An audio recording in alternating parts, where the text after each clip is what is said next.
This is how I fall off the wagon. One late night stream and I start hitting the booze hard. I like how it's reversed. I'm sure that's gonna happen.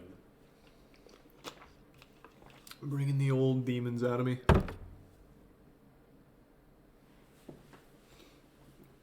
Hey, Rip, coming along great.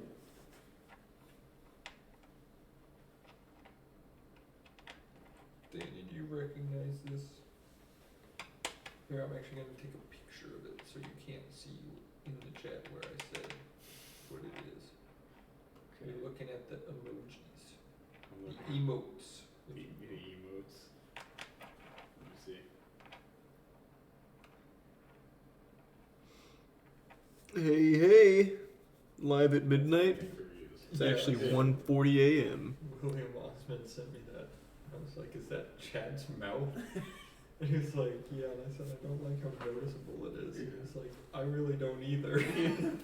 Yeah, I was able to recognize that instantly. Yeah, right? Yeah. Isn't that fucking hilarious? Hey, hey. Hi, everybody. Hey, hey.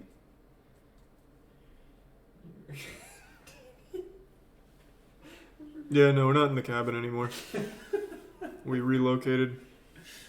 Thanks to the resub Jizzle and Binsel.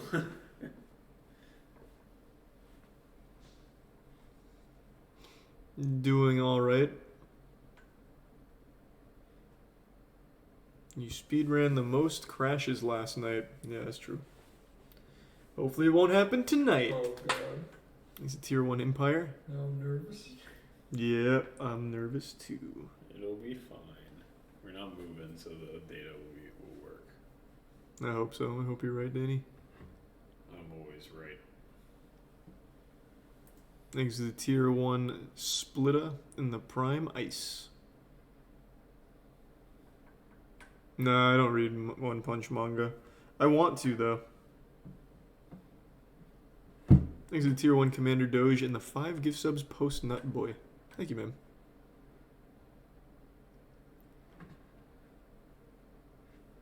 My tummy is actually pretty upset from that In-N-Out burger, I'm not gonna lie. You tell me he's upset by everything. Yeah, but that In-N-Out burger in particular. Thanks to the bits, Mina.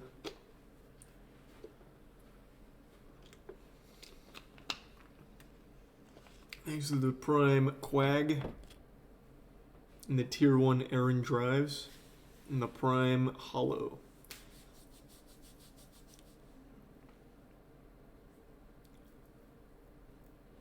Can you watch the Redneck Yeah, I've seen all the Redneck Barbie downhill racing. Thanks to Prime Bryant. A little bit. Good night. Sleep well. See you guys in the morning. Have a wonderful set of dreams tonight, Danny. Oh, I will. Wait, are they going to be Charlie dreams or Caleb dreams? Charlie. Well, we'll see. Yeah. Keep us updated. If you can't sleep, let me know. I'll come cuddle. Oh, yeah. Thanks to resub City, ASAP, Boyman, and the gift sub Jake and tier 1 Cameron. And the Prime Bunny and resub Karma. Did you see... Well, did you see a couple weeks ago Mr. Beast did the free chocolate giveaway? I did. Apparently gave away, what, like $1.3 million of free chocolate? I was actually really sad. I was with Caleb at the warehouse, and I saw it when it was at 9 minutes old. Ooh. I went to 10, and I started to try, and I was like, this isn't worth it. Yeah, no chocolate. There's a bits of Rain and Horseman and the tier 1 Kate and the tier 1 Done Goofed and the resub Wonky, Locky, Sari, Corey and tier 1 White Lime and the Prime Kid Jr.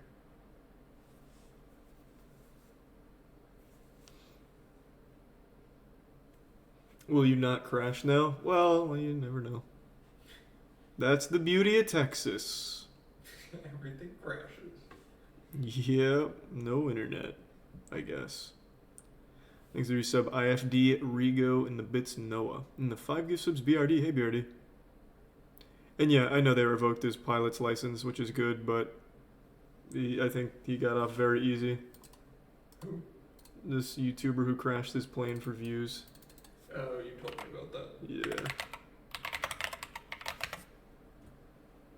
Oh, he even made a video talking about it. Does he admit to faking the stunt? Actually, don't tell me. I'll watch it. Thanks to Prime Tux and the gift sub game. And the bits Twitch. And the bits Kopi.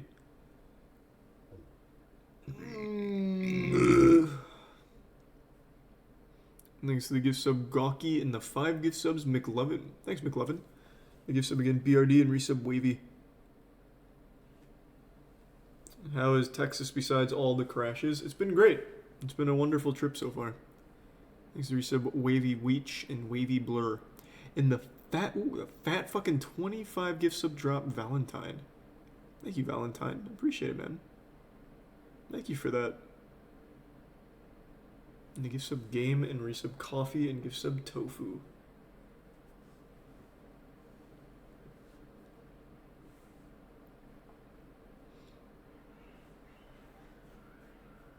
Late night naked stream? No, can't do nudity, but it is late night.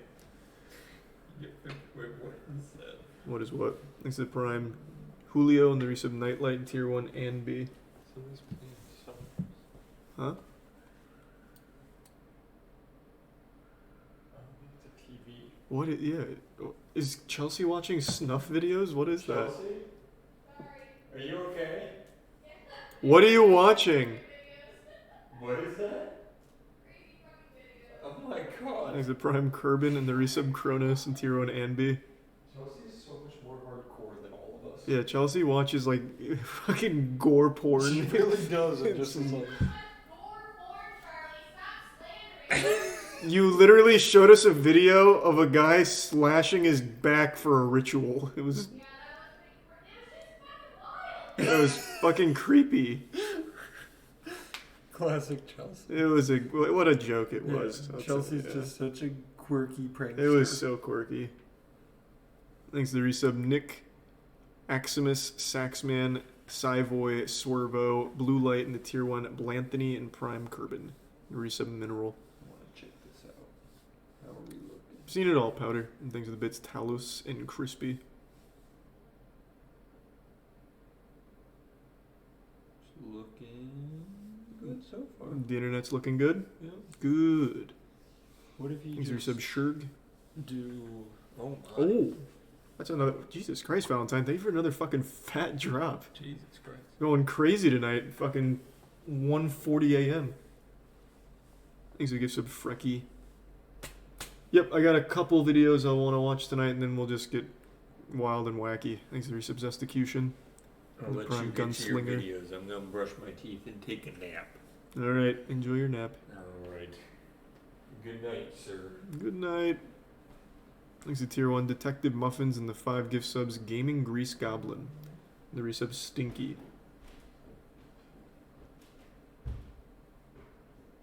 I saw the Bloomberg article on Twitch changes. I don't know if that's legitimate or if that's actually happening, but yeah, that seems kind of wild. I read that this morning. And thank you for the 5 gift subs, Pierre. Thank you for the generosity. And the 5 gift subs, Chowder. Thank you. DDR stream will be tomorrow, yeah.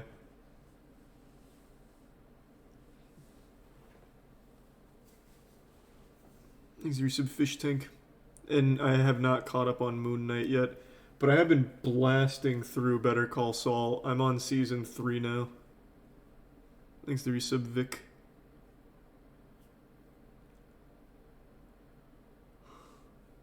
Thanks to gift sub, Caveman. Thanks to resub, Pewip. What happened last night? I mean, stream just kept crashing, man. You saw what happened. There's no explanation. It kept crashing. The Wi-Fi was really bad. Thanks to tier 1 Vulpix. And the bits butts.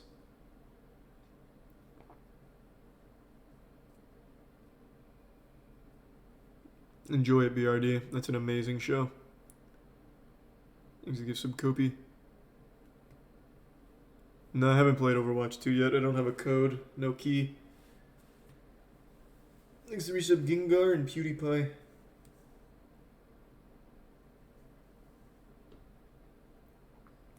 Alright, I'm really regretting that In-N-Out burger. It's actually not sitting well in my stomach at all.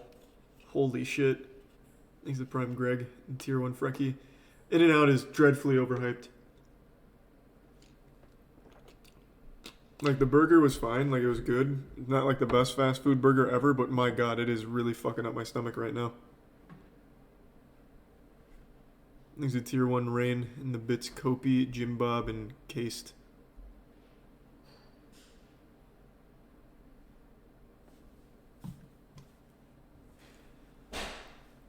Oh, fuck.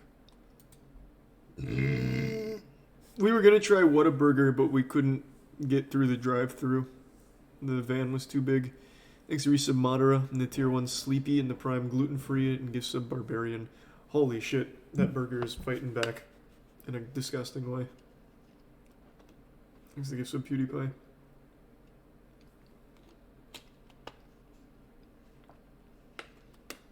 And the Tier 1 Alpha. And the 25 gift subs Crispy. Thank you, Crispy. And Resub Cornsbread. Thank you for the fat fucking drop. Hope you're having a wonderful evening. Let's see how the Trevor Jacobs story is progressing. We live in a pretty rural area, so we're just heading into town to hit the post office. Thanks to Resub Satan and Chachi. Gotta send in my pilot's license.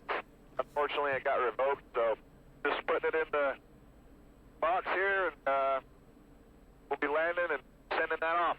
You're not done flying altogether, though? I don't know, man. I mean, the aviation community's been pretty tough on me, so I'm thinking about just quitting altogether and giving up, just because I'm hated. Yeah, it sounds about right, hey, Trevor. man, I still love you. Thanks, man. Love you, too. The topic of this video is losing my private pilot's license. So I got a statement in the mail that said, we're ordering an emergency order of, having to give up your pilot's license. And so I'm like, oh, okay. I got the letter in the mail, and then all of a sudden, New York Times posts an article, and that's happening, like, right now. But then, as soon as one person posts it, everyone else is going to jump on it. So I've been reached out to about, like, ABC, NBC, CNN, Fox News, like, all these different people. They're calling my family members. They're calling my friends. They're like, it's just interesting to see, like, when the news this is the guy that crashed his wants plane to jump for on views. something, like, they all just attack it like flies. I'm on an FBI terrorist watch list now. That's kind of an interesting thing. To all you haters out there or lovers, I made some merch to pay for some attorney fees, and I got this one that's Feeling Adventurous Always. If you get that one, I got so much, man. some other ones that I made at adventure.com. Click on the products tab, and we'll take care of you. Someone from ABC was like, "How sweet! This is so and so from ABC News, coming from Washington D.C." Like, I don't care. So he's making more money off it? No, it doesn't sound like it. So it sounds like he lost his pilot's license. And it sounds like he is now going to have to fight a case because he's talking about legal fees and just general fees. So much so that he's just pumping out some merch real quick to hopefully cover it. So it doesn't seem like he's benefiting from it at all. Exactly, Noah. I completely agree with that. Thanks to Prime Jello. Who live. Good Morning America made a video on what's going on, and we're going to check it out. The YouTube daredevil who has now had his pilot's license revoked. The FAA saying he intentionally crashed that plane in his viral video. Will Reeve has more. It was everyone with eyes knows that. A man leaping from a plane's cockpit. Holy shit, thank you again, Valentine. Jesus, Valentine and Crispy going wild tonight. Thank you so much. YouTuber Trevor Jacobs was intentional. That's why I always fly with a parachute. The incident has been under investigation by federal authorities since January. And now, in a letter to Jacob obtained by ABC News, FAA officials say they're revoking the YouTube star's pilot license, saying you operated this flight to purposely crash. The FAA did not only the right thing. If I have any criticism, it's that they should have done it a little bit sooner. There is no way that somebody with this level of brazen disrespect for aviation and for the flying public in general, and anybody who might be below, could pull a stunt like this and intentionally crash an airplane. This person does not ever belong in the skies. True. The letter says that he attached multiple cameras strapped on a parachute and opened the door before saying the engine had failed. Authorities say Jacob made no attempt to contact air traffic. Is he going to talk about this, or is he playing the whole news clip? And made no attempt to find a safe place to land. This was a very appropriate act by the FAA today to tear up his pilot's license permanently. The FAA cannot prosecute this or any case, only hand out fines and revoke and suspend certificates. Now, at least he got out of the air safely. Trevor Jacob responded, the FAA right. brought up some astonishing observations. Guys. Wow.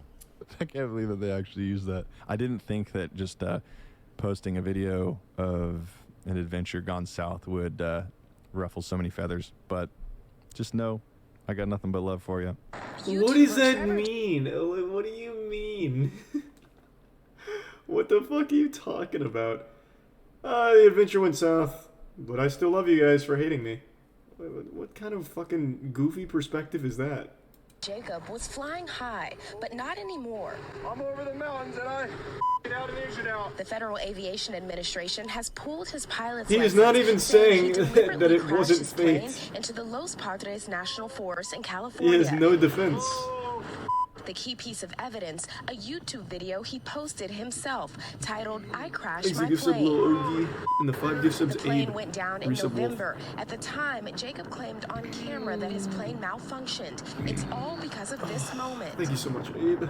The 12-minute compilation has almost 1.8 million views. It's just one of another Jacob's many 25 uploads crispy. showing Thank you so risky much, man. stunts. The viral video shows him jumping out of his plane wearing a sport parachute, something experts say is unusual. They're not particularly comfortable, and as you sit in the seat, it puts you Boy sort of RD, in the an prime odd chef, and gives sub position. barbarian. The parachute was just one of 9 red flags the FAA says proves the crash was intentional. He also attached multiple cameras in strategic locations on the plane. He opened the pilot door before claiming the engine had failed. That adds drag to the airplane, which limits your the time that you have to glide to a landing. The FAA says Jacob made no attempt to contact air traffic So is he gonna control like disprove or prior to debunk any of this, jumping, or and made just no attempt playing to the whole restart news the clip and engine saying by love you guys? increasing airflow over the propeller. All pilots are trained to deal They with give 5 gift various subs tough types and of they give sub emergencies, including engine failures. This is something that I would have expected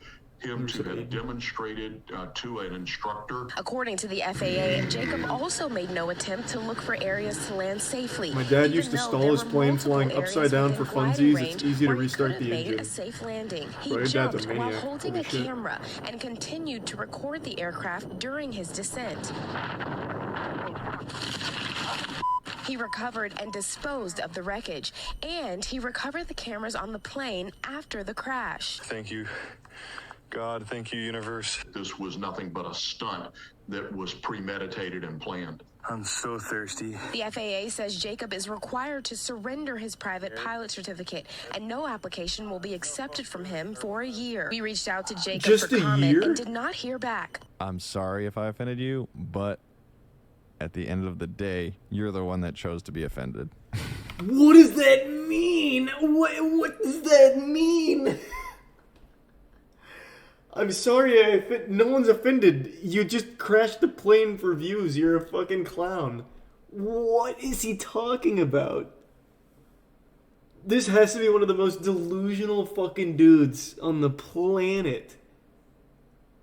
It's like actual, like, low-grade terrorism.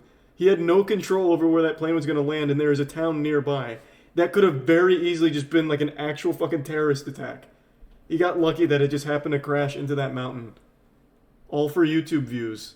And it's a shitty video too, by the way. It's not like an entertaining video. Like, it makes no fucking sense. Thanks to the Prime Dugan. You don't need to watch my videos. Like, you're here because you're intrigued by the video, or else you wouldn't watch it. And I'm not saying that in a disrespectful way. It's just the truth. It's like, you have the freedom to not watch me, but you're watching me. So, like, I'm sorry. We're here at the post office. Gonna mail He it doesn't out. even bother trying to claim that it's And real. I send it back to them. Nice. So there's that. I guess it's one less card in my Ridge wallet, but also go to adventure.com, click on the products tab. If you want to get an always wear your As we said, parachute shirt, tough you can help me pay for Talon attorney fees. Wookie in the Prime Titty. Been good to me. Thank you. We'll see you in 10 months. Alright, you guys, so we're just flying back to the farm here. I just want to thank you for being That part of was the band today. baffling.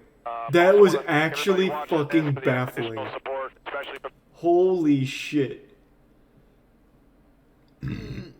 Oh my god. I expected to at least hear him say, like, it was actually, it was authentic, it was real. And all he said was, I released merch to pay for legal fees, and I'm sorry you're offended. That's fucking nutty. I wonder if this would be used in court.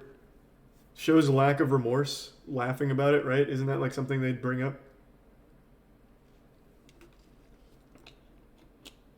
And he's not even wearing a parachute in this one, despite his claim that he always wears a parachute when flying, even though that was immediately disproven if you watched any other videos. Like, this is rough. He's a tier 1 cement.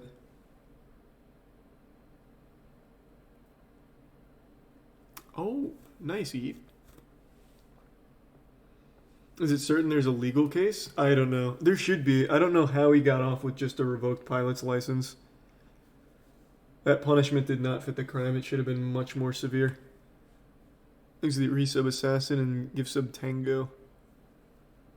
The downfall of Hulk Hogan. Okay, maybe in a little bit.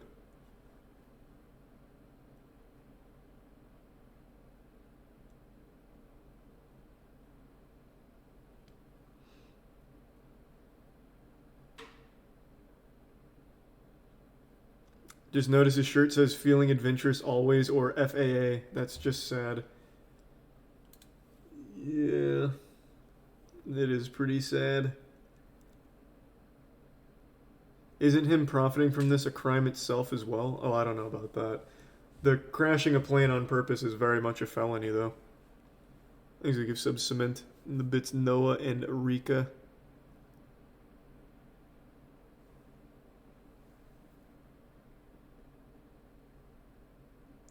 He's flying without a license at the end? Well, he's not flying it. This guy's flying. He's just a passenger. I'm assuming that's okay.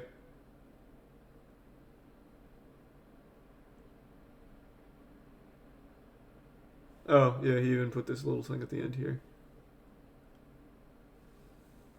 He's a prime Tim.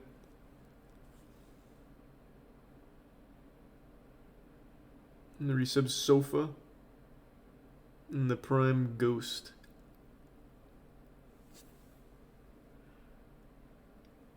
True copy.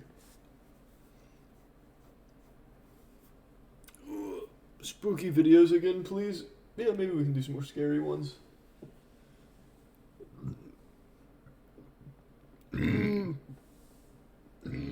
Oh, man, my stomach is fucked up. In-N-Out is so overhyped. Holy shit. I can't get over how just barely above average In-N-Out burger was.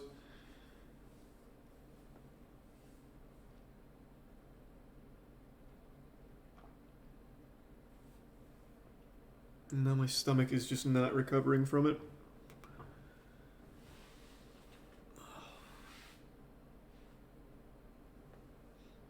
We watched the new Implement video last night. I mean, it's fast food. So is Five Guys, but their burgers slap. And I'm not even like a big burger fan, but theirs are incredible. Have I watched the new Nexpo and Lamino videos? Not yet. Thanks a bits, Rotok. They misspelled lowering in that shit, did they?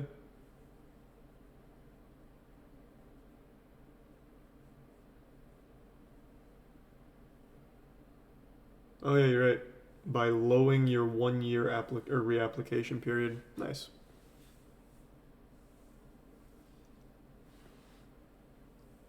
Did I catch up on the EE school drama?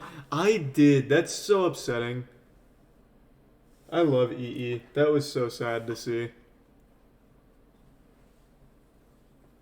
Yeah, I caught up on it this morning. Thanks to Tier 1 Tech. What happened? EE was on Miz's show, Schooled, and he cheated. He made an apology video where he just made it seem like he succumbed to temptation at the end, but apparently he was cheating throughout the entire thing, so he was still not even being honest in the apology. The whole thing's just sad. And I understand it's like a meme to cheat on Miz's show, but that doesn't really make it any better. Miz was taking it very seriously this time around, and he was clearly pretty upset by it. And it does make the show less interesting if everyone's just going to be cheating. I think the problem is, like, streamers have an ego. So if they feel like they're going to be viewed as stupid or something as a result of it, they'll pretty much do anything to not look dumb. Plus, there was also $50K on the line, which is an incredible amount of money. So that's just a recipe for disaster. Thanks to the resub, Henri and Gamble.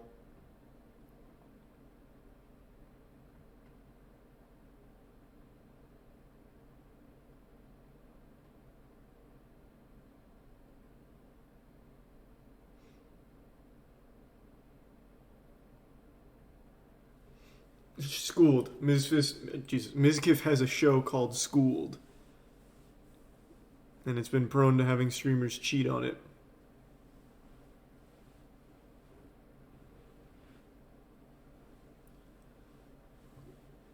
I was on one of the early episodes of Schooled. I looked like a fucking idiot. I did make it to the end, though. I made it to the very end and then lost Emiru. Did you cheat? No. But my god, I'd be lying if I said I wasn't tempted. There was a question, I already forgot what it was, on like what continent something basic was, and I couldn't think of Europe. I didn't know if I couldn't like convince myself Europe was a real like like actual answer. So I just kept going back and forth. I was gonna say like Asia or some shit at some point. And I was like, oh my god, I'm just gonna let it rip on Europe and bite the bullet if I'm wrong. I think there's really like a lot of pressure when it's an actual competition like that. Your brain just goes blank. Like you actually just lose IQ points.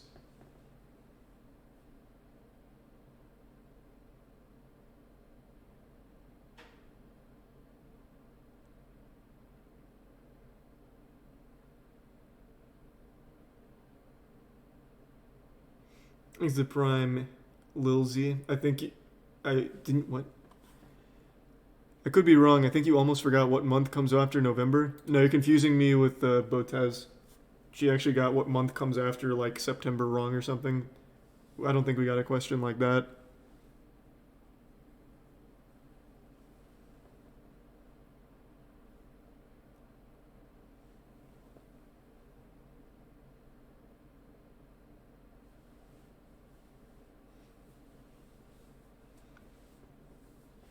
No, I didn't hear about the axe murderer in Singapore. Jesus Christ, what does that have to do with fucking trivia? Oh, not trivia. Like, basic questions.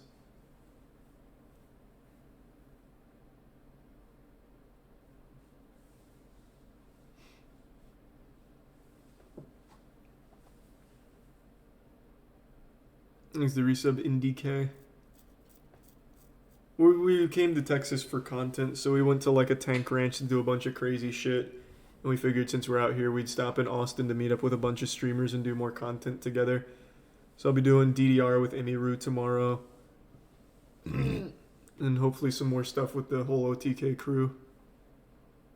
Thanks a gift sub, Kopi.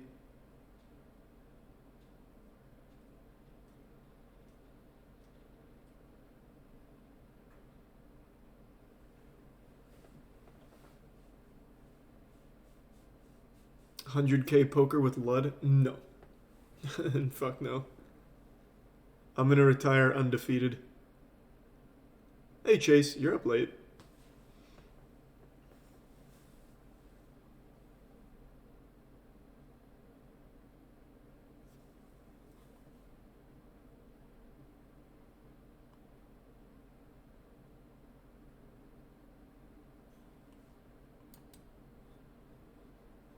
Thanks to the prime, decent Dan.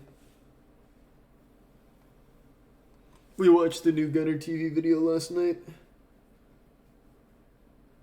Thanks to Tier 1 Grace. Oh yeah, we can do some Mr. Nightmare tonight.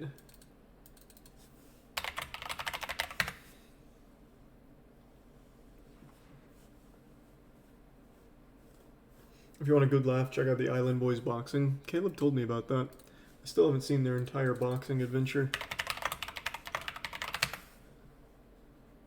The Island Boys boxing. Why would ESPN post this? You think you can win a fight with me, homie? Man, you know I can win, man. Back up. Did they cut their hair?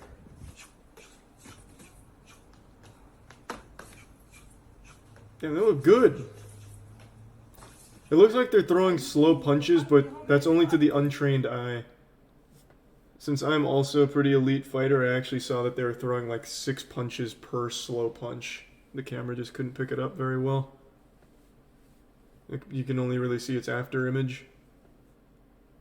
Thanks to the resub Ebens and the big tier 2 done goofed. Thank you, man.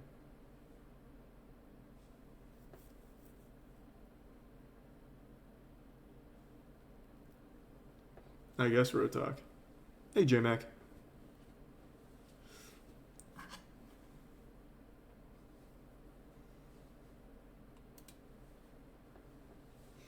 Charlie versus the Island Boys? Bro, I wouldn't fight anyone over the age of 12. I genuinely wouldn't. I would only fight children in the ring. I don't want to get hit in a way that would hurt. So, just kids.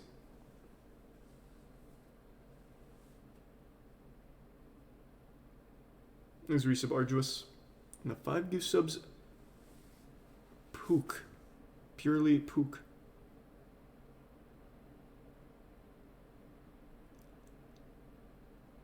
Thanks for resub GW.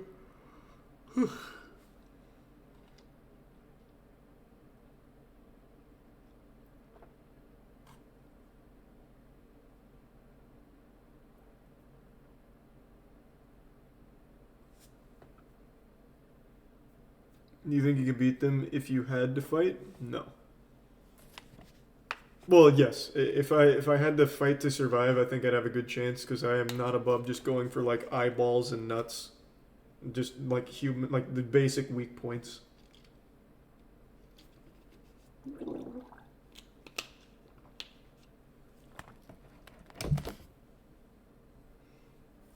He's a bit sleepy.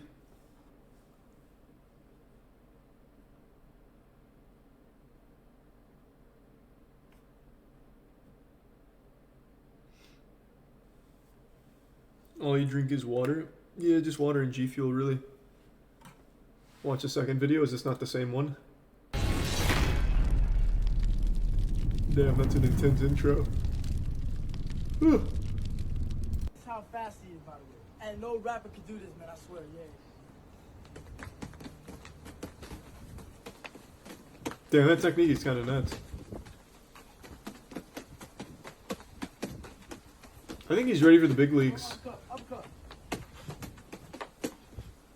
Yeah. I show a leg kick real quick. Yeah. Fuck. Yeah. Is that Krav Maga? Yeah. That's just him training. Any rapper, get on Cameo right now, book the Island Boys, link in the bio, Cameo. Yeah, y'all already know what it is, yeah. The U.S. Army books so much for the Island Boys. The U.S. Army actually is probably their top spender. Do they do well on Cameo, you think, outside of the U.S. military? Thanks for some Sniper and Luna. That'd be pretty wild, Rotalk. And no, Empire. We don't do either anymore, Cloud. People were mean. Whoa. God. My tummy.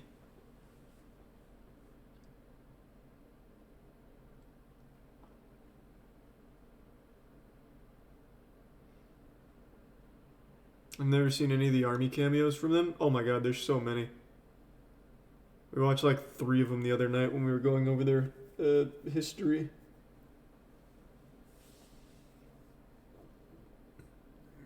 Did you see the video of them making out with each other? Bro, what the fuck No, I didn't see it.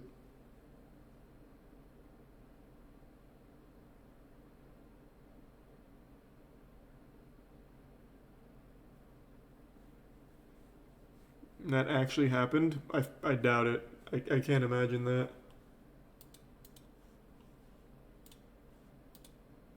Oh, Mr. Nightmare's got a fresh one. Give me 1 second. I'm gonna maybe get like Tums or something for my stomach. The In-N-Out burger's really done a number. Thanks for the bits again, Sleepy. Give me 1 second.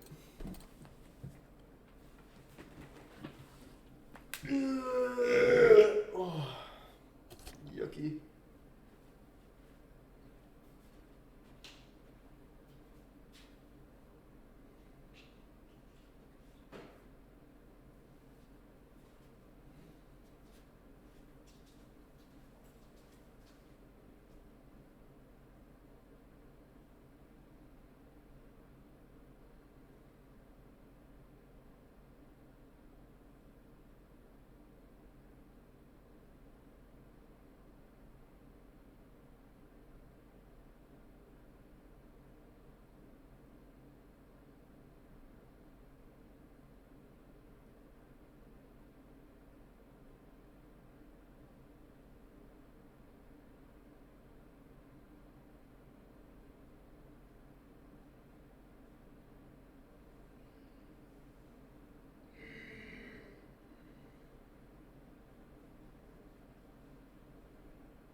I'm fucking back. Yeah. Give me 1 second though.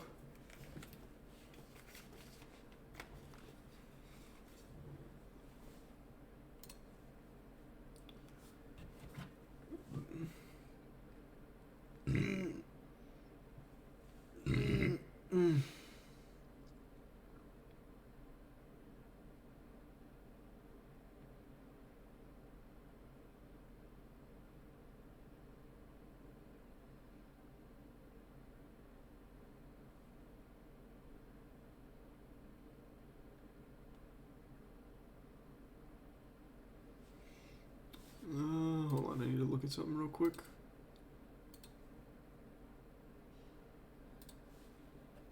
That person wasn't joking, the Island Boys really did make out with each other? That's fucking epic.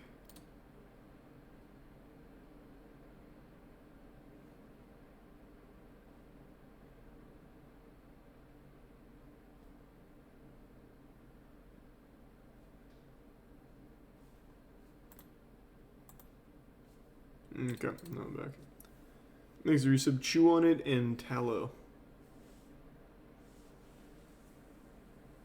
I can't click links tallow. That does sound pretty wild. Please watch it. Them making out with each other. It's like actual incest, right? Is that allowed on Twitch?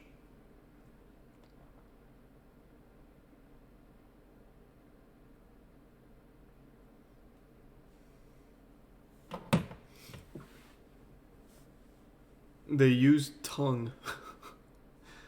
Wow, that's... Wow.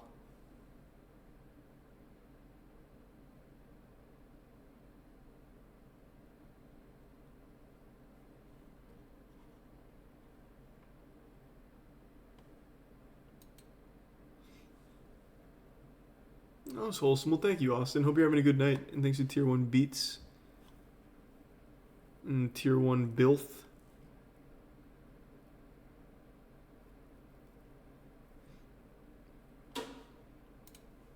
Yeah, we'll do this little, the new Mr. Nightmare video. Thanks, resub Vile. And the resub Paracusia.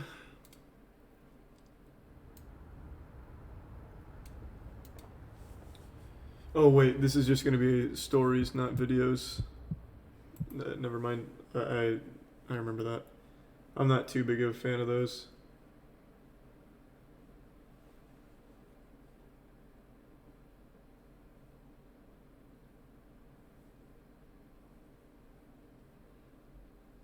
Yeah, we'll do a different one.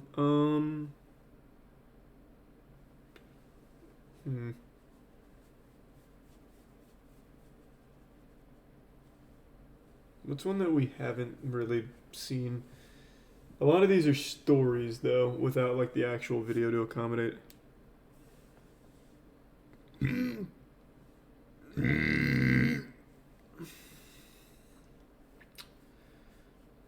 Doesn't feel amazing. That goddamn In-N-Out burger is not cooperating. Thanks for resub Liam and Henny.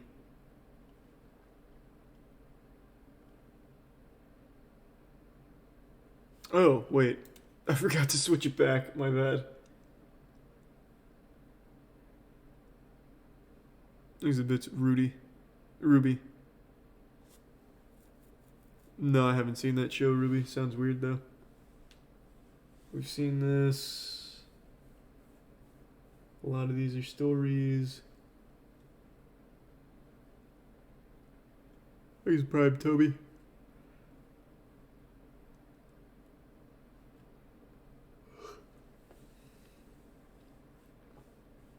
We did the attics and roofs.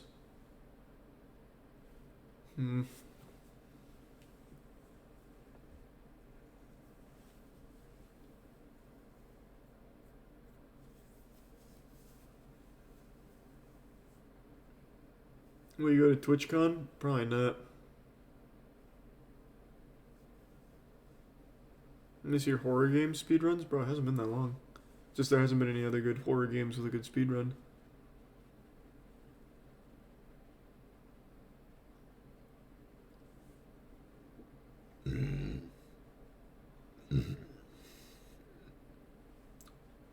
5 disturbing voicemails, maybe? Let's try that. Hello, no one is available to take your call. Exhibits Chew in Tech. Tate speech. Having moved Andrew to his Tate. West Texas home not even half a year ago, a 28-year-old viewer, who I'll refer to as John, sent me this voicemail that he received in August of 2021 from an unknown number. John was going about his night when his cell phone began to ring, and on the screen it said no caller ID. Oof. This is rather unusual, as for anybody to come up on someone's phone as no caller ID means they went out of their way to intentionally hide their number. Often doctors It's the will audio of the keep their Island privacy Boys for their kissing. patients. But Gotta other be than nuts, this and a imagine. few other professional circumstances, this is usually at least a slight red flag. John let the call go to voicemail, not wanting to potentially get stuck on the phone with somebody he didn't want He's to the be prime talking and to. pure. This was the voicemail he received. Hey, I'm outside your house. I found your info online, and I could really use a job. Could you open the door? The message was short but direct. John Yeah, I immediately thought imagine it was a most of these joke are or that fake. They had the wrong number, but naturally he was curious. Either Maybe some way, he bacon? knew he didn't want to open the front door, especially if someone was actually out there. But the man saying that John found his info online made him open up Google and search his own name. The second result on Google led to an online corporation database that listed all of John's public info, including his first and last name, phone number, and new home address. John is self-employed, but for the purpose of tax Redditor benefits, moments? he started an S corporation There's a in his big name, Redditor moment. literally with his name in the title of the business. Thanks, Resub This Dougie. means his S corp, along with his name, would eventually be listed on numerous online corporate database websites. Coming to this realization, the voicemail suddenly seemed more legitimate. John went downstairs and inched closer to the front door, trying to be quiet. Thanks, Resub Super Someone Stretch. started to bang on the front door, and a voice from the other side was saying something, but his voice was muffled.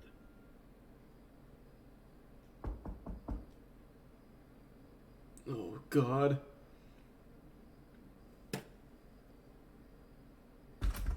Oh, Jesus. John ignored the knocking Oh, until it gee stopped, willikers. but seconds later his phone vibrated Thanks, again the Prime as he received a call. Trap God. Again Oh, with and the no raid caller ID Connor. message. Hey, fuck He yeah. ignored it Thank you, again, Connor. incredibly scared. Another voicemail was left. Hope you had This a time wonderful there was no stream, man. talking in it, though. The knocking on the front Welcome. door stopped, but moments later, a knocking from the back To door my ensued. late night secret He stream. took out his phone and started to record again. Thanks to Resub Connor, Gary, and Roasted. I'm excited to meet you tomorrow.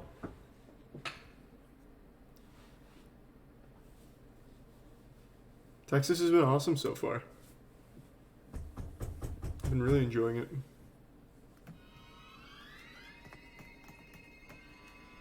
The fuck is As he that? turned on the lights, revealing the silhouette on the other side. The situation became even more real for John. He On the didn't lights, turn on the lights. He turned on like a strobe light.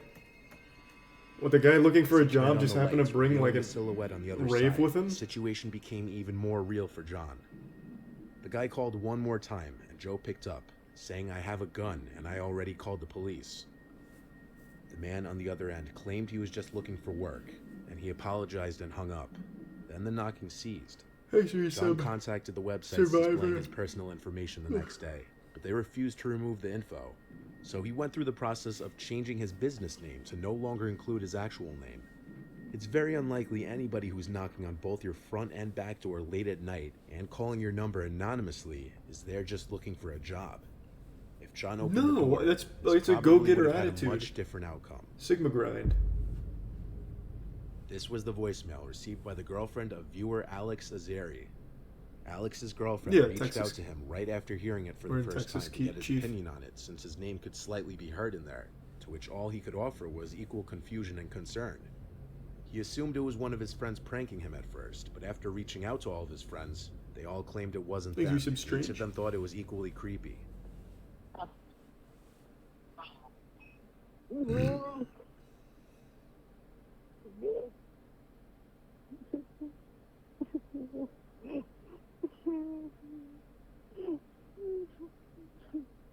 You called just a wine? I'm trapped in the Wait, fucking speak up. What are you saying? Alex had no outgoing calls, and the person specifically called his girlfriend while mentioning his name, so somehow they must have gotten both of their contact info. Alex and his girlfriend live in different states, and very few people in his life have He's her a tier number. 1 master Mike. The voicemail itself is very hard to understand. Root trauma. And give in the some beginning, Logan. it sounds like there may be a second person in the background, but it's all very muffled. You can, however, clearly hear that someone is crying into the phone.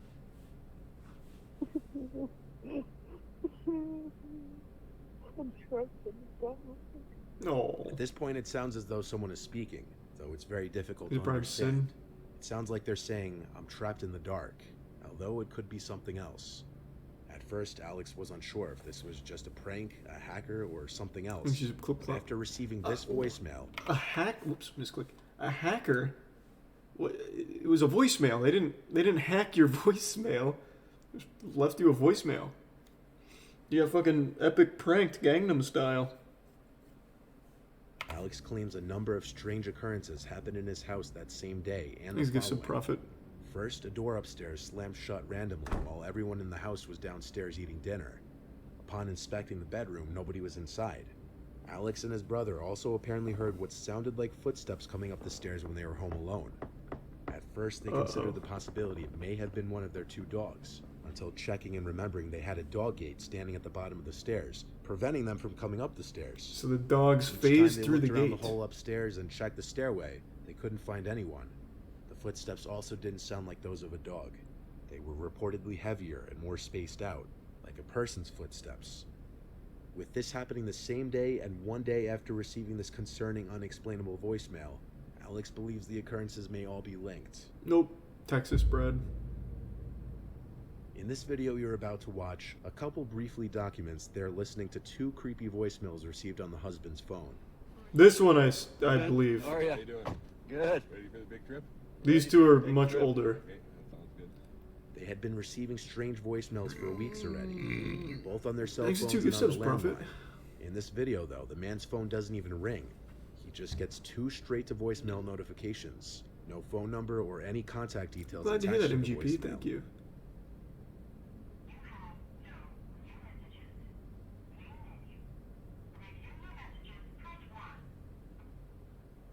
Thanks, Resub Tyson.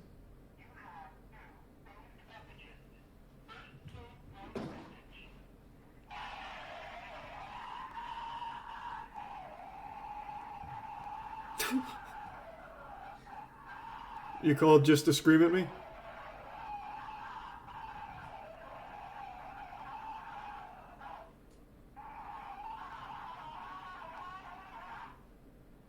It just sounded like someone fucking farted into an old phone.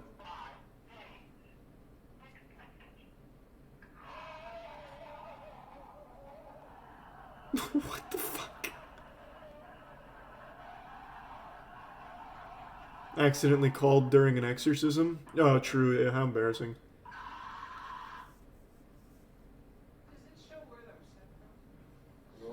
It was sent from I hell. was sitting where you were, and my voicemail just went off. No ringing, nothing. It just, and that, like last Tuesday, it was about a 5-minute voicemail on the home phone, kind of the same thing. Yeah.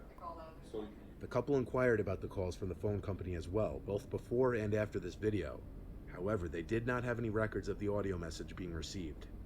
The couple described the voicemails as sounding like somebody was being tortured, or some kind of creature was screaming into the phone. It definitely sounded like some would kind also of hear strange scary sounds in the house at monster. night for a week, such as cabinets closing from the kitchen. Like They believed Sasquatch, that maybe. what they were dealing with was supernatural. In February of 2021, 30-year-old Martha Ramirez woke up on a Saturday morning with a notification on her iPhone that said voicemail from an unknown number. Thanks, Resub Andrew Upon Ryan. listening to it, this is what she heard. Martha.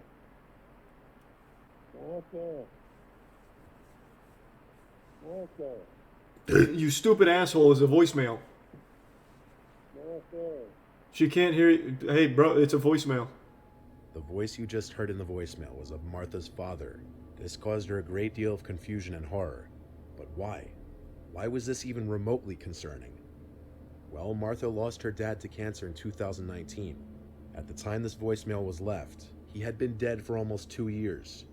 She listened to the voicemail over and over, trying to think of any other possible person it could be. But she knew her dad's voice. Sinister. She knew the way her dad's voice sounded saying her name. Day's been She alright, tried to Coco. think back Hope to you had a if her good day. dad had Thanks ever for left a some voicemail simply repeating her name multiple times, but she couldn't remember a single instance. Even if she could, that wouldn't explain randomly receiving a voicemail of her father's voice years later. She called her service provider, but they were not able to trace anonymous calls. She asked her entire family if any of them were playing a messed up joke, but when she sent all of them the voicemail, they were all equally disturbed. She claims she was never a religious person at all, nor is she a believer in the supernatural, but she also doesn't believe this was the work of anybody she knew, or any kind of glitch. She says she actually believes this was her dad's voice contacting her, and it terrifies her deeply. Damn. This last voicemail was posted to Reddit 3 years ago. Oh, Reddit, eh? Part of the Reddit post read, "To make a long story short, my significant other got a new phone. For the first time, she has visual voicemail. A family member left her a voicemail today, and when checking it, discovered she had several missed voicemails. She started going through the voicemails. Typical stuff, family, bill collectors, but one voicemail dated Friday, June 9th, 2017 at 4:38 p.m. was from a number we do not know.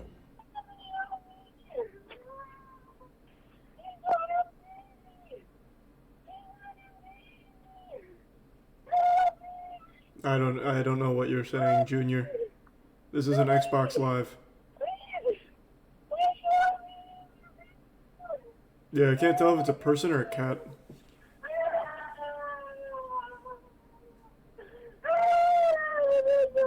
What you just heard was just a small clip from the original 3-minute long audio, which seems to have been removed from the internet without a trace. In this small audio clip, though, it sounds like the girl on the other end is saying, "Please help me," and even "They have my baby." The rest of the Reddit post read, "It's 3 minutes long, and the area code is 480, placing the owner around the Phoenix, Arizona Valley. I've spent all day researching news where their incidents happened the afternoon of June 9th, 2017. These are some I've trash exhausted boat. my very limited abilities in researching. Why would they call a None random of our number? family members or friends recognize the number either. The voicemail was Maybe dated just almost a GP. year ago and was not discovered until today. I will be contacting Phoenix police to provide them with the audio, timestamp, and phone number. I *67 the number. It went straight to voicemail. Significant other has had the same phone number for 10 years. Based on a lot of the original replies to the thread, Here's the prime original audio nickname. was so horrific that many couldn't even get through it all. Still, some people believe it to be a hoax. Either way, this voicemail and whoever was behind it still remain a mystery. Ooh, wild sound effect there in the video. I think it was a hoax, but maybe it wasn't. Who knows? Nice. You know it's not a hoax? Gamer Rage. Anyone see this video? I saw it floating around Twitter, but I didn't watch the whole thing. There's apparently 2 parts to it. Now, from what I understand, this Gamer Rage was so intense that the kid actually got kicked out of his college for it, but I don't know if that's confirmed. So let's do a little research now. It'll probably come up with this. Yep. Collegiate Call of Duty player reportedly banned for behavior in viral clip. Oh, he got kicked out of the college esports program, I guess.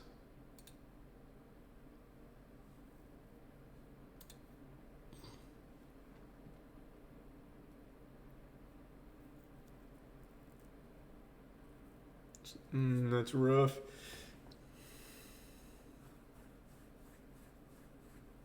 He got kicked out of my ass. Goddamn, Aaron, going hard tonight, huh?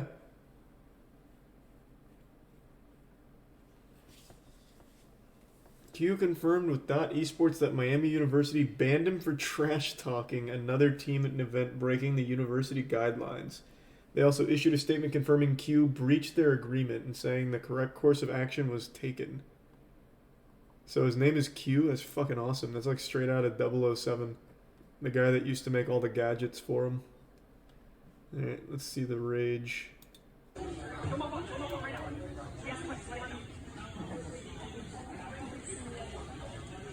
Hey, don't fucking scream at me! Get the fuck out of my head! God, it's so nostalgic. It's so fucking nostalgic.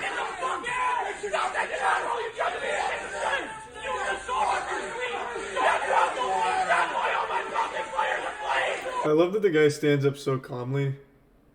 Like, it's just all business. So slow, looking like Tobey Maguire in Spider-Man 3, and then he lets the demon out.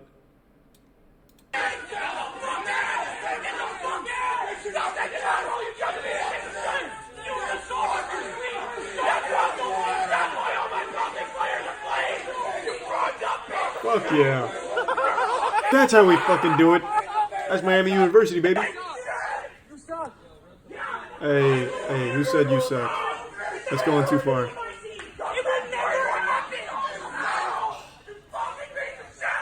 I love the voice cracks. I think no gamer rage is complete without like going full dolphin at least once with a wild voice crack. This is a little underwhelming. The voice crack isn't extreme enough. It didn't get the correct octaves, but I love that it's still an attempt. So there's a bit of a squeak in there, like a stepping on a dog toy, but just not enough to get the full dolphin effect. But it's still pretty good. Ain't no way they're college kids. Oh, they absolutely are. No doubt.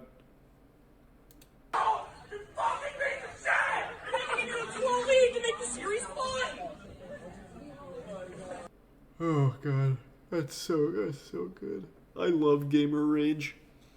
I think it's a tier 1 Navajo. And there's some Irish Biggles in the prime Raoul. True, mild manner. Now I know there is a part 2.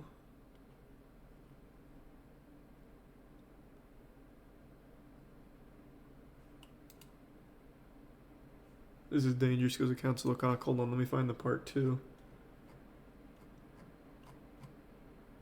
I assumed it would be in the comments, but maybe not.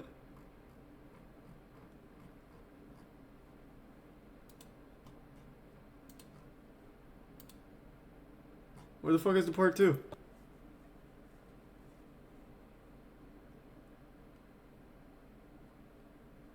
Wasn't it in the replies here?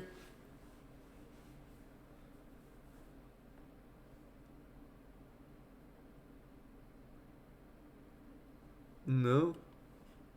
That did look like part 2. No. I don't think so. Hold on. Let me see this video.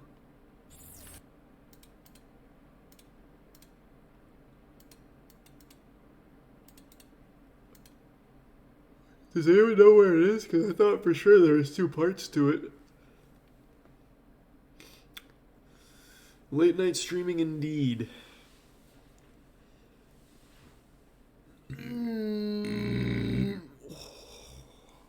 Fuck.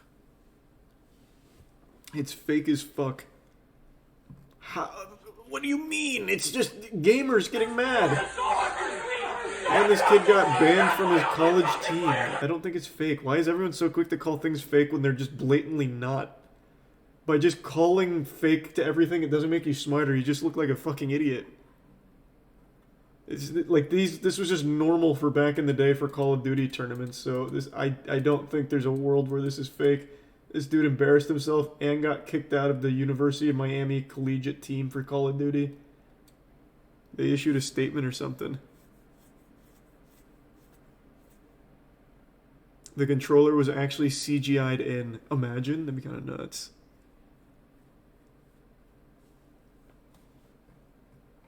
He's a resub Wally.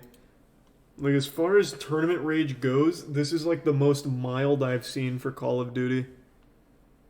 Part 2 is on TikTok. Ugh. Ugh. Let me see if I can find it on Reddit.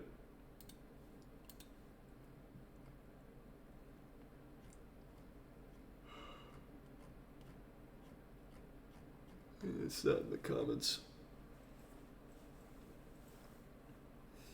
Okay.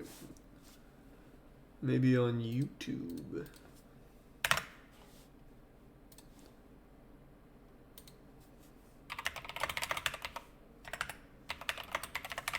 He's a tier 1 magic kid.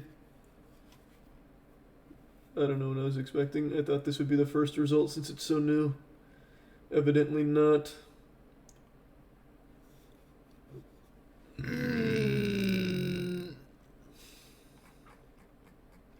Okay, besides TikTok, can someone find me... Actually, you know what? Better yet, I'll just go on fucking TikTok. Yeah, my stomach is upset from that In-N-Out burger. I don't know what to tell you.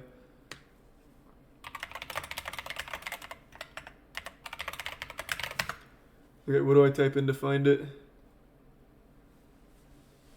Thanks, resub. Sep in the Prime Hydro.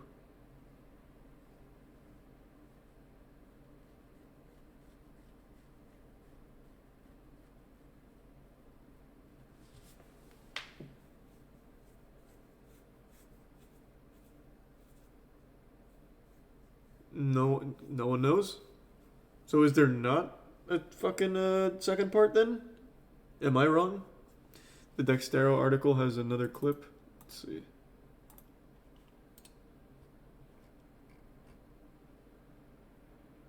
Oh, is it this?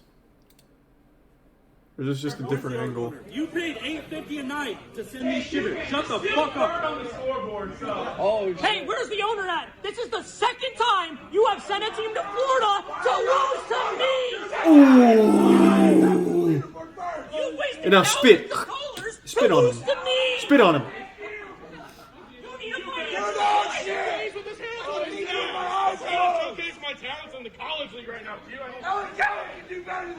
Okay, good voice crack. Okay. Now we're getting somewhere.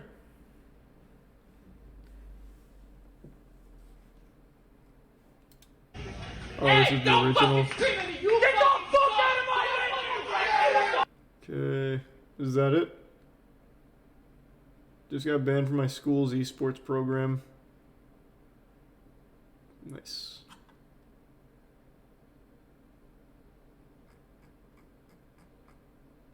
We need more gamer rage moments. Hey, hats off to Q. Man was taking us back old school style. Bro, I can smell the room from here.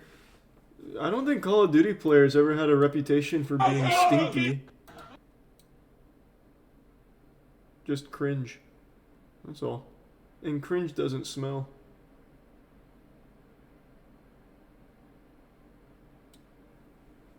Yeah, that's quite the idea, Coco. Nice Rotok. Thanks for the Prime Binny. COD players were jacked. Some of them were. Thanks for Gift Sub Saddest.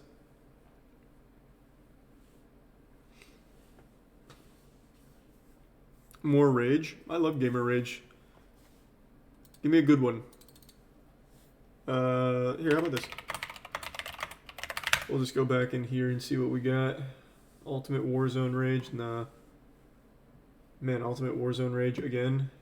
Number 82. Okay.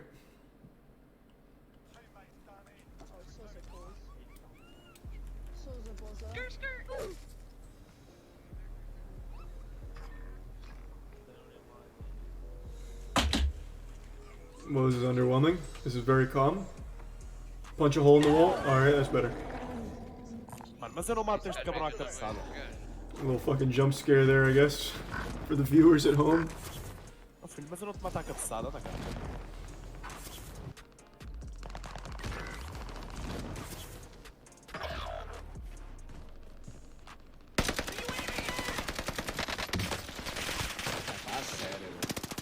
Damn, this guy is having a rough time here.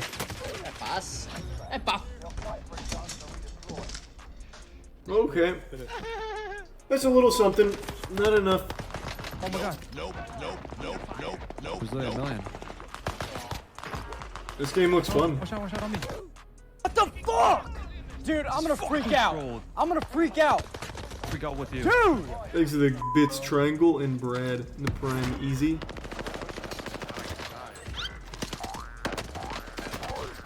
I don't want to be done, bro. like this the only. Whoa! That's full caveman. The only fucking way, man. Wait just a patty flipping minute there, sports fans. That was pretty good. That was like 18 consecutive slam and jams. And he even has that punching bag. What do they call these ones? The Bob punching bag? What are they? Forgot what they're called. They bore witness to the demon. On, bro. Even tears up a little bit. Like this the only. God, that sounds so good. It's like hitting a slab of beef with a sledgehammer. 15 times? Nice. Not bad. 15 hit combo. I feel like this one's gonna be good. Oh, that's sad. Alright, I expected so much more. Alright, well, okay, calm down. Holy shit. You don't want to fuck with that guy when he's mad. You won't like him when he's angry. Boom. Ah! Lame. That's correct. Lame. Oh, it's this guy again. Let's go.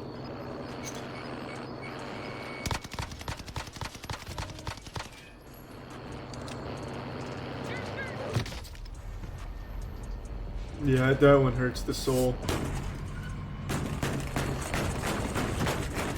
This must be a common occurrence then, I guess.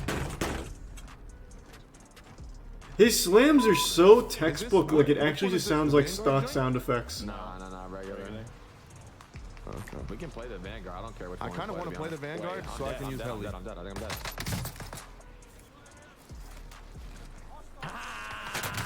Nope. Shoot, you motherfucker! What does this gun have? Safety on! That was not even like rage at all. What do you? Why is that here?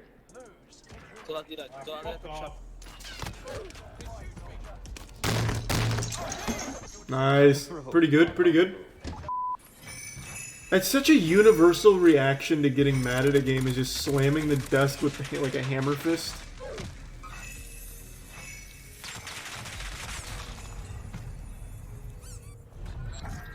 I don't even know what I'm looking. What is he hitting?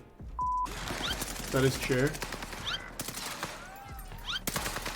لگم به بلای علی لگم. Nope. Did you check out the Brazilian League Rage? Okay.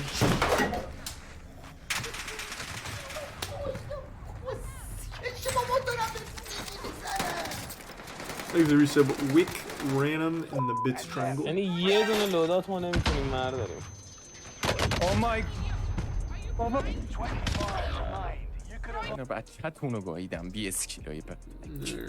His reaction was underwhelming, but his rage was powerful. I could feel that his heart was in the right spot. He just didn't have the physical prowess to really blast his desk. So he said Call of Duty Brazilian League Rage.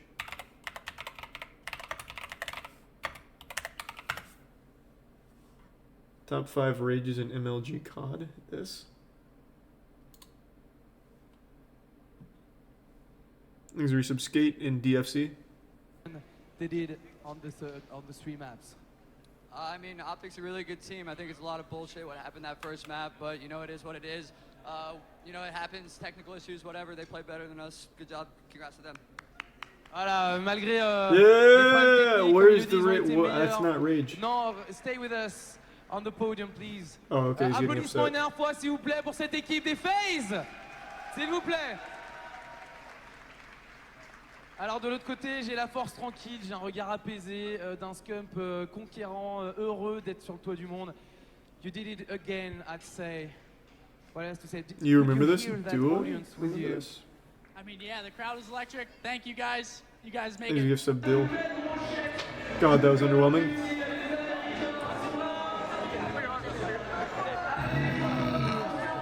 Okay, lame. But you did just remind me of something. Anyone remember this iconic moment in esports history? I think it was Esports Tough Guy. No, esports. Bitch.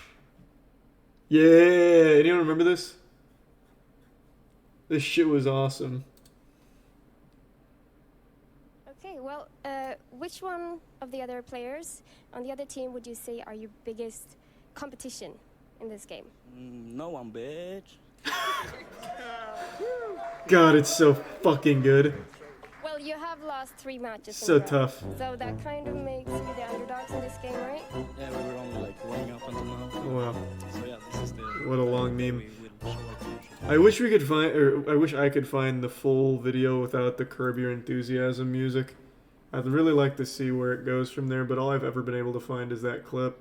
So fucking good. He just had that really cool line in his head, like, I'm fearless. The only man I fear is God, and even he doesn't make me that afraid. No one, bitch. Like right out of the Key and Peele sketch when they say like bitch behind their wives' back really softly. And then drinking from an empty can because he gets nervous and scared afterwards. The can's very much empty. It's perfect. It's perfect. He regretted it the second it came out. He started regretting it before it came out. Which biggest His heart is pounding right now. in this game? No one, bitch. Yeah. Such a good moment. We've all been there where you say something and immediately regret it. The bitch is like an accident, yeah.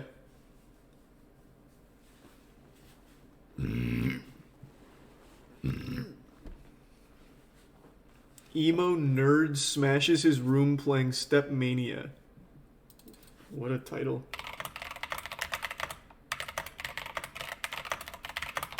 It sounds like one of those old fake videos. It absolutely is. 12 years ago, this shit is definitely going to be fake.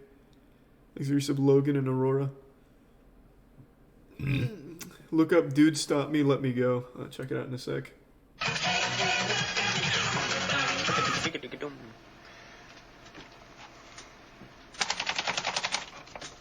I actually researched this story. It's real. Alright, we'll see. Ooh! Friday Night Funkin'.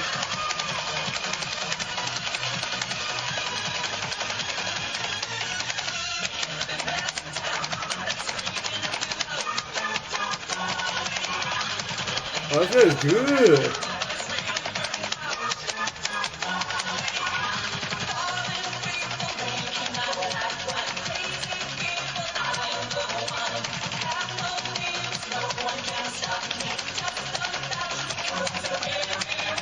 Here's the resub, Brody. So when does the rage come in? I don't want to miss it, but it's also 3 minutes. Here's the resub, Sad Boy. The prime goof.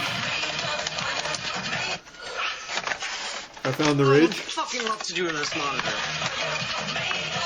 God, like, Well, I can't get a comfortable spot for my right hand it was, at all. Like, it was like he was a bully this has been my throwing the problem new for recruit up against the since I got lockers this in monitor. the locker room. The wall behind my fucking computer wasn't broke till I got this monitor. Now it's completely fucked to shit. Yeah, the monitor really ruined that wall.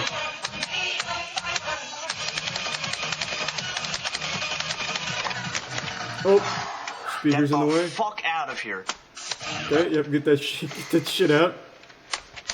The speakers are just being real assholes.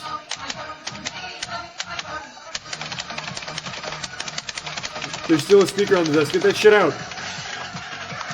Oh, nice. That should help. There we go. Oh! Yeah, look what I did. Oh, fucking well. We have plenty of space to run it, I'd say. Looks like I'm retired.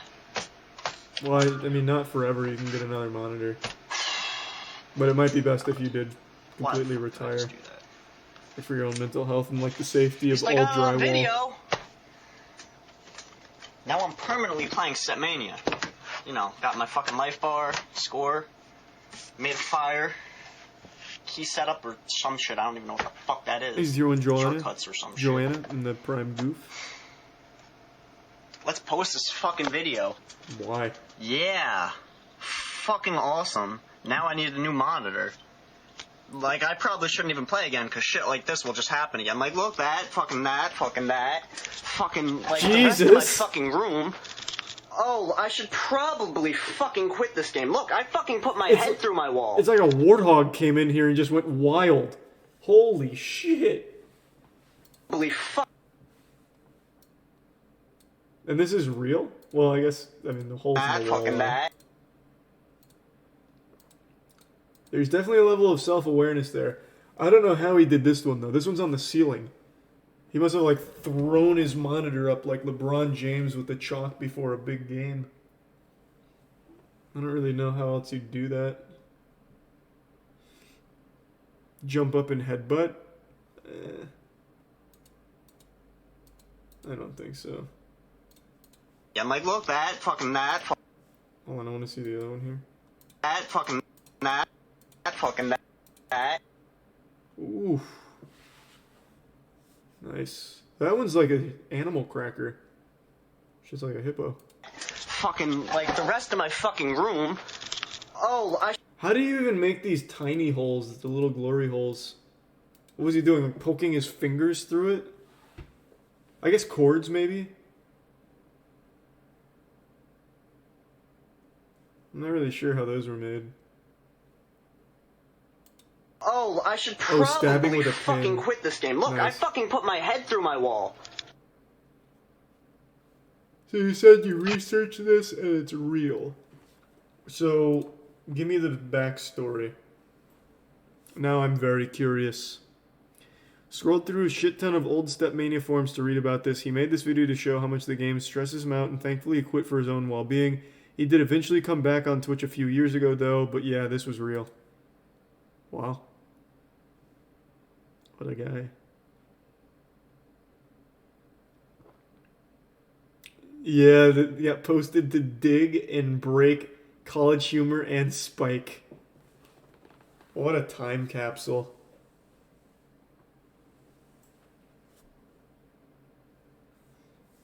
So what was the other one? Dude, stop, let me go, Gamer Rage.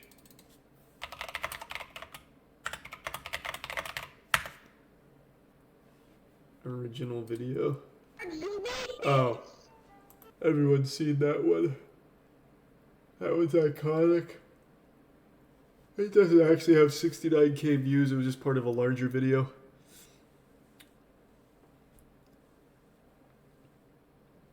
Doorstock vibes. Yeah, it's pretty much in the same ballpark. Oh, let me grab my water over here, I forgot it. Thanks for some justice.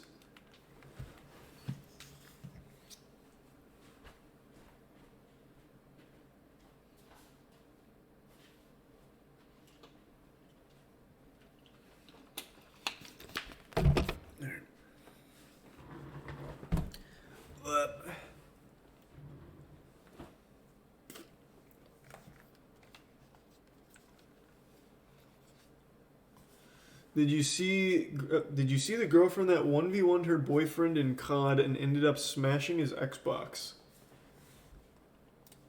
Bro, it's kind of fucking wild, huh? What okay. But no, I haven't seen that.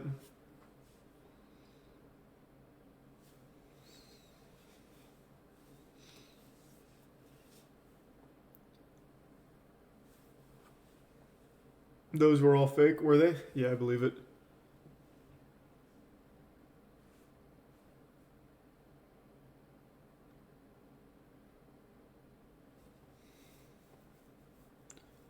I want to see freakouts to obscure games that no one has any right freaking out over. I can't think of any where someone would like actually fucking go crazy over it.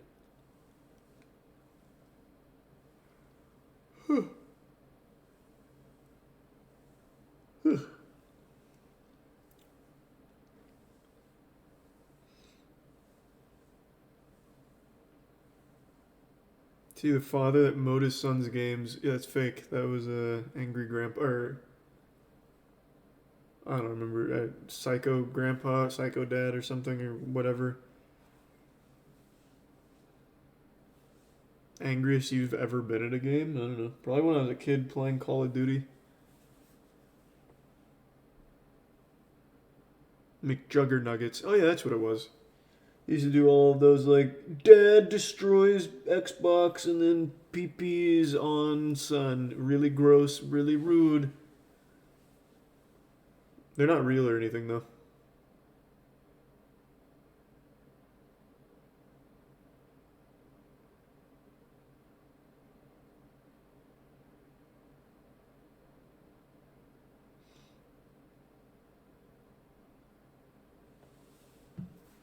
Watch the Netflix descriptions gone wrong. Eh.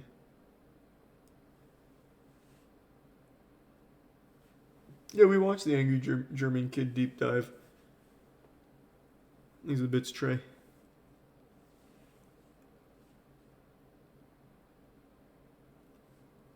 Play on Elden Ring Rage? Sure. Elden Ring Rage. Jesus, 27 already. You gotta think about it logically, because I was just fighting me, so... Oh! Don't go off the... No, please! Don't go off the ledge! Ah! Ah! Well, that's not Rage at all. Okay, what the fuck was that intro? You gotta think about it logically.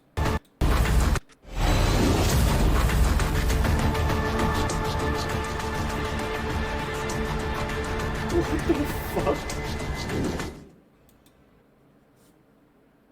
Bro, what a fucking crazy intro. Is that all they do, is compile, like, rage moments? Yeah. What an intense intro. When you go to Ms. Kib's house? Tomorrow I'll be doing DDR with Emiru, so I'll be over there tomorrow. Yeah, I don't know if we'll do Mr. Ballin tonight, though. Thanks to the Prime Lava. There's some fetal. We've already watched all of the Smash Bros. Rage moments, unfortunately.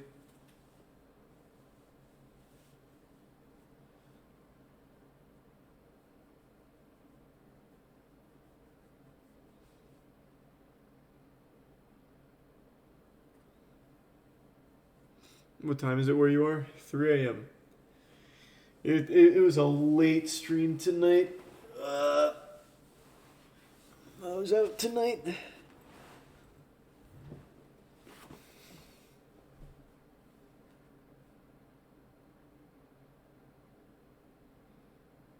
Am I gonna be on Schlatt's stream if he does one on Friday? If he wants, sure.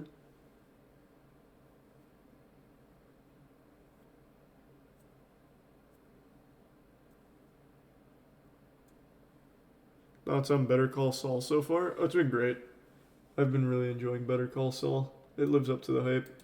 It's not better than Breaking Bad, though, I'll tell you right now. Let's watch the new Life of Luxury. Why do you think it's right for us to get involved with this girl's stalker? Who are you? Oh, no. She looked messed up. I think she came from the woods. Why do you keep bringing up the woods? Because I think there's something dangerous out there. Watch out! Oh, God! Dude, just drop it. We're trying to focus on what's going on inside of this house.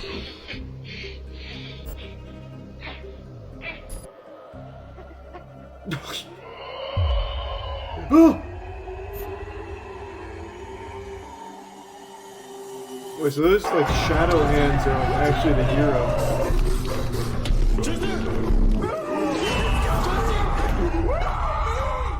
Yeah, this one's got a lot of effort putting into it. They've got like practical effects out the wazoo. Hello, Lux Army. Let's smash 100,000 likes for the next episode to be released.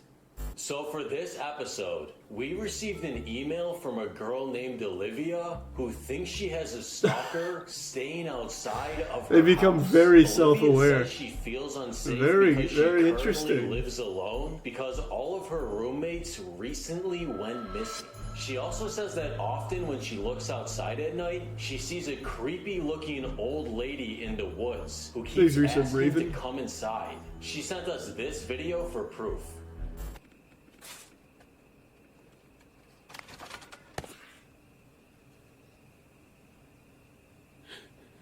Oh, God. She doesn't even look old. What was that noise? That didn't even sound like bones cracking. Sounded like a fish. So tonight we're going to drive to Olivia's house and Is try this to real? find out It is who's actually. been stalking I her. read about it in the But paper. first, a quick word from us. Okay, Chester, remember what Mom said. If someone makes fun of you, they're just insecure about Thanks to the themselves. 2 gift subs, Goth Kid. The tier 1, literally me.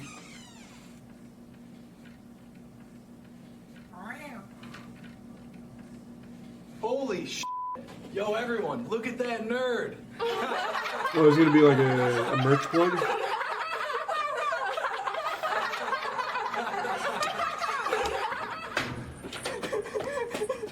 He's a Prime RXC and the Risa Blackdick. Hey kid, if you want to stop dressing like a nerd, just order some luxury merch. Luxury merch? It's the new official Life of Luxury and Luxury Dark merch. It has premium material and terrifying design. Just go to luxurydark.tv to buy it or click the first link in the description. Wow, this merch looks amazing. Well, I'm sold.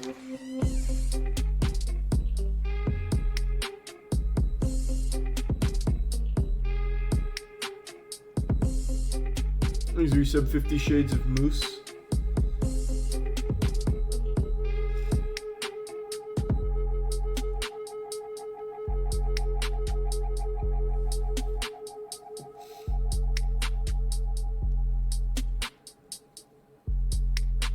God, this is going on for a long time. Luxurydark.tv to buy luxury merch or click the first link in the description. There's a tier 1 snacks in the resub Julian.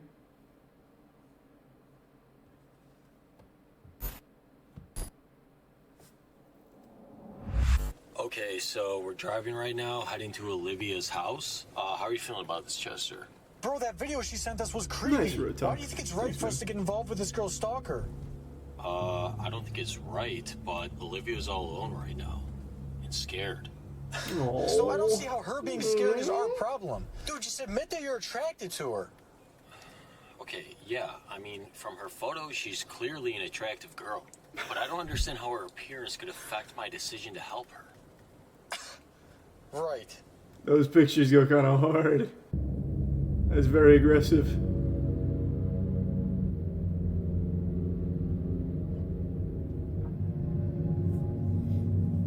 Yeah, it seems like they've become very self-aware. Okay, pull over. Pull over. This doesn't seem like they're trying or anything to be convincing. Bro, this area looks sketchy. We're in the middle of the woods. Dude, it's alright. Let's just go inside. Come on. Okay.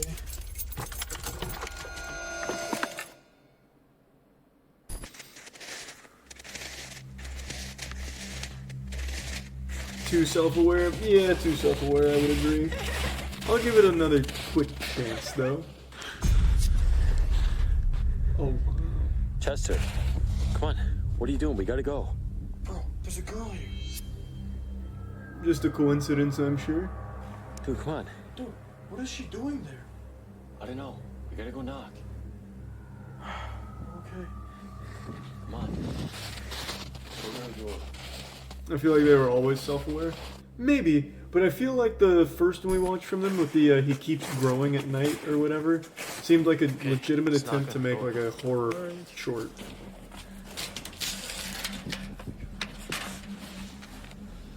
But now it's obviously very self-aware and just meant to be silly. I'm more just curious if the girl that they have to play this part here is actually the girl in those photos.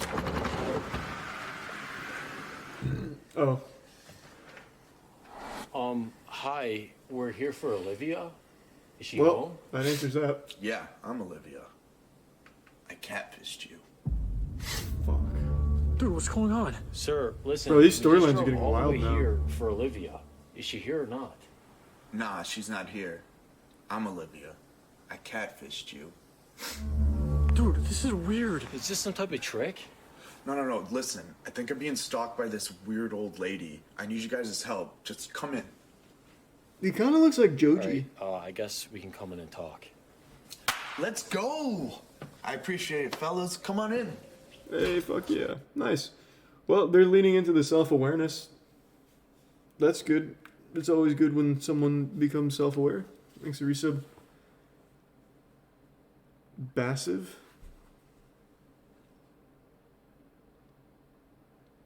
And the resub Yanni. Not voice crack. Not Darman though. True, not Darman. That ruined it. Too self-aware. Thanks the bits Aussie.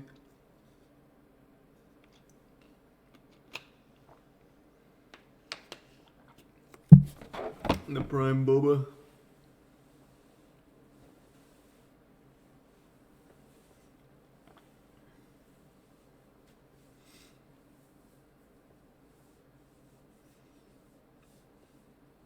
Yes, I will publish tonight's VOD. The amount of views stuff like this gets are wild to me. Yeah, usually if you make content geared towards either family friendly or kids, it's gonna pop off. Thanks for resub Pesta and Tier 1 Kegson.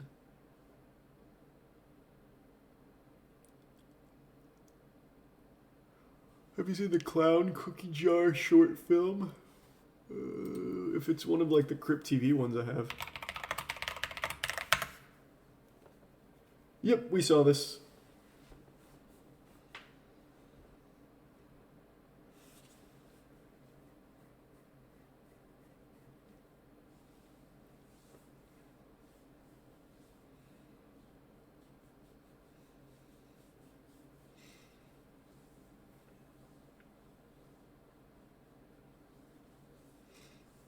Backrooms, seen it.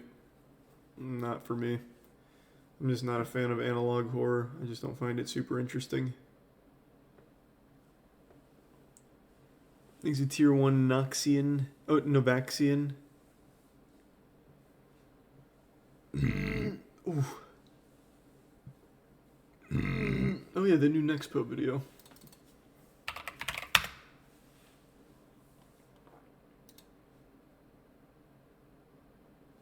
We've already seen the Lake City Quiet Pills.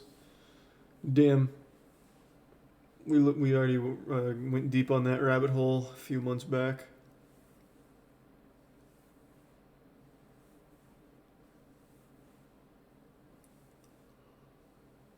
Dude, those burps, holy fuck. Yeah, that In-N-Out burger is really messing with my tummy.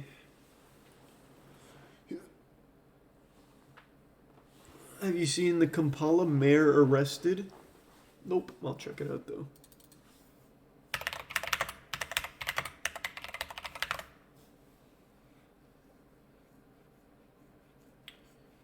Kampala mayor arrested, mayor among opponents of presidential age limit removal. So this is like an actual thing? I thought this was going to be a, like a video game rage.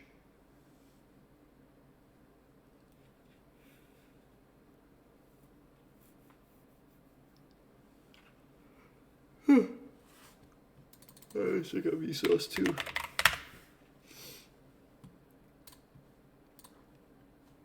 The worst evidence ever used in court. Vsauce, Kevin here.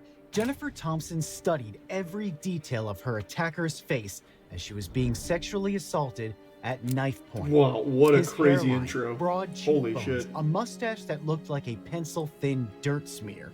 She couldn't fight back physically, but mentally she could memorize every little detail and bring him to justice.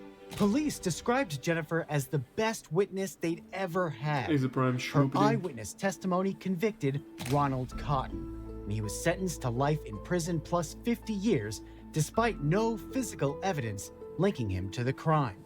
There was no evidence because he didn't do it. And 11 come years later, on. DNA testing Are we sure? proved it. So, how could the best witness ever get it completely wrong? Why do about 70% of DNA exonerations in the US involve eyewitness misidentification? And how can what we've seen turn into something we never saw?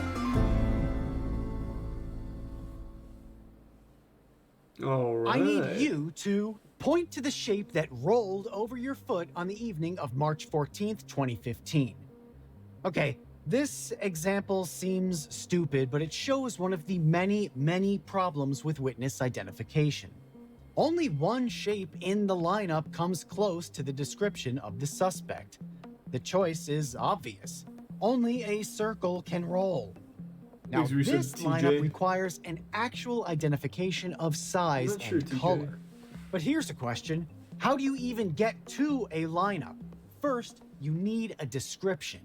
Jennifer Thompson studied pages of ears, chins, and noses so police could reconstruct her attacker's face using an identikit. In 1984, that was a sketch on paper. Now the identikit is digital. The hand-drawn face is a sketch That looks pretty on paper. good. Now the identikit. You know, you always hear about like police sketches being like super accurate and whatever, but all of the ones I've seen really feel truly fucking useless. Like, the only thing that really helps here is the facial hair and the hair. Other than that, like, all the facial features aren't really of much benefit at all. Other than to establish that his face isn't, like, double chin or anything like that.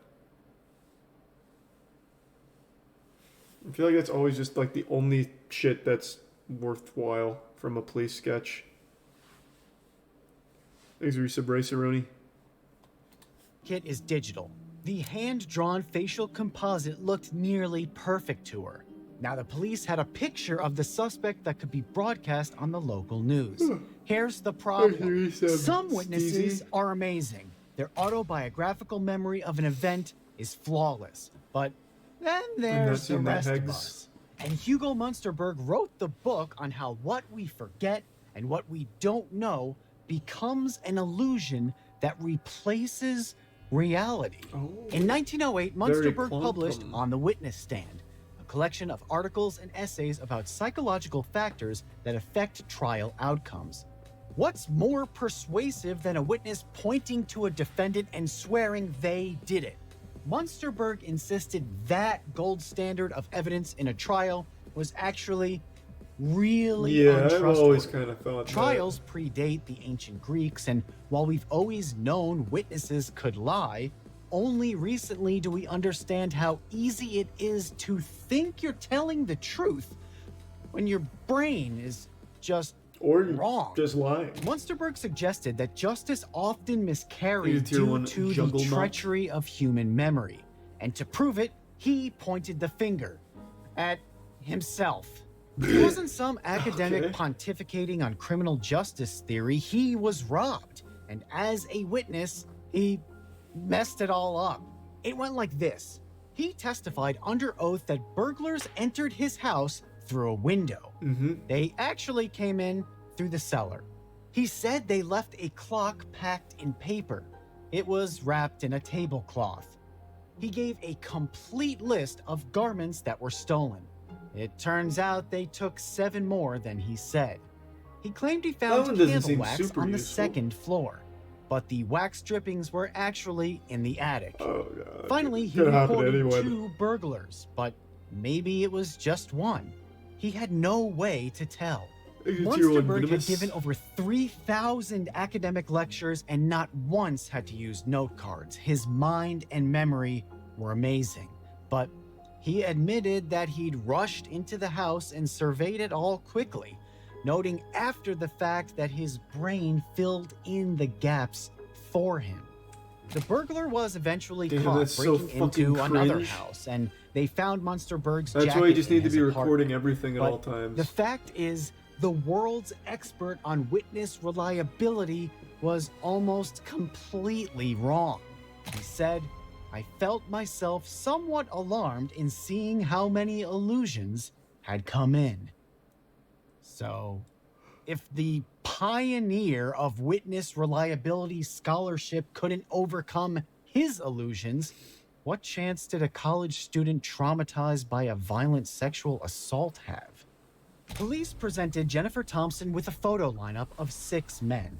They told her that the suspect might not even be in the lineup, but she figured if he wasn't there, why would they bother?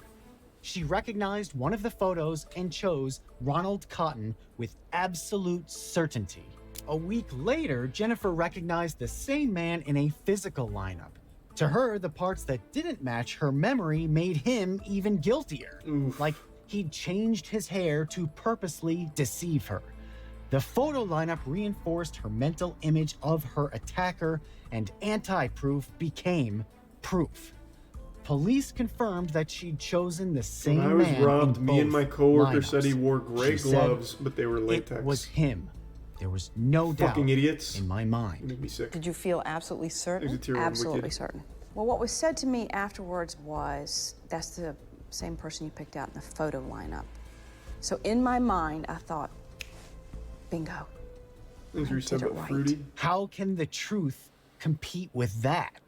Estimator variables are the parts of eyewitness identification that police can't control. So like, Cross-racial IDs tend to be less accurate than IDs within a witness's race. That isn't the police's fault. People think different things, and they just plain see different things, from an optical illusion to the colors of a dress. That one still blows my mind.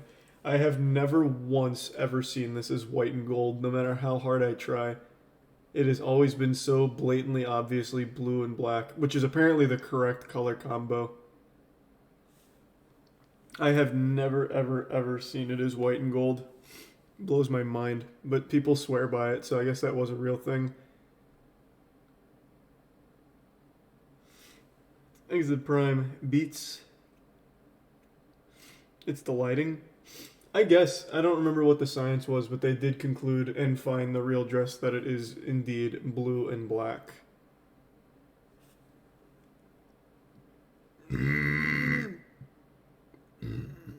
The real enemy of memory is time. Herman Ebbinghaus. No, it's not. It is. No, I can't believe we're going back. This is like fucking 6 years old by now. 7 even. This will probably bring it. And it was eventually confirmed to be black and blue. Oh, this one helps me see how people see it as white and gold, I guess. If your eyes are fucked up. The dress is actually blue and black.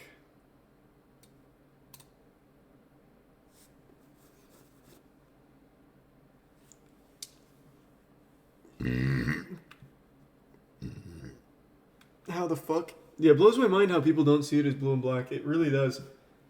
I've never been able to like grasp that or see that. But yeah, they got the dress. I think they even got the original person who took the photo of the dress, and all of it confirmed without a shadow of a doubt that it is a blue and black dress. Holy shit, 2015, 7 years ago.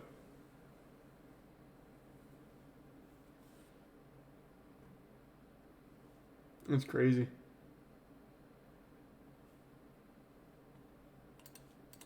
Curve provides a visual representation of how quickly your G-Meister, memory can Genghis, erode. Karma, and Todd. And as early as the 1880s, his equation expressed the vulnerability of memory over time. But forgetting Now let's over revisit time is Laurel and Yanni. Yeah, that one I don't even remember what I used to hear. The one that's always blown my mind is this one. This one is so fucking cool to me. Because this one you can freely flip-flop. If you think Brainstorm, you'll hear Brainstorm. If you think Green Needle, you'll hear Green Needle. And you can freely go between them. Unlike Yanni and Laurel.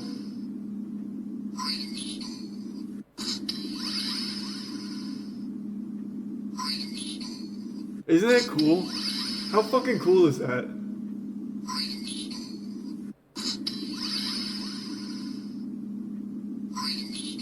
This is the only example of this phenomenon I've ever seen.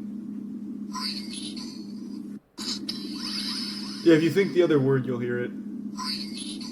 So like, think brainstorm, brainstorm, brainstorm, brainstorm, brainstorm, brainstorm.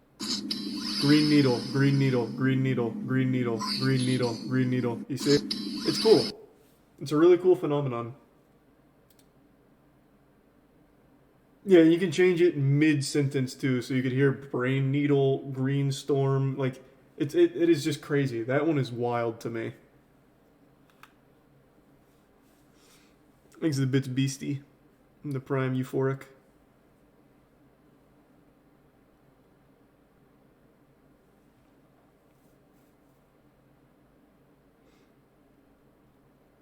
Do the LSD effect? I don't know that. What's the LSD effect? Is only half the problem. The other half is teaching yourself the lie. Every time you retell your story to police, to a lawyer, to a journalist, to a friend, Game of you're telephone. essentially engaging in the spaced repetition of practice. You're learning. Your memories get clearer, almost like memorizing lines for a play. So the longer it's been, the more you forget. The more you forget, the more you invent. The more you repeat, the more confident you are, whether it's true or not. Jennifer Thompson said if there was a death penalty, I wanted Ronald Cotton to get it. I would pull the switch if they let me. God damn. When she pointed her finger at Cotton to identify him during the trial, she said she wished it had been a gun. Ronald Cotton had become her attacker in her mind through unconscious transference. But there was no physical evidence, no fingerprints, no clothing, no fibers from the victim's apartment linking Ronald Cotton to the crime. He maintained his innocence and refused to entertain a plea bargain. Good. Well, he was convicted based largely on Jennifer's testimony. 3 years later, Jennifer Thompson came face to face with her actual attacker and didn't even notice. Ronald Cotton was given a new trial. That's great, right? Wrong. That's Christ. He That's also fucked. faced charges for another assault and burglary from that same night. Meanwhile, he'd met a man in prison who looked a lot like Jennifer's original composite sketch, and he looked so similar to Ronald Cotton that other inmates couldn't tell them apart. Bobby Poole lived in the same town as Ronald and Jennifer, and he was currently serving a sentence for sexual assault. If all that wasn't enough to raise suspicions, he'd literally confessed to other inmates that he assaulted her. Ronald's lawyers called Bobby Poole as a witness in the new trial. Poole denied everything. Jennifer Thompson had wanted to be the one to personally execute Ronald Cotton, but when she was in the same courtroom as her real attacker, the man whose face she'd studied, she didn't recognize him at all. Ronald was convicted again and sent back to prison. Richard Rosen, a professor at UNC Chapel Hill, and lawyer Tom Lambeth took on Ronald's case. They secured the DNA analysis that wasn't available in 1984. Ronald insisted that he'd be cleared, and the stakes were high. A DNA match would cement his guilt. Ronald wasn't lying. The test showed that not only was Ronald innocent, but that Bobby Poole was the attacker. And over 10 years after first being arrested, how do you Ronald even move Cotton on from that? was free. Jennifer didn't dispute the DNA findings. She knew she'd been proven wrong. She wasn't defensive about it. She was horrified. She said, I had to tell people not only was I a rape victim, but a rape victim with an extremely bad memory, and someone had to pay 11 years for that. I wondered how I could have been so stupid. Yeah, that was a big Jennifer fucking boo-boo, was huh? not stupid. During the attack, she actually convinced Poole to get rid of his knife, then outwitted him by offering to get him a drink and using the distraction to escape. She just fell prey to the vulnerabilities all witnesses have, and a few simple changes can drastically improve witness reliability. Lineups that offer a range of similar choices are most effective. That way suspects can't stand out. And making lineups sequential, so one photo at a time is compared to a witness's memory instead of being compared to one another, is even more effective. Police need to make it clear to witnesses that the suspect might not be there, and the cops who make the lineup shouldn't be the ones I feel like that's who a super hard administer thing to convince someone, though. Like, if you're brought to a lineup, I feel like you go there expecting one of them to fit the description in your head, and like he said, you just fill in blanks and get, like, close enough to the point where it convinces you. Hey, thanks for the raid, Hitachi. Appreciate it, man. Hope you had a good stream. So, like, even if you're presented very clearly with that option, like, hey, your attacker might not be there, I just think most people would convince themselves that they are and find something that gets close enough. I just feel like police lineups are a really like hard, tricky thing to navigate because it's pretty unreliable, like most people's memories. That double-blind process ensures police can't give any verbal or nonverbal cues to the witness to influence their choice. Recording the lineup solidifies the record, and police should ask witnesses to detail their level of confidence in their choice. But Jennifer Thompson would have said 100%. And advancing science was the only thing that saved Ronald Cotton from a life in prison. In Yeah, my thank mind, God. I was sure of what I saw. Thinking back on it, I don't know that I would have done anything different. Jennifer and Ronald are friends now. He Whoa. never blamed her for being wrong. They've What a given twist. talks together nationwide, their families are close, and they even end phone conversations by saying, "Love you." Half the Oh, states man, what in the the fuck? That's US so have sweet. instituted some form of eyewitness identification reform. But can we make sure what happened to both Ronald Cotton and Jennifer Thompson never happens again? Probably not. Man, Ronald Hugo must have like the Munsterberg was strongest right. mental From of all biological time. limitations to 11 systematic years error, wasted. the moment our eyes and ears capture something, the truth is vulnerable.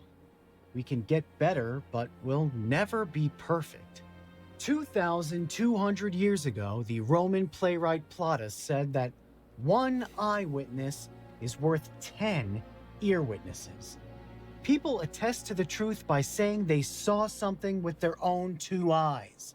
They'll tell you that something is so good, you need to see it to believe it. Ad segue. But the truth is, sometimes you need to believe it to see it. Oh, I thought it was gonna be ad. And as always, thanks for watching. What an interesting story.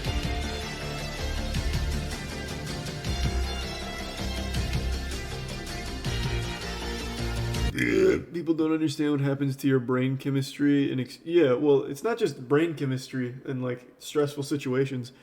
Memories are just not reliable. They just aren't. They literally are not. Thanks for some Franksky in Tuff. Hey, Tuff.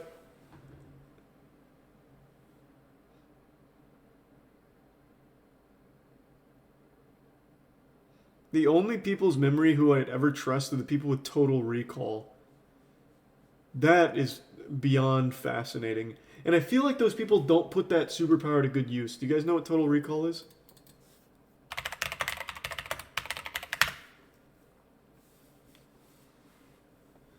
Thanks to Prime Cruzito. Total recall is a very, very small group of people in the world that can remember pretty much every day down to the second of every part of their life.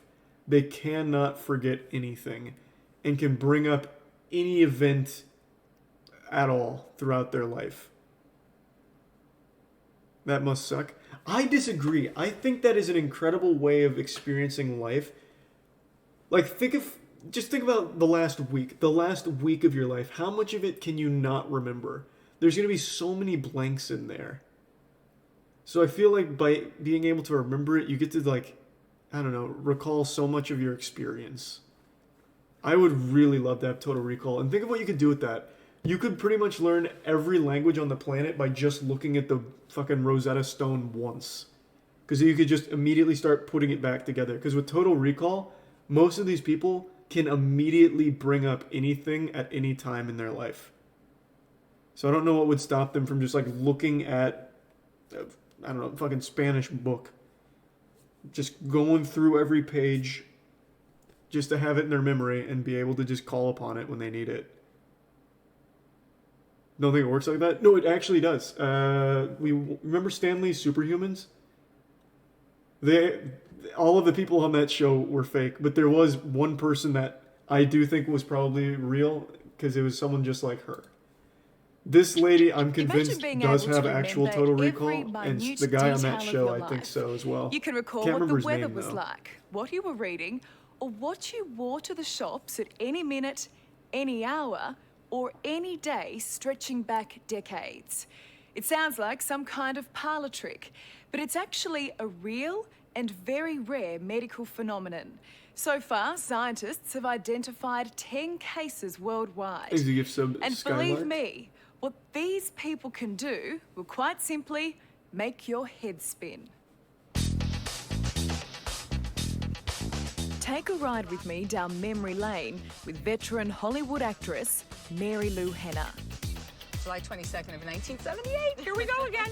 My first apartment that I moved into was 100 South Doheny, right down this street. Imagine remembering all the shitty movies you've ever watched. I think that'd be great. For sure. Mary Lou is no stranger to the limelight. I think it's her. She said she only had to look at a script once In the and she'd always remember her 1970s, lines. She It really starred helped. in the sitcom Taxi.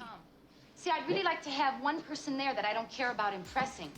But among her family and friends, Mary Lou Hanna has always been famous for remembering everything.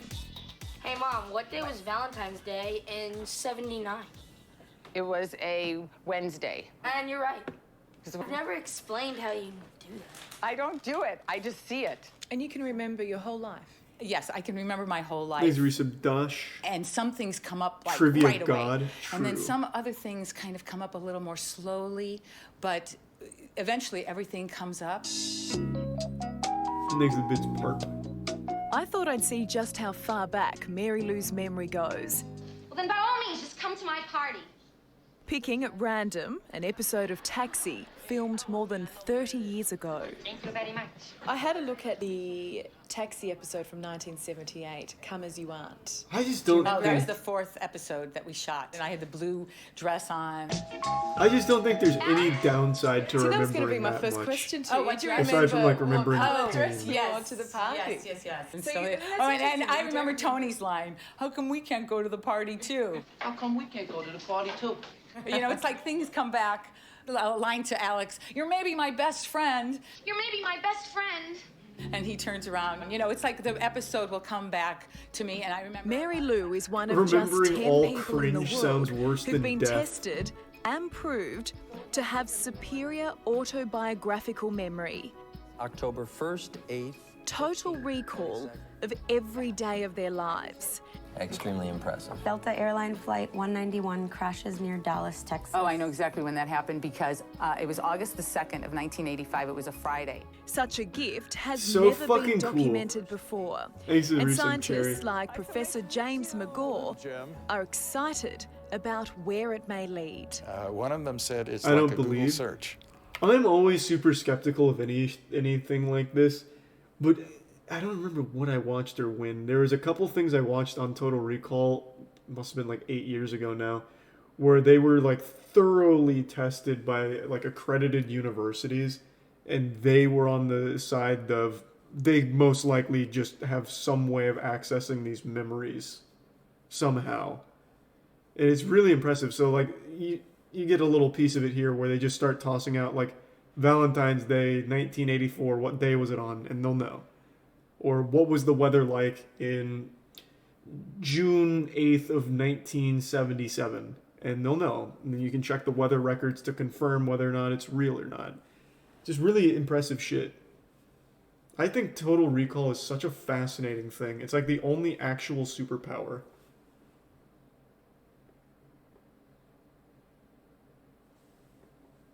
What about specifics of a conversation? Well, she kind of demonstrated that by remembering the lines from that random episode. Every nut you've ever had. Not only remembering every nut you've ever had, but remembering exactly when you busted. Think of the power.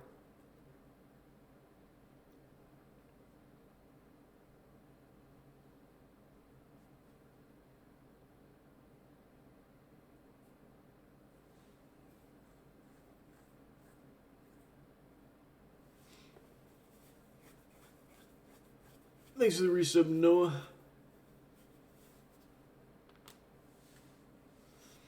Think of pain. That's what I said. The only downside I could see to having Total Recall would be remembering traumatic moments. Thanks for tier 1, Tubba. And the bits, Chaco.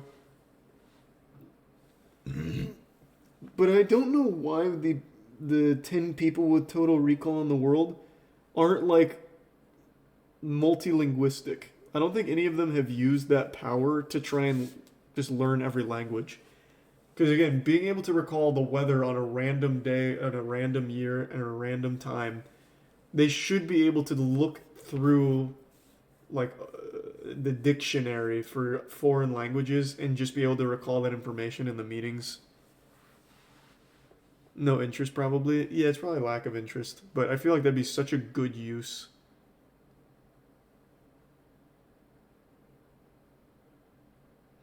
Don't you have photographic face recall? You were able to recall that toilet-licking woman instantly?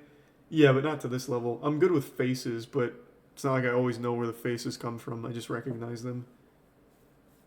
Thanks to resub back. And I even took that quiz where I was just barely above average or whatever. But I think I'm really good with faces.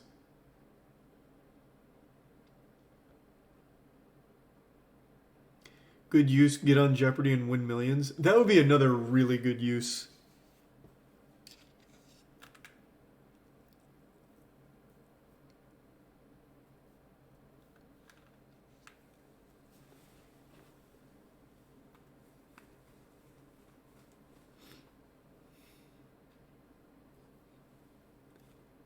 Thanks to the resub Tobias.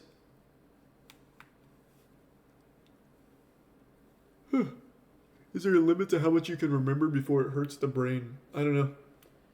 You'd have to ask one of them. I couldn't tell you.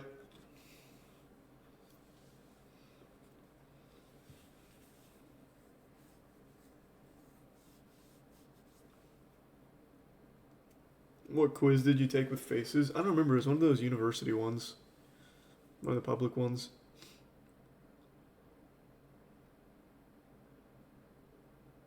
I think the fact that nobody diagnosed with this... I think the fact that nobody diagnosed with this has done any of those things should be setting off some alarm bells. Well, I don't know for sure if they haven't.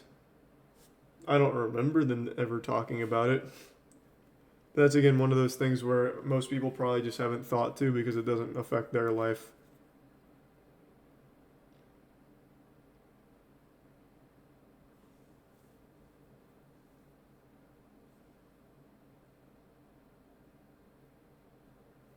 Probably more like an archive where you can access it when you want to.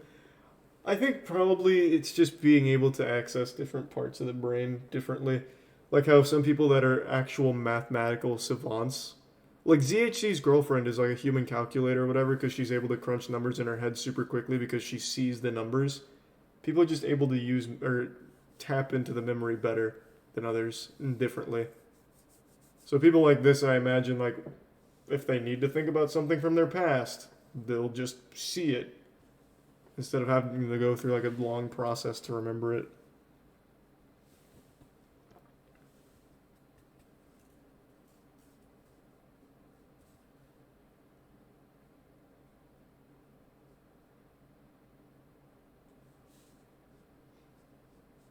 Does this type of people mean they have a high IQ? Probably not.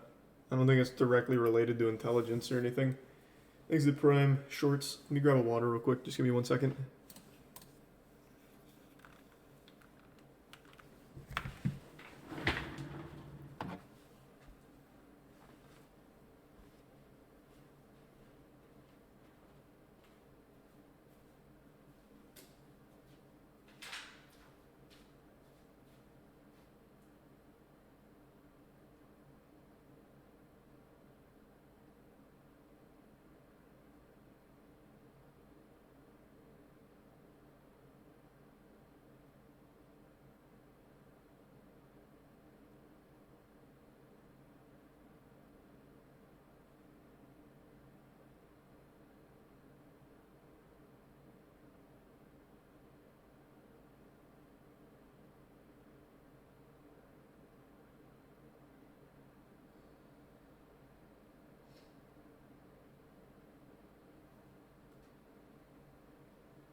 I'm back.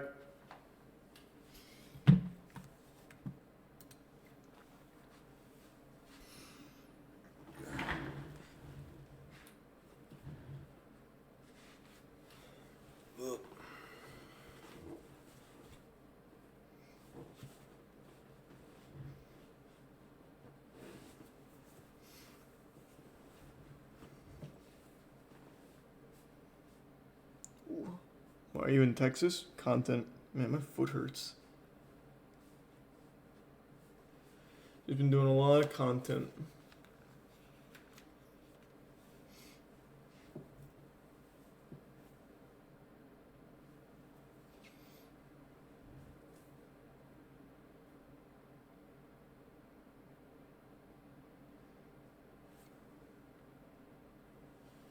Watch Our Father Netflix trailer. Nah. Never heard of it. Doesn't sound... Man, I fucking set my water down right before sitting down. Hold on.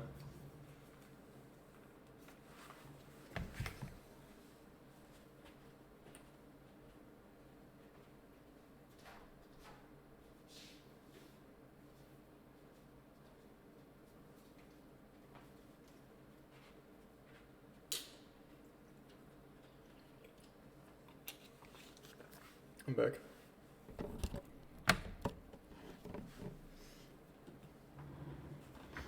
I have not played the Overwatch beta.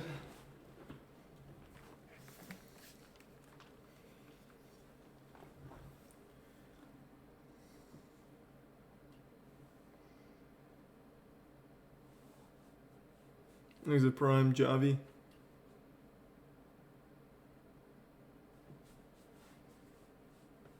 Play Gundam? Bro, I wish Gundam was out.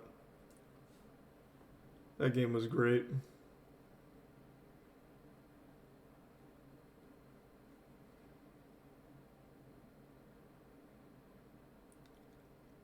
Sleep well, Talon. Yeah, I'm getting pretty fucking tired too. I'm getting a little sleepy. Thanks for some Kane. Veritasium's new video.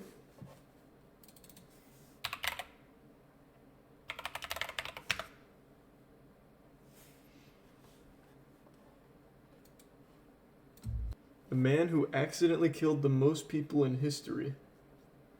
Let's ride. One single scientist created 3 inventions that accidentally caused the deaths of millions of people, including himself. Oh. Not only that, they decreased the average intelligence of people all Oh my around God, he the made world, Twitter. increased crime rates, and caused 2 completely separate environmental disasters that we are still dealing with today. Part of this video is sponsored by Ren. More about them at the end of the show. In 1944, as a young chemist who had just finished his master's, Claire Patterson went to work on the Manhattan Project, building the first nuclear weapons. His job was to concentrate uranium-235, the fissile fuel for bombs, from the much more common uranium-238. And this required huge machines, mass spectrometers, which separated the 2 types of uranium by their slight difference in mass. Yeah, I'll be going to the OTK house tomorrow. After the war, Patterson went back to grad school to get his PhD. He picked a research project that would take advantage of his experience with mass spectrometers, measuring the age of the Earth. Radioactive rocks are effectively clocks. Uranium-238, for example, decays into thorium, and then protactinium, and then 12 more decays, until it ends up as lead-206, which is stable. The rate of this decay is consistent and can be measured.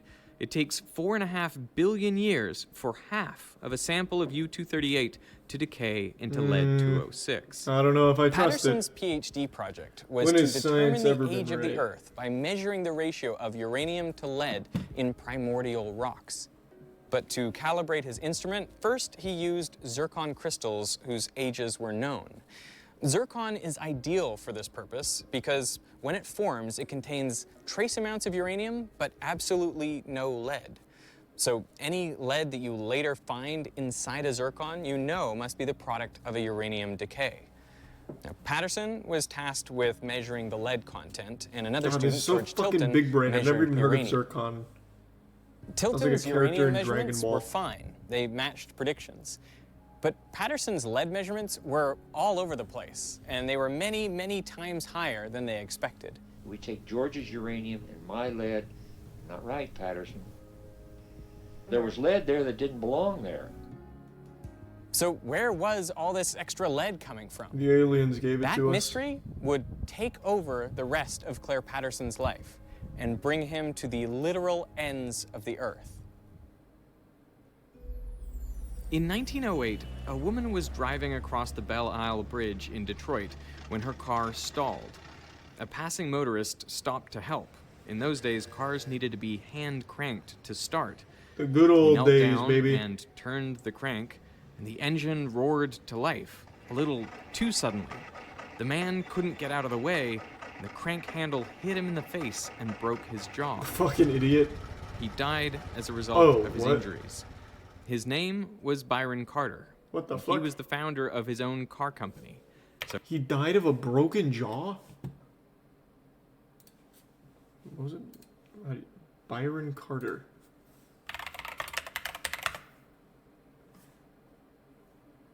What an awful way of going out.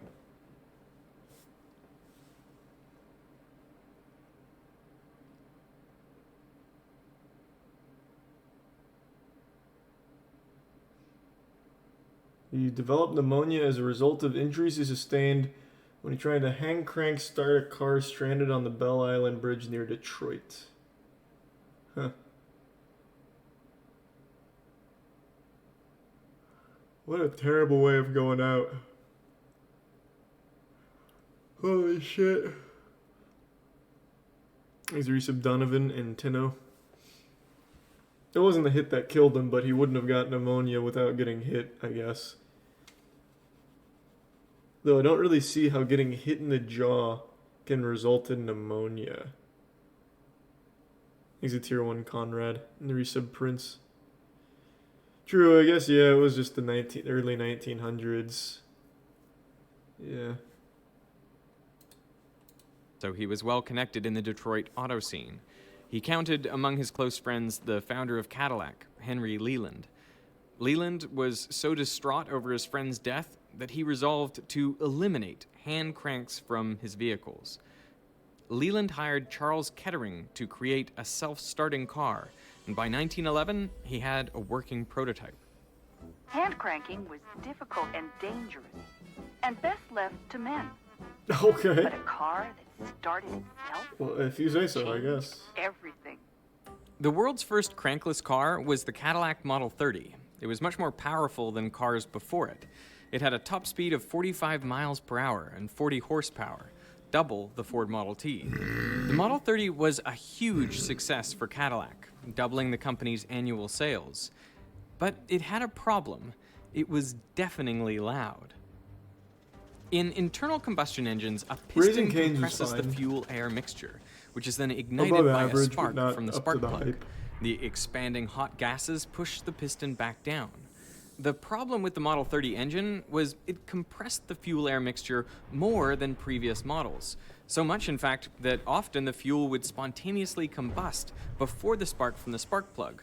So rather than orderly, perfectly timed explosions, you'd get multiple haphazard combustions leading to turbulent pressure waves inside the cylinder. The resulting sound led the problem to become known as engine knocking.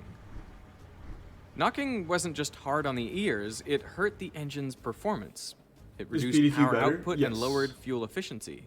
The vibrations also damaged the piston and walls of the cylinder, shortening the life of the engine. We all agreed on that. The good news was that fine. engine knocking could be corrected by changing the fuel. Different fuels can withstand different levels of compression before detonating. N-heptane, for example, will spontaneously combust under only a little compression. Isooctane, on the other hand, can withstand a much higher compression ratio before it auto-ignites, so it's much less likely to cause knocking. To quantify how much compression a fuel can withstand, scientists came up with the octane rating system. They arbitrarily set isooctane to have a rating of 100 and N-heptane a rating of 0.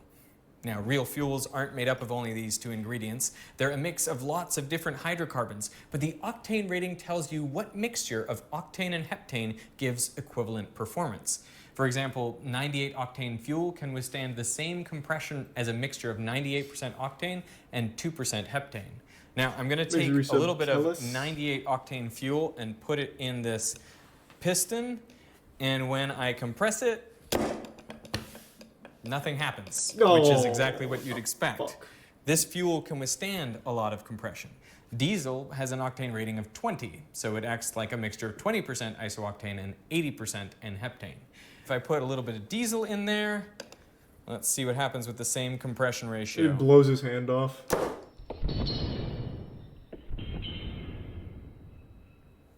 There you go. You get a little explosion in there. That's because this is a low octane fuel. I mean, that's what diesel's meant to do. You compress it and it ignites. But you don't want this sort of fuel in an engine with spark plugs.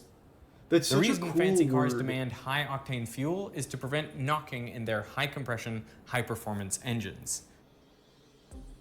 Kettering wanted to find an additive which would increase the octane rating of ordinary fuel and eliminate knocking in high compression engines.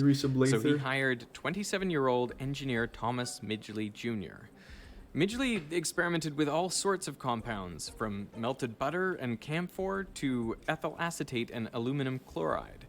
He later wrote most of them had no more effect than spitting in the Great Lakes. Ethanol was an interesting exception. It did stop the knocking, but you needed a lot of it, about 10% of the fuel mixture for it to be effective. Nothing. That much ethanol would be expensive and hard to turn a profit on. And Midgley was really after an additive that was cheap, easy to produce, and effective even at low concentrations. So he kept trying. Then he hit on tellurium. It worked wonderfully as an anti-knock agent, but it had a terrible smell.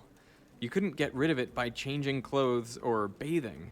His wife was so offended by the stench that he had to sleep in the basement for 7 months. Jesus Christ. Midgley wrote, "I don't think that although this doubled the fuel economy, humanity would suffer this smell." 7 months? On December 3rd, 1921, after 5 years of working on the problem, Midgley found what he thought was the perfect solution: tetraethyl lead. That's a lead atom right there in the center. This additive was exactly what he was looking for. It stopped the knocking, it didn't smell, it was cheap to produce and readily available. Best of all, you only needed 1 part in 1,000 for it to be effective. In a call to Kettering, Midgley said, "Can you imagine how much money we're gonna make with this? We're gonna make $200 million, maybe even more." That is a That lot. is over $3 billion in today's dollars. Now, for his discovery, the American Chemical Society gave him the prestigious Nichols Award, and they asked him to do a series of public talks, but Midgley declined. He and Kettering patented the process for making tetraethyl lead, and they called their new additive ethyl, perhaps so it might be confused with another common additive, ethyl alcohol. Oh. They made no I was mention gonna take a guess of and I was lead. gonna be wrong. Then they teamed up with 3 of America's largest corporations, General Motors, DuPont, and Standard Oil of New Jersey, to form the Ethyl Corporation. Their marketing was brilliant.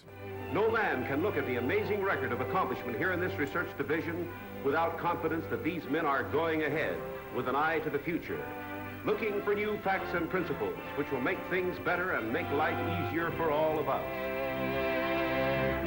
Yeah, America! We like lead.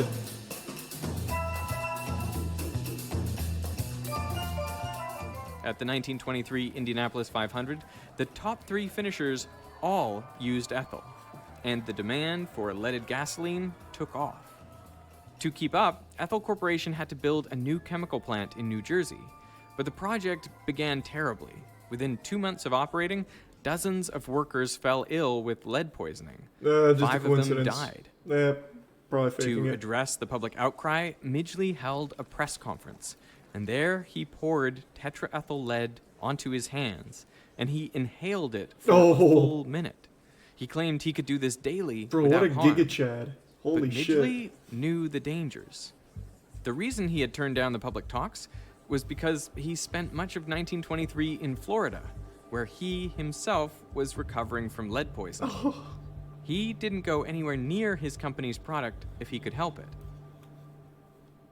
Lead is dangerous even in small doses. Holy shit. It mimics calcium in our bodies, so there's no efficient way to get rid of it. And like calcium, lead can be stored in bones for years, meaning it can continue to poison the body long after the initial exposure. The organ most sensitive to lead is the brain. Lead breaks down the myelin sheath around axons and prevents the release of neurotransmitters. That's why common symptoms of lead poisoning are headaches, memory loss, and tingling in the hands and feet. And children are particularly susceptible. Lead exposure can cause permanent learning disorders and behavioral problems. And the dangers of lead had been known for hundreds of years. Already in 1786, Benjamin Franklin remarked that lead had been used for far too long, considering its known toxicity. You will observe with concern how long a useful truth may be known and exist before it is generally received and practiced on. He would have been aghast to learn that nearly 150 years later, scientists planned to add lead to fuel. Doctors and public health officials from MIT, Harvard, Yale, and the U.S. Health Service wrote to Midgley and warned them against producing tetraethyl lead. They called lead a creeping and malicious poison and a serious menace to public health. Their concerns were dismissed. This model shows how just the right amount of fluid containing tetraethyl lead and dye is added to the gasoline. No one doubted that a lot of lead was bad for you, but how much harm could a little lead do? Do you like Zillikami? By the 1950s, millions of motorists globally were burning lead in their cars and releasing it into the air. Some of that lead ended up on Claire Patterson's zircon samples, preventing him from determining their age. In 1952, he moved to Caltech, where he built a new lab from scratch. Suspicious of environmental contamination, he tore the electrical cables out of the walls to remove the lead solder. He cleaned the floors and benches daily with ammonia and made sure that air was always being blown out of the lab. To go inside, you had to wear a plastic bunny suit. Patterson basically invented the clean room. Inside that room, he turned his attention to the oldest rocks in the solar system. Meteorites. All the original rocks on Earth had long since been destroyed by tectonic activity. But meteorites come from asteroids, which formed around the same time as Earth. They have just been drifting through space until they entered the Earth's atmosphere. So the best way to measure the age of the Earth was to measure the age of meteorites.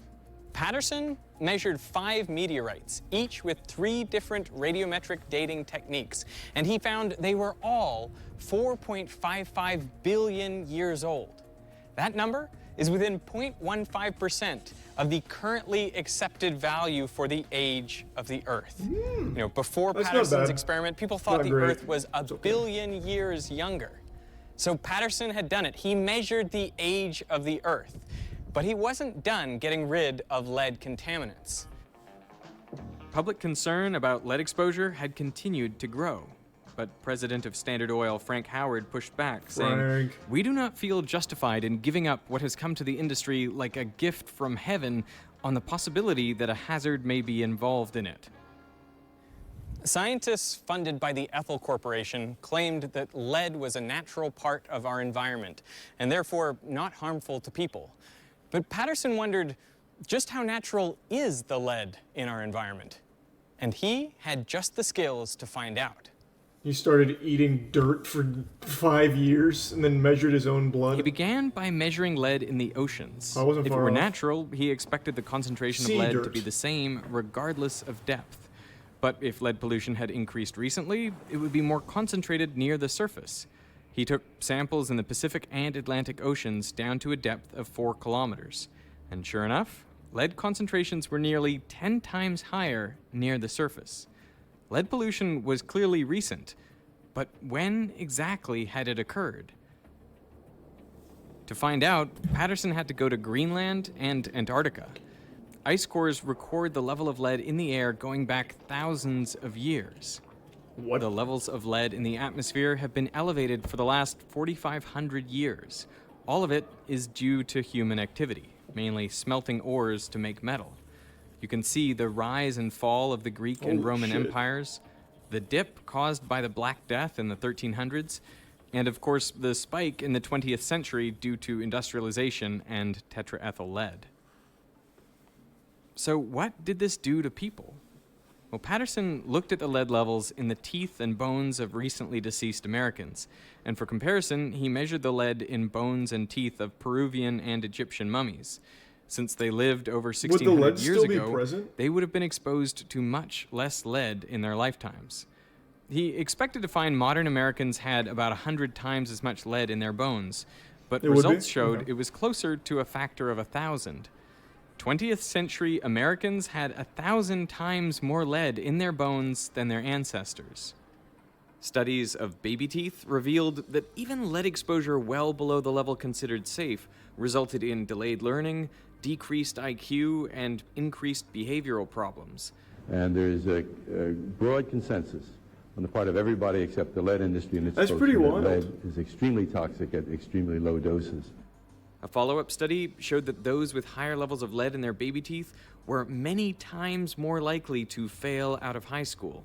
As a result of studies like these, the CDC's guidelines for the acceptable level of lead in children's blood dropped from 60 micrograms per deciliter down to 3.5. And as far as we know today, there is no safe level of lead. Globally, lead is believed to be responsible for nearly 2/3 of all unexplained intellectual disability. Holy shit. According to a study published in 2022, more than half of the current U.S. population, that's 170 million people, were exposed to high levels of lead in early childhood. Those born between 1951 and 1980 are disproportionately affected. The authors estimate that in aggregate, lead caused a loss of more than 800 million IQ points. Oh, that's a weird The world statistic. is less intelligent today because of leaded gasoline. That's But fucking there crazy. are even more troubling correlations. The U.S. saw a steady rise in crime from the 1970s to the 1990s. Then it abruptly declined. This graph looks eerily similar to a plot of preschool blood lead levels, just offset by 20 years. The obvious question is, did kids who were exposed to higher levels of lead grow up to commit more crimes than they otherwise would have? You might think this is just a spurious correlation, but the same pattern appears in many countries, including Britain, Canada, and Australia. And we know there's a causal connection between lead exposure and antisocial or violent behavior. A study of 340 teenagers found that those who were arrested were 4 times as likely to have elevated lead in their bones than similar demographic controls. What leads to the have higher... run-ins with the law. I'm sure this will be answered, but Now, this doesn't mean that... I guess, well, maybe it won't be since it's almost over. What leads to the higher levels of lead concentration in the infants and like the newborns and all of that? Is it just like how close they are to the gasoline or what? The water, I guess, lead paint. Yeah, lead's present in pretty much all food that's grown in the ground, but I feel like that's not going to be a huge contributing factor for like a newborn. A newborn's not going to be eating a ton of apples, right? But yeah, lead is literally in everything that grows from the soil. Tap water? Is there lead in the tap water?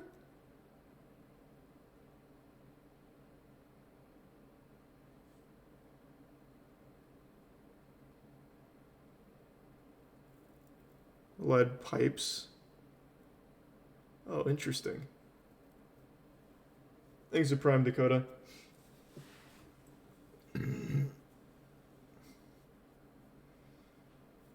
Yeah, I guess I didn't think of lead pipes. So like in older houses and shit.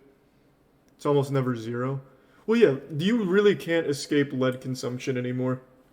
It is literally in everything. Like, again, every vegetable, every fruit, all of it has trace amounts of lead. Literally everything you consume does. I was just wondering what would cause, like, for infants and all of that to have increased levels of lead. And I guess it would probably just be where they are in the world and what they're eating.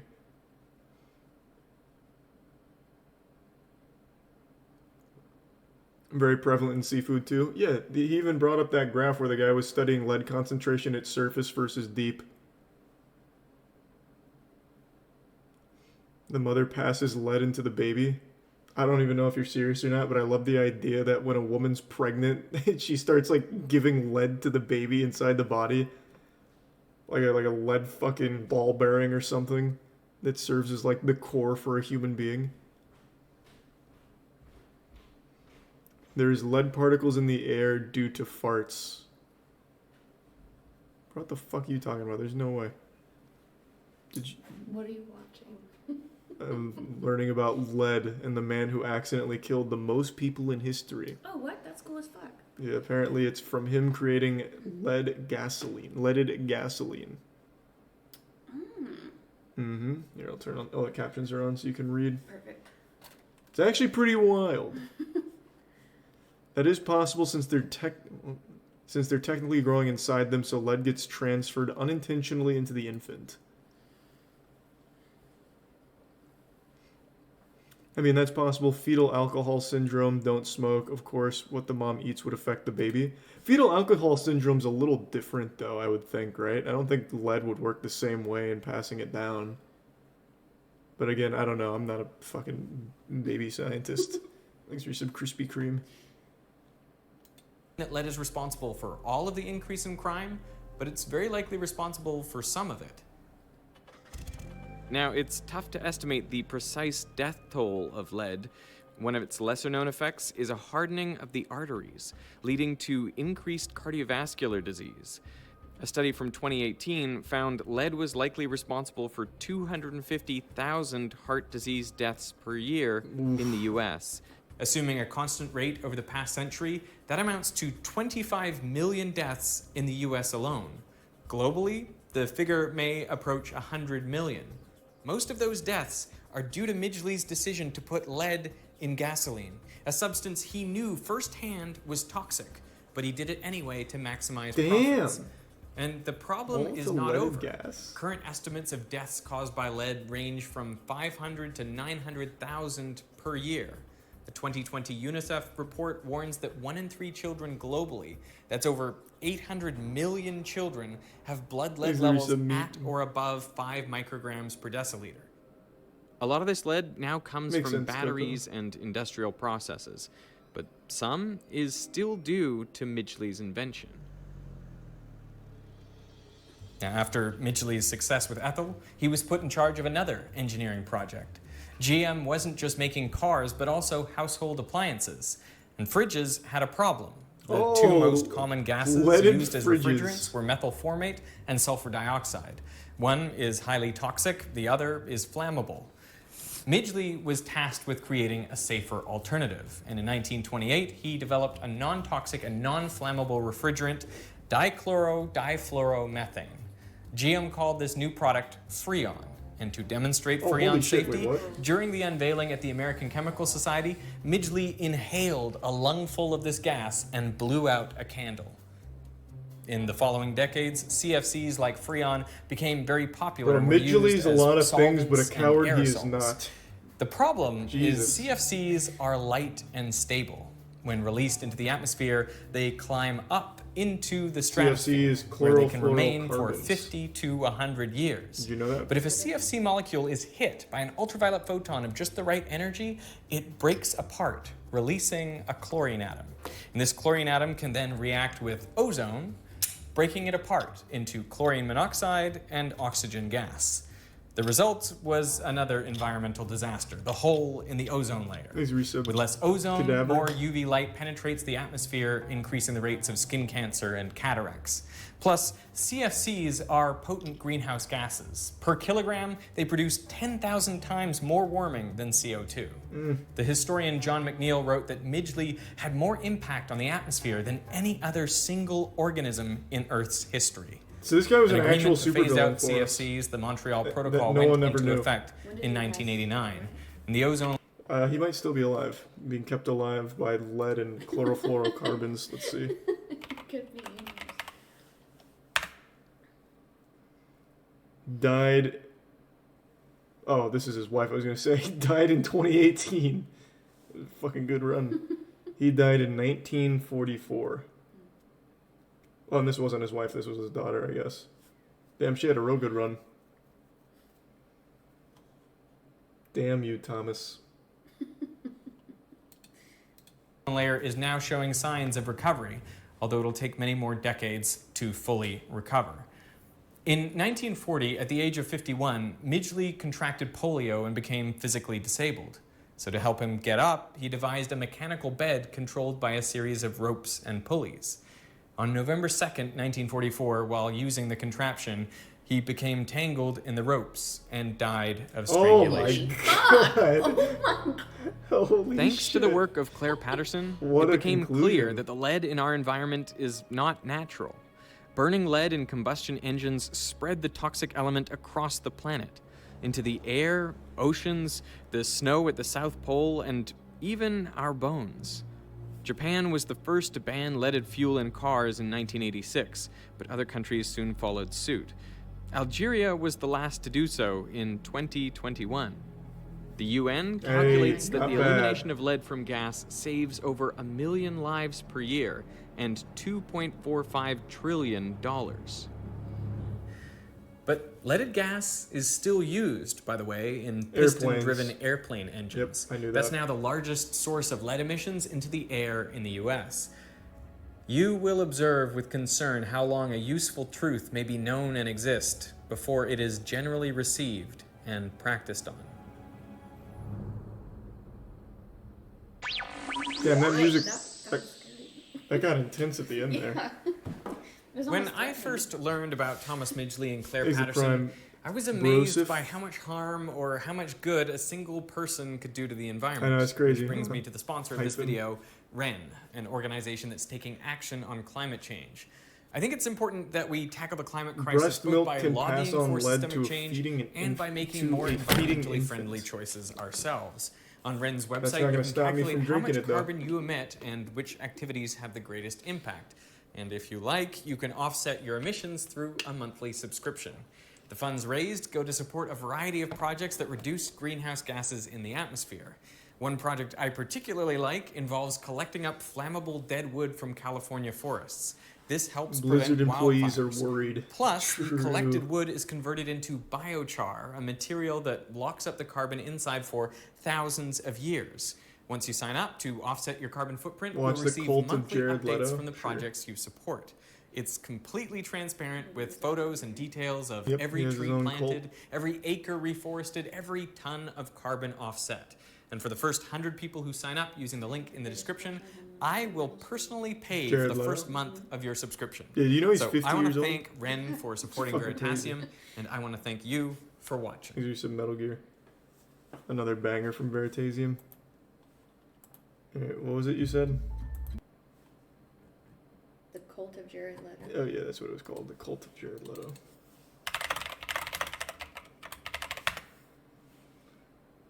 Hey, Fillion just made something on this. From cultural icon to cult leader. I don't know why I immediately read that as cancel culture. If you were stuck in a life or death situation and the only way to escape was to guess how old this man was, what would you say? Jared Leto is 50 years old. Let that sink in for a minute. Why is it that Twitter seemingly lost their mind after Jared Leto presented a Grammy to Olivia Rodrigo? A seemingly innocent interaction with dark roots that only some are aware of. Jared Leto began his acting career in 1992 in the television series Camp Wilder, but really hit the limelight 2 years later with his breakout role as Jordan Catalano in My So-Called Life. It was clear that he was a heartthrob and had acting This or Requiem? Requiem for a Dream. That was one of your favorite movies? Yeah, definitely. You have like the weirdest taste. That movie is fucking disturbing. It's so good though. I mean, it's an interesting movie, but like, goddamn. Then they have like that. How old were you when you liked that movie? Probably like 16. Oh, okay. So you weren't like a kid. I was gonna say that like ass to ass scene where the girl like does the ass to ass shit. I mean, I think it did scar me, but like, if I would have seen it younger, yeah, that would have been bad. Talent. A combination that would allow him to star in Hollywood cult classics like Fight Club, American Psycho, and Requiem for a Dream. Jared Leto is known for being a method actor, aiming to show real and raw emotions in his roles by throwing himself into the world of the character that he plays. Sometimes he gets it right, other times he falls flat on his face. One of his earliest demonstrations of method was in Prefontaine, a 1997 biopic about the legendary distance runner. Jared Leto is most notably known for his Oscar-winning performance as Rayon, a struggling transgender woman in Dallas Buyers Club. Method acting, traditionally known as the Stanislavski system, was developed as a way for actors to combine the outer and inner theatrical sense of self by physically embodying the character's experiences. Today's actors must look to Moscow at the beginning of the 20th century to find one of the great theatrical figures of his time, an actor, stage director, teacher, and founder of the legendary Moscow Art Theater. This It's is sweet, Konstantin but you Stanislavski. can't do links. Before his death in 1938 and after, No, I don't he do was method an acting. enigma. Classical Successive for me. generations have either venerated him or discredited him. A constant source He's a of prime sim. controversy, he has been nominated with Einstein and Freud as one of the 3 true visionaries of the century. Others have denounced him as a charlatan purveyor of mumbo-jumbo. One thing is undeniable. Yeah, it kind of came out of nowhere. Stanislavski, his theater and his acting system found immortality, even as the world around him was it's a being pretty torn cool apart. Although method acting is a legitimate way that many actors get into character, it's oftentimes used as a selling point for modern movies. Usually, headlines are run showcasing the extremes that some of these actors go to in order to prepare for their roles. It's cringy and oftentimes embellished or fabricated to stir up hype. This is one of the main reasons why people hate Jared Leto's Joker, but we'll get into that later. If you're able to separate Jared Leto from his acting ability, it's no secret that he's successful on the big screen. Parallel to his rise to fame in Hollywood, he really does look like Zac Jared Efron. Leto would start a band with his brother Shannon. They would name it 30 Seconds to Mars. God, that if you band grew up slaps. during this time like myself, you can probably remember The Kill playing on every alternative radio station in the 2000s. 30 Seconds to Mars would go on to have numerous breakout hits as their style shifted from edgy to pop. This is why many 30 Seconds to Mars fans are nostalgic of their original music but cringe at their new stuff. They continue to create music around vague, relatable themes such as struggle, love, life, death, and faith. Did 30 Seconds to Mars dominate any genre? Probably not. But they were insanely successful in creating a cult following that is now bigger than ever, known as the Echelon.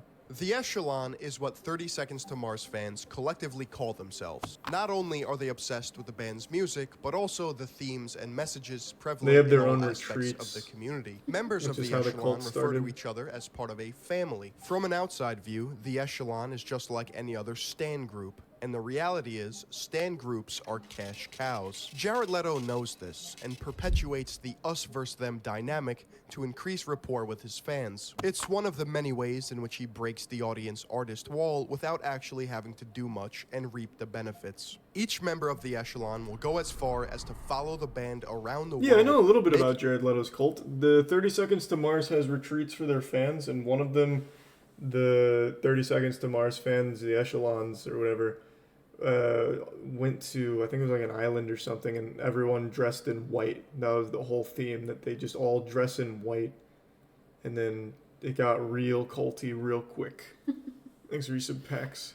Making sure to attend every tour event possible. 30 Seconds to Mars even has Guinness World Records for their seemingly endless tours. Their logo is a triad with a line through it, which you can find on almost any of their work and on Leto himself. Twice. In 2009, the band released merch which said, "Yes, we are a cult." Although this is supposedly an inside joke between Jared Leto and his superfans, it's a slippery slope when given the context of Jared Leto's reputation. If you define cult as a group or movement held together by a shared commitment to a charismatic leader or ideology, then the Echelon checks all the boxes. And it certainly doesn't help his case that he literally looks like Jesus. In 2015, Jared Leto started Camp Mars. There it is. A Malibu retreat where fans can experience the band on a closer level. Camp Mars included outdoor activities, live performances from the band, and a chance to meet Jared Leto himself. Packages ranged from sleeping in tents to VIP lounges, and the prices increased accordingly. Camp Mars was a huge success, and after 2015, it became tradition.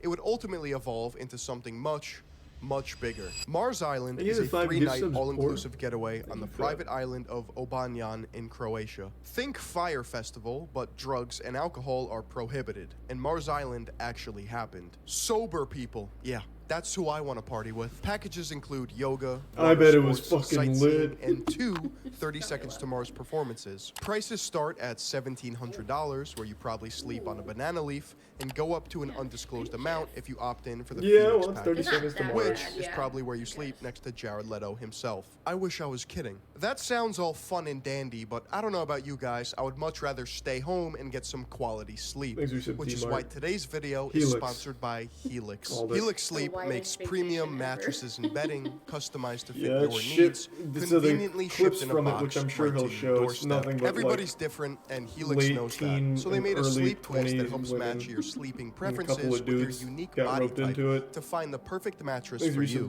Based on your different sleeping positions and preferred firmness, Helix Sleep has a mattress for everyone. If you happen to sleep with a partner or a pet, you can take the quiz together and find the best compromise for all of you. I personally sleep on my side and stomach, and I like a nice medium mattress feel, and that's why I was matched with the Midnight Lux. I've been sleeping on Helix mattresses for well over a year now, and ever since I moved, I had to upgrade from a queen to a king. I fall asleep in a matter of minutes, and I wake up feeling rejuvenated. My old mattress does not even compare, and trust me, if Sebastian likes it, I guarantee you're gonna love it. My favorite part about Helix is that your new mattress comes rolled in a box directly to your doorstep, and they offer free shipping to anyone in the US. When am I gonna go and If it makes you nervous to buy something that you haven't tried yet in person, Helix offers a 100-night sleep trial. Gives you a little bit over 3 months. I'd love to do that. Completely fall in love hey, if you're in the with your chat, new Jared mattress. Leto, and if I'm you down. don't, they will come and pick it up for you. Come check it no out. questions asked. Sleep next to you or and whatever. you will get a full refund. Plus, Helix mattresses come with a 10-year warranty, and they offer financing options and flexible payment plans. So a great night's sleep is never that far away. I love my Helix, and I think you would too.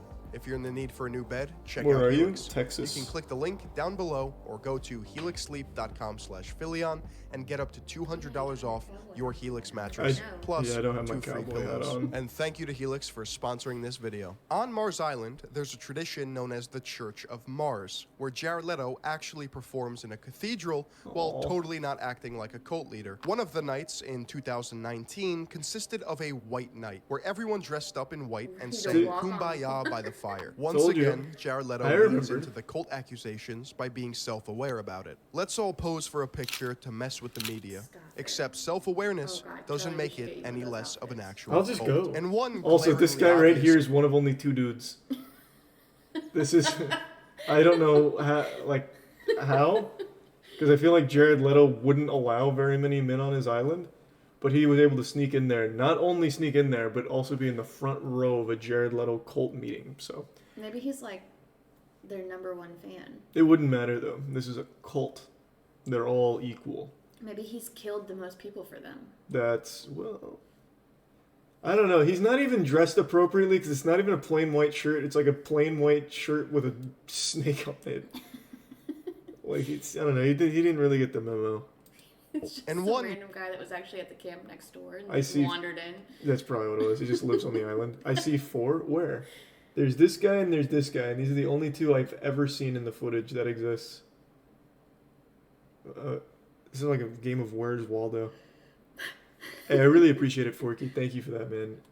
Appreciate the raid and hope your night is fantastic. Glaringly obvious observation is that most... Oh, right here. Wearing a Marvel shirt. Nice. Okay. The people here are women. I thought this was strange too. One of the package add-ons for your luxury stay in Croatia includes a tattoo service, so you can get a tribal marking of your favorite cult leader. Mars Island is an experience like no other. Jared Leto lives his life like he's on Mars. The man is detached from reality physically and figuratively. He's been riding his breakout success for over 2 decades, and it doesn't seem like it will ever slow down. If you really study Jared Leto in the media, he has a history of acting like a self-entitled celebrity with a god complex. At the start of the pandemic, Jared Leto posted this gem on Instagram. He was on a 12-day silent retreat and didn't know that COVID took over the world. He is also well connected with mega brands like Gucci and This Walking Nightmare. Have you ever seen celebrities completely abuse their power by making interviewers uncomfortable? I've observed that many celebrities get off on preying on women in front of a camera. They like to push buttons, be inappropriate, and see how much they can get away with by trying to charm or seduce. When in reality, they are playing a... I think Vin Diesel's like a good guy in real life, but he had like a real bad moment. So that little clip he was showing there is it was an interview with some girl for whatever Fast and Furious number. I think it was 8. And he was drunk and wouldn't stop like hitting on her. but in the weirdest way. He was like talking to, I think, I'll just pull it up. I think he was talking about like marriage or something at one point, and then he gets down on his knees and chases her. If you were stuck. It's really fucking weird. Yeah. Okay, that would be really concerning if Vin Diesel was on his knees chasing her. Yeah, it was, I would probably run away. It was fucking weird.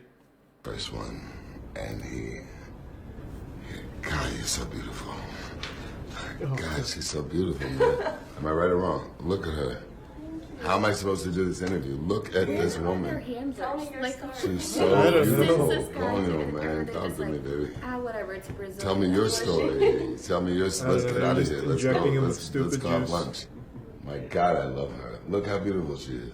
Thank you. God, wow, man. So, Tom Hanks? Wow, man. Yeah, Tom Hanks. I found out that you are a nerd like me. You love Dungeons and Dragons. I'm anything. The closed captions are a little off on that one. Yeah, you're like, probably what? a little confused there. So she said you're probably a nerd like me and love Dungeons and Dragons, which he does. The Jews and Dragons. Yeah, no, that's, I don't know. It's a little weird from YouTube there. Anything like you, because I love you. What? I'm anything like you, because I love you. Guys, really? Look how beautiful she is. You guys think this is a joke. How am I supposed to sit over this here? Guy is fucking ripped up. Come on, guys. She's handling herself. She's so beautiful. I'm in love. I'm in love with the interview. So you play Dungeons and Dragons. I play Dungeons and Dragons. So I brought you... I did say I'm pretty good. Did you? Eu sou o Groot. It's so good. Eu sou o Groot. Eu. Oh my god! Oh my god! She's so fucking sexy. He's so good. He's so suave. Look at her. Does anyone say this, guys? What's wrong? Am I the only one that's saying it? Look at her. She's so fucking beautiful. It's like you can't even do an interview with her because you're just like da da da da da da da da. Oh, right or wrong? I misremembered how it went Someone down. save me. Jesus Christ! When did this turn into beautiful world? When did this turn into the most gorgeous girl in Brazil? When did this turn into I love you? Thank you so much. Thank you. Great, thanks. I can't wait to see the new Triple X. Thank you. Thank you, Mr. Diesel. Oh, man. Yeah, aside from that, though, I don't know if he's done anything else really embarrassing, but yeah, that shit's a classic. You should watch SCP videos. I just did. There, that's right. Rigged game designed to feed their own ego. Thanks for some milk. Beautiful, by the way. Thank you. I would like to answer that by asking a question. What doesn't turn me on? Can I squeeze your mic? I get there at 5 in the morning. Okay. And I go straight to work. Está agarrando la mano y me estoy muriendo. Don't let go. Don't let go. That's my trick. That's my trick. Don't let go, please. What's your sign? Do you know? Leo. Really? What are you? Hot. Hot. That's nice. Let me guess. Stegosaurus. Really? Yeah. Saggy? No. What? What is happening? Is this a real conversation? You're perfect together. The film hinted at a sexual relationship between the two of you. Did it? Did it? Is that what you took away from it? I don't know. What do you think? It's kind of like a Rorschach test, I think. What did you think? I'm thinking, yeah. Really? Yeah. Dirty birdie. Oh. Also, what are those interview questions? I believe that Jared Leto and other celebrities are what a never weird really response. challenged on this type of behavior for a couple Jesus of reasons. Christ. Number one, cameras are rolling and the interviewers have a job to uphold. The spontaneity that will ensue directly after challenging a celebrity is too much of a risk. Number two, they don't know how to react because it's awkward. And yeah, we number watch three, Masters on stream. sometimes the interviewers play into it because they are actually starstruck and attracted to the celebrity, which reinforces this type of behavior. I haven't finished here. There's work yet to be done. Have you had it? Into her eyes, they're absolutely, insane. They're gold and blue and. I was thinking the same thing. Can we? How to speak to ladies? Jared Leto is fully aware of his talent and looks, and he uses it to get away with everything. He makes it a point to always touch women, bring them in close, and I don't bask know. in I feel like attention he's in just front of other people. a psychopath. He appears I don't think he's like confident super because aware he of truly believes shit. that he's untouchable. September 12th, 2005. the New York Post runs an article that states, Jared Leto likes him young. The 33-year-old Requiem for a Dream actor, last seen squiring Ashley Olsen and Lindsay Lohan around town, has been aggressively pursuing many of the teen models shacked up at the Maritime Hotel. Yeah, Leto, sounds who about booked right. a suite at the Meatpacking District He's probably hotspot nourish. while he was in town with his rock band 30 Seconds to Mars, has become infamous for calling and texting some of his underage objects of desire several times a day. He's been approaching... That's such a, I guess this is not the right phrasing, but like an open secret. Because I saw even on Twitter, people were, like, in the industry were saying things like, I remember James Gunn made a tweet where someone made a point to say Jared Leto hits on everything with a vagina on set, or like any woman on set, and James Gunn replied, oh, he actually waits till they're 18 in real life, implying that, like, with texts and shit, he doesn't care if they're of age or something. I don't remember exactly. What? But yeah, it's like, it's been talked about a lot for a long time. I don't know why that isn't like a more well-known thing. All the girls and inviting them to his shows. Girls from IMG, Elite, Next, and Women are staying there, and Jared has been hitting on all of them. He's a serial texter. He is constantly texting these 16 and 17-year-old girls. It's really kind of creepy. In 2011, Jared Leto makes a fool of a man sitting during one of his shows. Yeah, this is completely uncalled for. Hold on.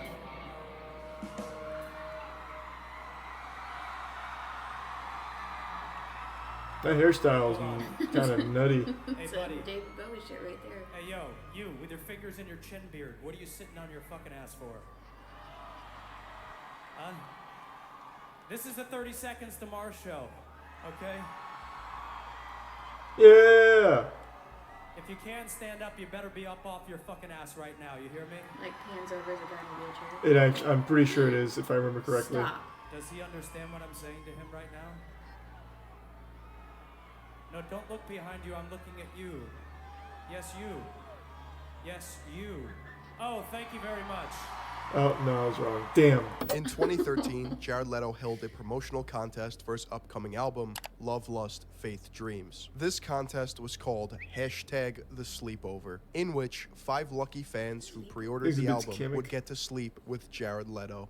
Yeah. This was, of course, accompanied by Jared Leto's sad attempt at humor. You do know I sleep in a coffin. I will admit my bed is more like a hotel than most. In 2015, James Gunn, director of that's what I just brought up. and the Suicide Squad, posted a cryptic video on Periscope. The exact contents in the video are unknown, as it was deleted the very next morning by Gunn himself. But accounts recall ranting about Jared Leto for being an overall asshole and sleeping with underage girls. He posted this the next morning. Good morning to Bogota, Colombia, and sorry to all of you around the world who saw my ambient-fueled Periscope session last night at 3 a.m. Yes, I erased it. In 2016, Jared Leto admitted to sending anal beads and used condoms to fellow cast members of Suicide Squad. Now, how about the gifts you gave everyone? In order to get in character the Joker, he sent his co-stars on Suicide Squad things ranging from like pig carcass, anal beads, I guess, and used condoms. How the fuck does that relate to the Joker? I don't know. Were they jokes? I don't know. The guy's a fucking maniac. To method act for Morbius, apparently on set, he would walk around on crutches or in a wheelchair and demand that he be pushed around on set or some shit like that. Holy shit. Mm-hmm. He's a maniac. But somehow he is 50 years old and looks like this. It is pretty impressive. He's really good looking. Rats. Doesn't make any sense. Aha. Where did that come from? No, he's way too dumb. Don't forget the anal beads. Who did you send anal beads to? The used condoms. Did not. Yeah. I mean, it was. Step back, friend. You can't just say used condoms and we're just gonna like forget. I know it's a family show, but we can. Don't worry. We can educate people here. At least they were used. Who did you send used condoms to? Oh, everybody. Yeah, I got that. Jared sent. Huh? You can't just what was he yeah. I don't know. What do you say? What do you think? You know, you say Jared has gone full Joker. Jared, he went full Joker. You know, And the rule generally is never go full Joker. Uh-oh, Richard! That's ironic. He then later denied all of it and said it was just one big joke. What exactly did people get wrong about the Joker? I mean, I just think that there were some things, you know, that were mentioned about, like, gifts and the fact that I was giving used condoms to people, which was not true. We can say that right now. It That was true. not true. And what are you going to do at that moment? You can't even, it doesn't matter how loud you shout or hold up a sign, you know, with your pants off in Times Square. People are going to go with the story that they want to run. May 16th, 2018, Dylan Sprouse, or Zach from Sweet Life of Zach and Cody, tweets, "Yo, at Jared Leto, now that you've slid into the DMs Oh, this is the of James every Gunn female tweet. model age 18 to 25, what would you say your success I rate think James is?" Gunn's reply. This tweet seemingly came out of nowhere. Why would Zach from the Sweet Life of Zach and Cody know Maybe this not. sort of Is he not gonna- information? when And did James two, Gunn say why would that? he blast Jared Leto on Twitter for thousands to see? And interestingly enough, James Gunn There it is. responded. That's He what it starts was. at 18 on the internet. We know that Yeah, Jared Leto yeah, is yeah. creepy with girls. We know that Jared Leto has gotten with fans.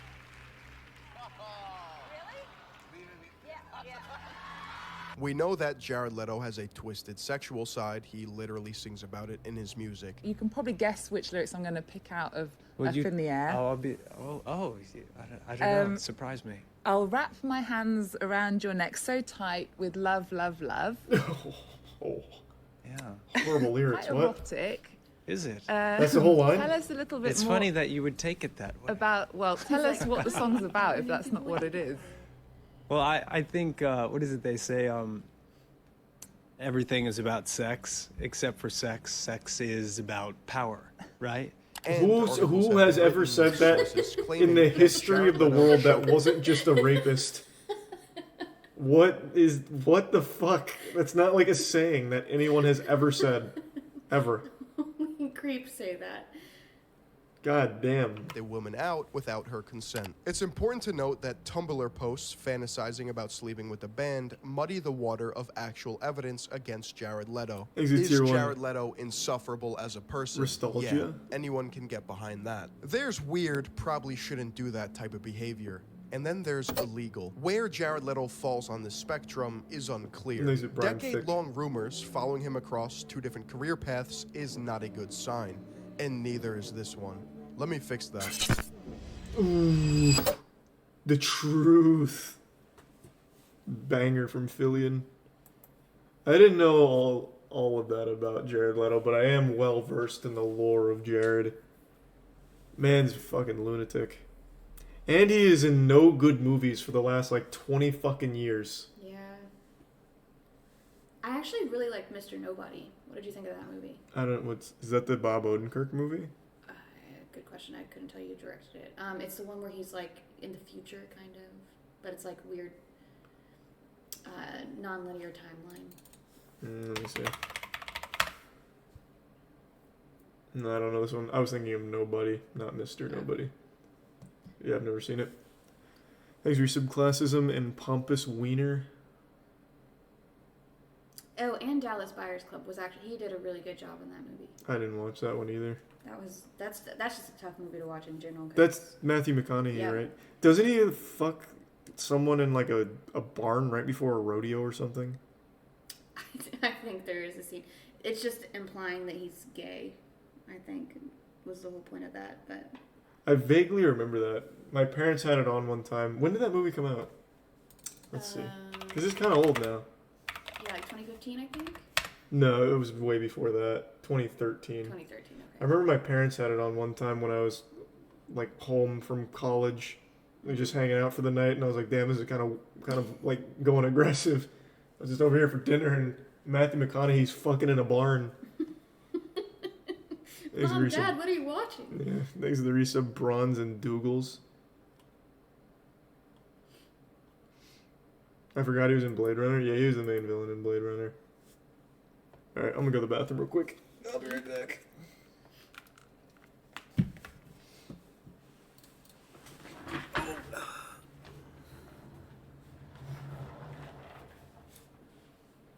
Morbiously obese. Have you seen Morbius? No. You're missing out. I don't know if I want to actually watch that. movie is a classic.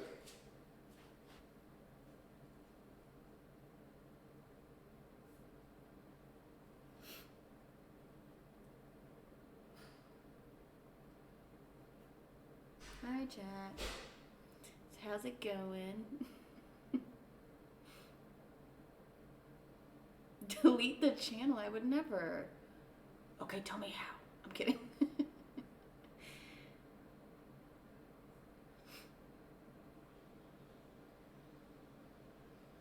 So how's it going? What are you guys doing up so late? Or up so early? Hello, hello.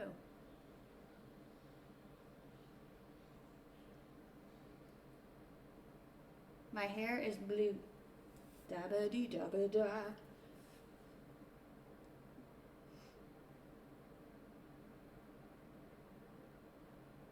Oh, insomnia. I feel you on that. It's actually 7:15. Nice.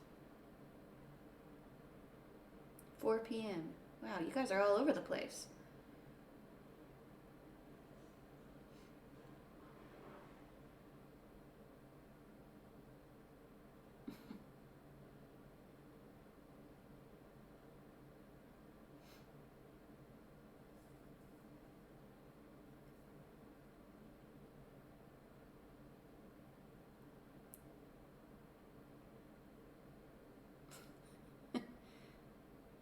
That's so awesome to have, like, there's so many of you guys from overseas. We should come overseas, right? Come do, like, a tour over there. I think Charlie might get on a boat.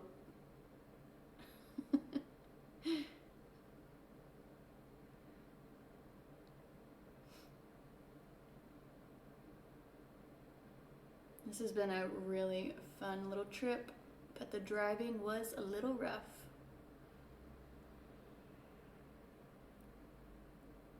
Yep. It's pee time. Come to Brazil. Oh, big man's back.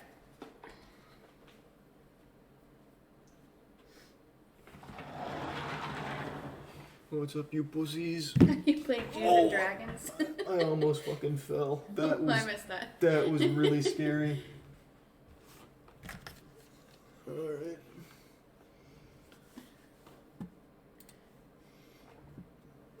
Exit Tier 1 Darkness. Elon Musk says he wants to buy Coca-Cola and promises to put cocaine back in it. What's the funniest tweet?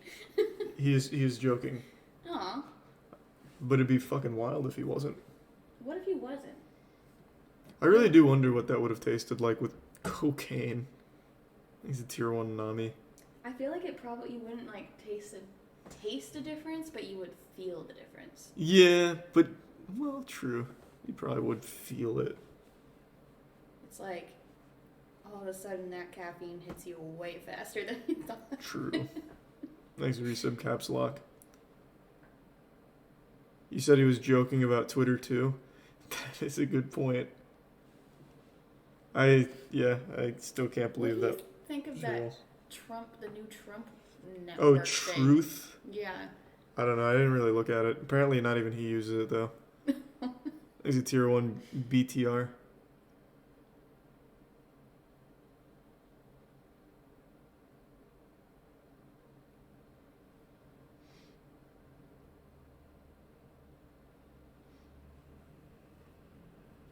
If he does do a review, of the Truth social network? I don't know, man. It seems like a waste of time. It's just Twitter.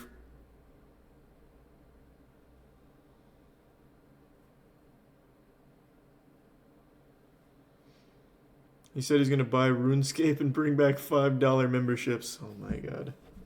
It's about time.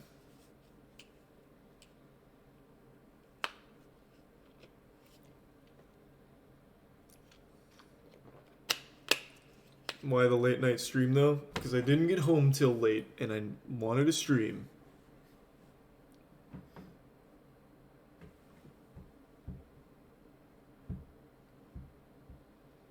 a sugary flat syrup? What?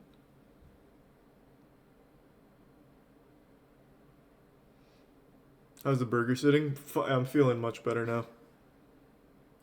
Oh no, did it not sit well? No, that shit was brutal. My tummy was really upset.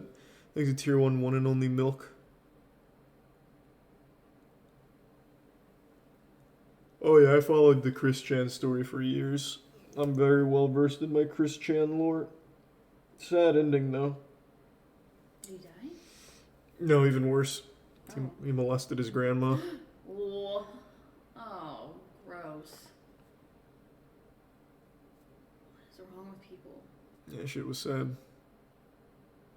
Or his mom. His mom? Yeah, his mom's very like senile. Not his grandma. Still.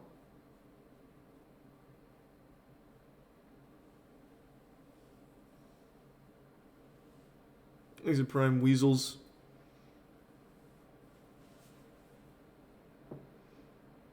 Watch something very scary to make me scream, yeah, yeah. Oh, I don't know if we can find something that scary.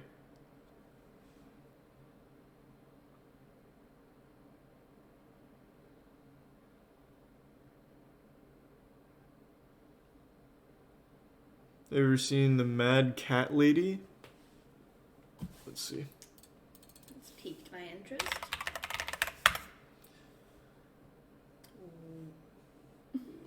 I don't know what this is.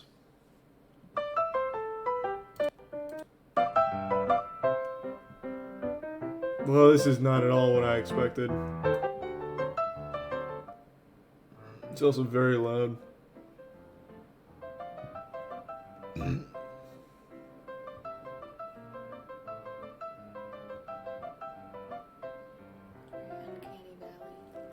I don't really know what's happening.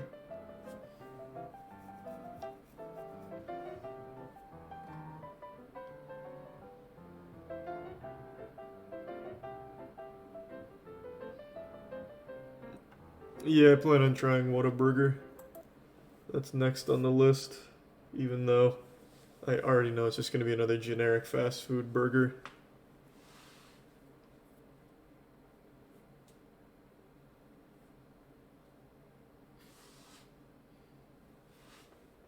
Do I know about the Whitakers? Yep, the most inbred family in America.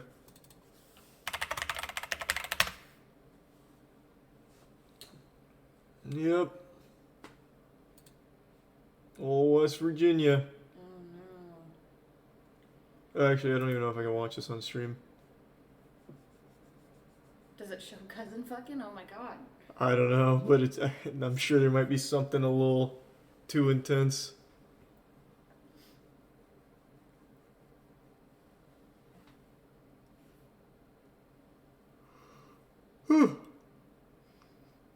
Look at the newest one. Oh, do they have their own television show? It's just a very inbred family shopping. They do like vlogs. Soft white underbelly? Is that Vice? I don't know. Dog food, food. This is just sad. Oh wait, Soft white underbelly is its own channel, I think. You leave her. That was stepdaughter.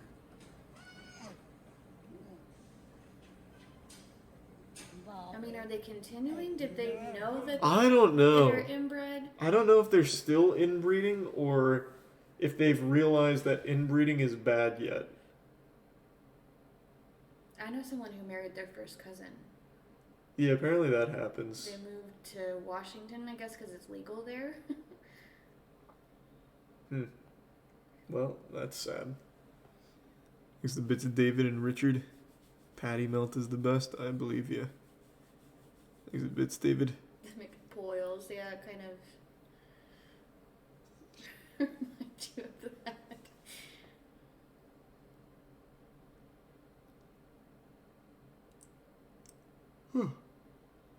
Yeah.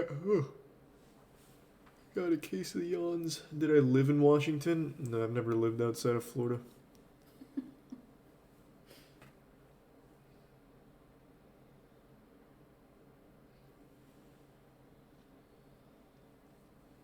You watched the latest Lamino video? Not yet. I actually was planning on it, but then didn't last YouTube night. The Bygone Vision of Cosmic Neighbors. This is about the Great Filter, right?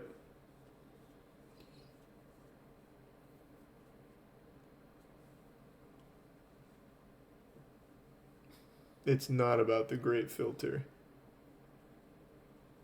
Oh, it's the Fermi Paradox for this one. Okay. Alright, we can do that. Just let me know.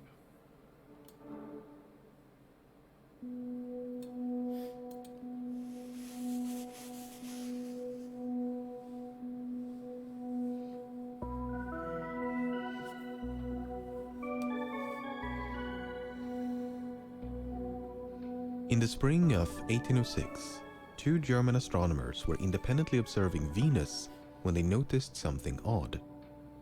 Giant-titted aliens. The hemisphere facing away from the sun did not perfectly blend with the blackness of space. Instead, it had a faint glow with a grayish-red or ashen-gray appearance. This ashen light resembled a phenomenon known as earthshine. It's when sunlight reflected by the earth faintly illuminates the night side of the moon. It seemed reasonable, therefore, to ascribe the ashen light to a similar cause, namely that sunlight reflected by a Venusian moon was faintly illuminating the night side of Venus. Only one slight problem: Venus doesn't have. Oh, it was an invisible spaceship. This meant the ashen light resembled Earthshine in appearance only because there was nothing in proximity of Venus to reflect any sunlight. Yeah, Lamino in is the words amazing. of famed astronomer William Herschel, those regions that are turned from the sun cannot possibly shine by a borrowed light.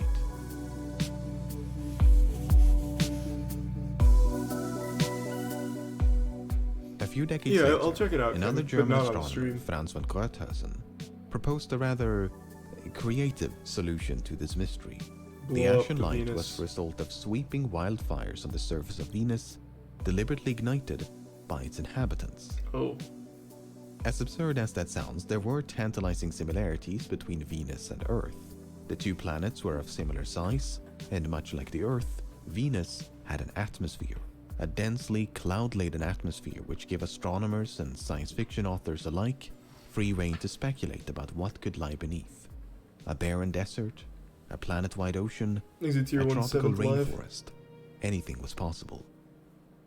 It was in this context that Gröthausen made his proposal in 1836. He believed that Venus was inhabited by a humanoid species who would periodically light fires on the surface. What an interesting theory. Which was either to clear land, to commemorate a religious occasion, or to celebrate the coronation. Apparently we've been getting dumber because of lead, but look at where we came from. Gröthausen did perhaps get a bit carried away, but he was far from the first to suggest that Venus was inhabited. Titans of astronomy like Christian Huygens and William Herschel envisioned all the planets, including Venus, to be teeming with life. And it took a long time for this romanticized image to fade. In 1916, this illustration appeared in American newspapers with the caption, "A remarkable drawing by Mr. Winsor McKay, illustrating the conditions on Venus as astronomical science now believes them to exist." Even well into the space age, we still find echoes of this Earth-like perception. They realized Huygens was a onto them. Soviet spacecraft plunged into the clouds of Venus to attempt a landing on its surface. Well, the probe did not survive the descent. It was actually designed to float in case of a water landing.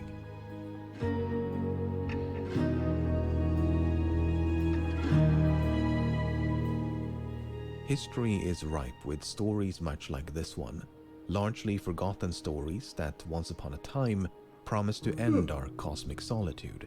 Bygone visions of life asunder, long since quelled by newfound wonder. Oh, that was a beautiful little poem.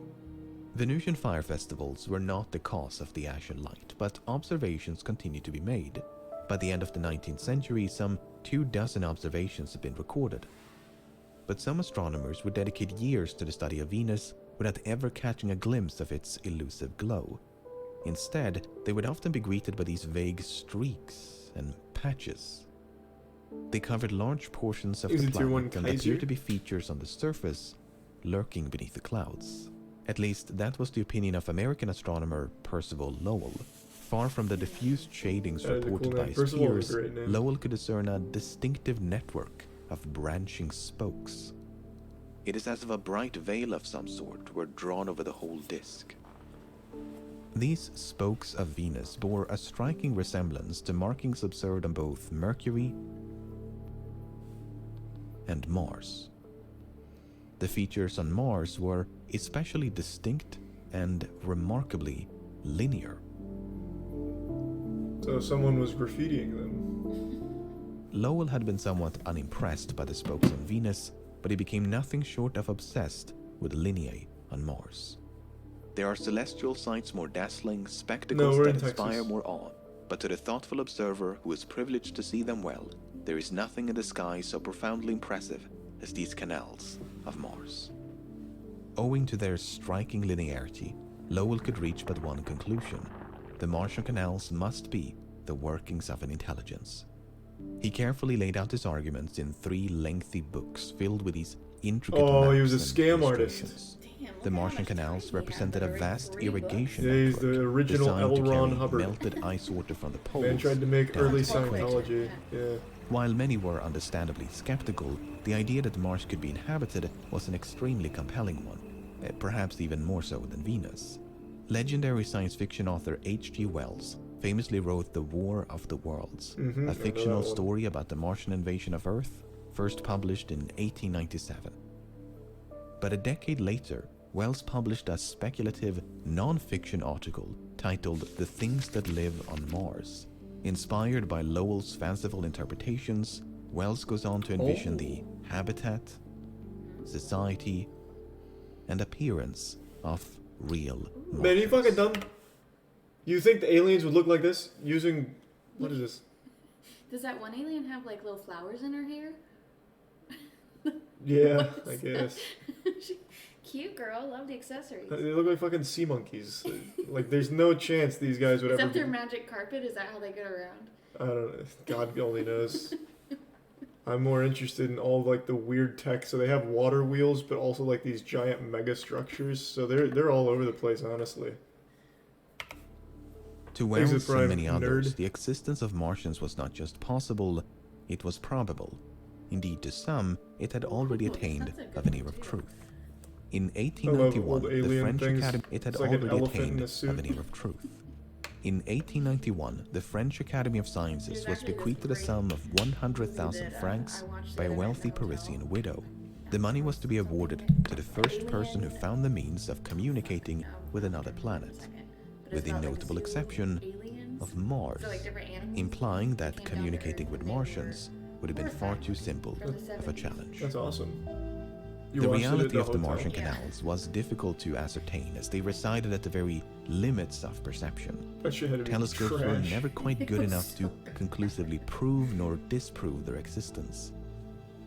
A book commissioned by NASA as late as 1965 stated that, although there is no unanimous opinion concerning the existence of the canals, most astronomers would probably agree that there are apparently linear markings on Mars.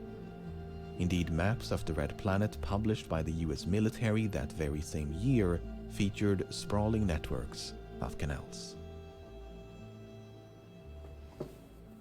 Man, we're really blasting through the timeline here. The alien factor. The alien factor? A towering Atlas Agena rocket is the launch vehicle that hurtles the Mariner into the heavens.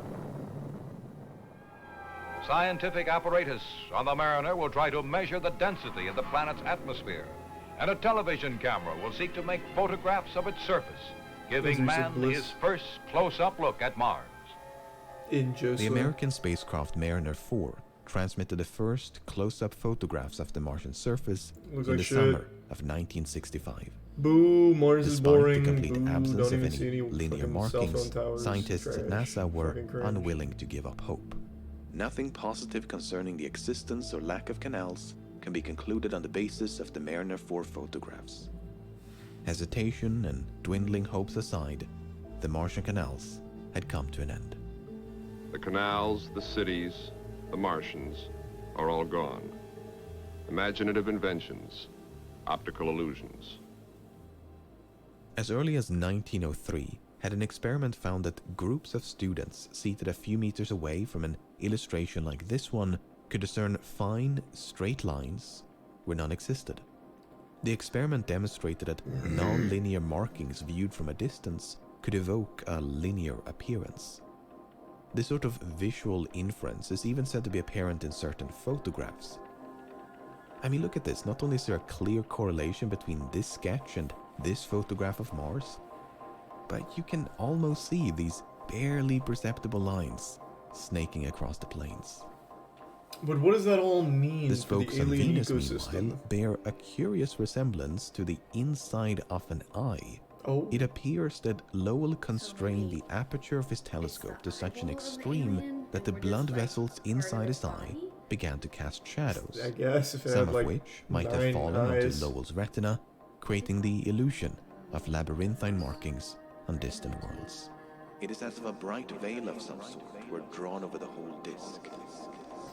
What does this mean for the trout population? Good question. Whether it was optical illusions, indistinct shadings on the planets, turbulence in the atmosphere, technological limitations, or an untempered willingness to believe, these networks of lines were merely figments of the mind. There is something incredibly tragic about these old misconceptions. That they were there wrong. was a time Embarrassing. not so long ago when life beyond meant life right next door. There's still hope of finding less complex forms of life on a select few planets and moons, which is very exciting, but also a far cry from a tropical Venus or an Ecumenopolis on Mars. As our knowledge of the universe continues I think it'd be to so expand, underwhelming if all so we too found was must like our a small search little for bacteria cosmic neighbors. out in space. Can't even talk to it. Wouldn't even speak English. By the mid-20th century, the Asian light had been observed by not dozens, but hundreds of observers, many of whom were as experienced as they were adamant of the phenomenon's existence. Despite this preponderance of eyewitness accounts, the lack of any empirical evidence attracted a fair amount of skepticism. In fact, the doubts have plagued this phenomenon since the very beginning. Italian astronomer Giovanni Riccioli is often recognized as the person who discovered the Asian light. In early 1643... Holy shit, this... What? God damn it, it just scrolled up. Oh, son of a bitch. What the fuck? Just disappeared. What? Where did that go? I don't know what you're looking for. Where was that? What the fuck? Where'd the comment go? Oh, there it is. Oh, there, yeah. Holy shit, this video is far off. How can people publish these lies? It's literally a history lesson. What do you mean? What do you think happened in history, I guess? What lies? That's a genuine question. I'm super curious. Thanks to Prime Benny.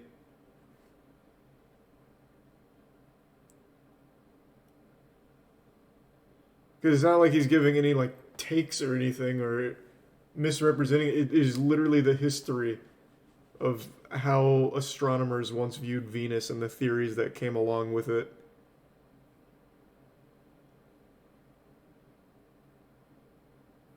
And he even cites the sources in the video. Mars isn't real. Even let's say in a far off possibility that everything outside of Earth is CGI, it still wouldn't change that there's nothing being lied about in this video. It is still just a history lesson of what the astronomers were saying and how they arrived there.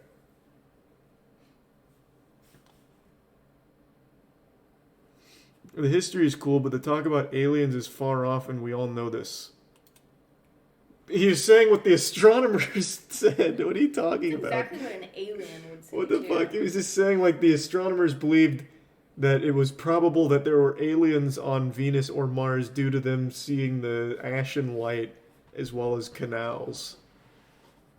Keep in mind, these are 200-year-old people. These are primitive. They're not as smart as you with the C+ and AP biology or whatever, but he's just going over where it came from. I think he meant the newspapers. Maybe. I guess, but he's talking about how could they publish these lies. There was probably new and exciting technology information back then. Did you mean... Okay, maybe I misunderstood. It's fucking 5 a.m. Maybe I misunderstood. Do you mean the video creator, Lamino, or do you mean the old-timey people? Because maybe there's a disconnect. I thought you were talking about Lamino, but maybe you're talking about primitive man. Because man's been lying and will continue to lie.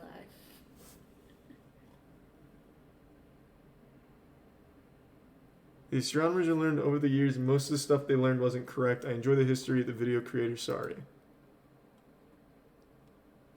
That just confused me even more. Yeah, I don't know. Old humans are dumb. Agreed. They don't even have Google. Like fucking virgins. Ritually witnessed a band of colors enveloping the disk of Venus. The night side was tinted greenish blue enclosed by a semicircle of light. Ritually ascribed the vivid colors to light being refracted inside his telescope, an effect known as chromatic aberration. In other words, Ritually thought the faint glow on Venus was an optical illusion. Okay, so a quick aside, I managed to find an observation that, to my knowledge, has gone completely unnoticed and actually predates the one made by Ritually. A German priest and scholar named Athanasius Kircher wrote in 1660 that he too had observed a band of colors on Venus. No date was given, but Kircher did provide a location, Palermo, Sicily. Based on historical records, Kircher paid his last and only visit to Palermo in the spring of 1638. So Kircher observed the ashen light 5 years before Ritually and should thus be credited with its discovery. Okay, back to the video. Ritually's doubts about the ashen light echo through the centuries, and by the 1900s, it was not uncommon for sightings to be dismissed as a mere trick of the eye. Not only were observations infrequent and unpredictable, but they were often inconsistent. Brightness, color, and the extent to which the night side was illuminated could vary drastically between accounts. With no hard proof of its existence and a lack of concordance between those who had seen it, the ashen light appeared destined to join the ranks primitive of myth men were built for combat. Pugilists. But in 1975, the Soviet spacecraft Venera 9 became the first to successfully orbit Venus. Diving into the shadow of this faded twin, it detected faint flashes of light emanating from the clouds below. What's going on down there? It's just gonna be aliens, I bet.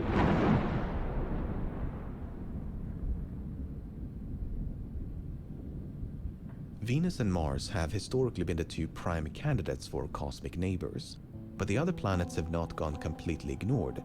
Scottish astronomer James Ferguson had few reservations about life in the solar system.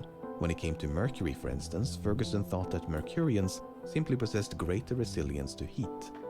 It is very likely that the people on Mercury have the same opinion of us as we have of the inhabitants of Jupiter and Saturn, namely that we must be intolerably cold and have very little light at so great a distance. If only you knew, Fergie. Inspired by Ferguson's optimism, William Herschel took it a step further. In 1795, Herschel confidently announced that the inside of the sun was home to an alien civilization. This might seem incredibly bizarre, but at the time it was not uncommon to view the sun as an enormous planet encased by a luminous atmosphere. Herschel expanded upon that idea by regarding sunspots as openings in this flaming shell that momentarily exposed the true surface underneath. This concealed surface was richly stored with inhabitants who were shielded against the immense heat by intermediate layers of clouds. We have great reason to look upon the sun as a most magnificent habitable globe. What's crazy to me is that these old primitive theories are somehow less crazy than the modern ones from people like flat earthers and stuff? Yeah, it's fucking wild. Like the conspiracies that we come up with now blow these old ones out of the water despite the people having no reason to believe like any of it was not plausible. I told you about that time I interviewed the guy who believed aliens lived on the moon. Up in like near Aberdeen, Scotland. No, I don't think he said that. He literally would take pictures from like, you know how there's like Google Earth? Yeah. Google Moon images. Take a screenshot, put it in Photoshop and use the high pass filter on it, which basically turns the entire image to all gray and then finds the edges, right? And then he would take that, do the high pass filter on it like 6 or 7 times so it would create like really hard edges and be like, do you see this? This is a map of the underground. Like, you can't see it unless you use this filter. And I wanted to be like, oh my God. But we were so scared we were going to die if we didn't finish the interview because the guy was a whack job. But we sat there for like 2 hours listening to this guy, and it was, yeah, you're right. People have some pretty interesting theories. Maybe he was right, though. We haven't really checked for like underground railroad systems on the moon yet. Apart from the planets and the sun, another bygone candidate for intelligent life is the moon. Using stunning contraptions of tubes, wires, and lenses, pioneering selenographer Johannes Hevelius produced some of the earliest detailed maps of the lunar surface. Whereas you and I see a barren landscape devoid of life, Hevelius espied upon the moon a near perfect copy of Earth. Mountains and valleys, rivers and lakes, swamplands and woodlands, islands and capes. This vivid interpretation Photoshop an is far ancient more belief reliable. that bright and dark patches delineate continents from oceans. In fact, this fallacy is still reflected in the nomenclature we use today. Dark plains on the moon all have aquatic names, such as the Ocean of Storms, the Lake of Dreams, and the Sea of Tranquility. Tranquility Base here. The Eagle has landed. Though water never filled these gloomy basins, it's not entirely inaccurate to call them ancient seabeds, for they are the volcanic scars left behind by vast oceans of molten rock, making the Lake of Death. How can you explore other galaxies but can't explore the rest of the ocean? While Hevelius never observed any creatures on the moon, its subjective resemblance to the Earth convinced him that I always Lunarians liked that must idea in exist, Pacific Rim, that a in the conviction deep still ocean being there's just upheld more than a fucking century aliens. later by who else if not William Herschel. I mean, just some I hope fish and am could be convinced that sometime or considered other aliens. very evident signs of life will be discovered on the moon. It didn't take long for these very evident signs to make themselves Cuttlefish are apparent. pretty fucking I am alien. almost convinced that those numberless small circuses we see on the moon are the works of the Lunarians and may be called their towns. Herschel nearly convinced himself that the cratered landscape of the moon had been engineered by its inhabitants. Craters or circuses were not the remnants of violent impact events, but skillfully constructed towns and cities. While Herschel obsessed over circular dwellings, astronomers like Franz von Gröthesen espied habitats of all shapes and I thought you were sizes. about to try and say it. This No, he said star-like it. It sounded structure awesome. appears to be a Franz von kind of Gröthesen. temple, and because of its star shape, Fucking perhaps awesome. it is dedicated in service to the stars. The circle in the south, the 2 highest mountains in the north, and the 2 hills in the southwest are natural objects, but it is highly probable that these embankments serve as the dwellings There's of some beauty. sentient beings on the moon. In reality, Gröthesen mistook some oddly shaped terrain for intelligent design. Oh. The increasingly speculative nature of these extraordinary claims Mistake that could culminated happen in to a anyone. truly incredible sighting by John Herschel, the son of William Herschel. Whilst gazing upon a rock formation on the moon, we were thrilled with astonishment to perceive 4 successive flocks of large winged creatures. They were like human beings. Their wings possessed great expansion and were similar in structure to those of the bat. So he just The moon was fucking- evidently home he's just to a lying. species of Now he's just walking lying. and flying man-bats. This was a truly profound, if not bemusing, discovery, not just for the world, but also for John Herschel. Because upon being inquired about this remarkable find, Those look like the John monkeys responded from with Wizard of Oz. confusion. He had no knowledge of any Jesus Christ. man-bats on the moon. It turns out the story had been fabricated by an American journalist named Richard Locke. Locke had sought to lampoon the often frivolous debate about life on other worlds, perpetuated by the likes of William Herschel and Franz von Gröthesen. Instead, the great moon hoax of 1835 convinced thousands around the world that the moon was inhabited by bat-like humanoids, unicorned bison, bipedal beavers, as well as, well, storks and goats. There's also this image of a man-bat besat the flat upon the back of a fellow man-bat televacked by a pack of man-bats. As to why this guy is copping a whiff, history has declined to answer. I don't know. It's a pretty cool fucking picture, though. I wish those aliens were on the moon. Bro, if those aliens were on the moon, there'd be no doubt people would be just like it became killing increasingly them difficult to argue in favor because they of the don't moon's like the way they habitability. look, With fucking no sniffing apparent buttholes and atmosphere, shit. this dry and barren wasteland seemed an improbable abode for life as we know it. But by the mid-19th century, the life debate had been resurrected by a new hypothesis about the shape of the moon. The argument was that gravitational forces had stretched the moon into the shape of an egg. This uneven distribution of mass meant that any atmosphere or fluids would have coalesced on whichever side was closer to the center of gravity. If that happened to be the far side of the moon, an argument could be made for its habitability. As one author put it, though the near hemisphere is a lifeless desert, having neither water nor air to sustain life, the hidden hemisphere may have a teeming population. Among the proponents of this radical hypothesis was none other than John Herschel. An egg shape would fully account for the total absence both of air and of water on the side of the moon turned towards us, and would be quite compatible with the abundant existence of both. You gain immunity and of a from shit by licking ass. Side. Had history played out differently, perhaps we'd be dealing with egg mooners instead of flat earthers you lick, at this the point. less no, but that's hurt you lunacy. are by shit. While skeptics made quick work of the egg-shaped moon hypothesis, far-side inhabitants could not be so easily dismissed.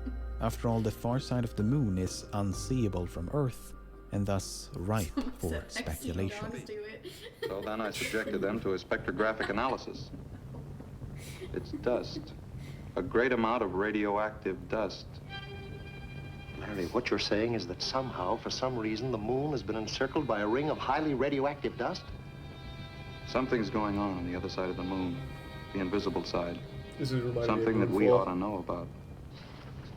By placing aliens on the far side of the moon, early science fiction authors were able to skirt the line of plausibility. Oh, you were talking about Moonfall. To conceal their presence and perhaps observe humanity from a distance, this cosmic blind spot was the perfect hiding place.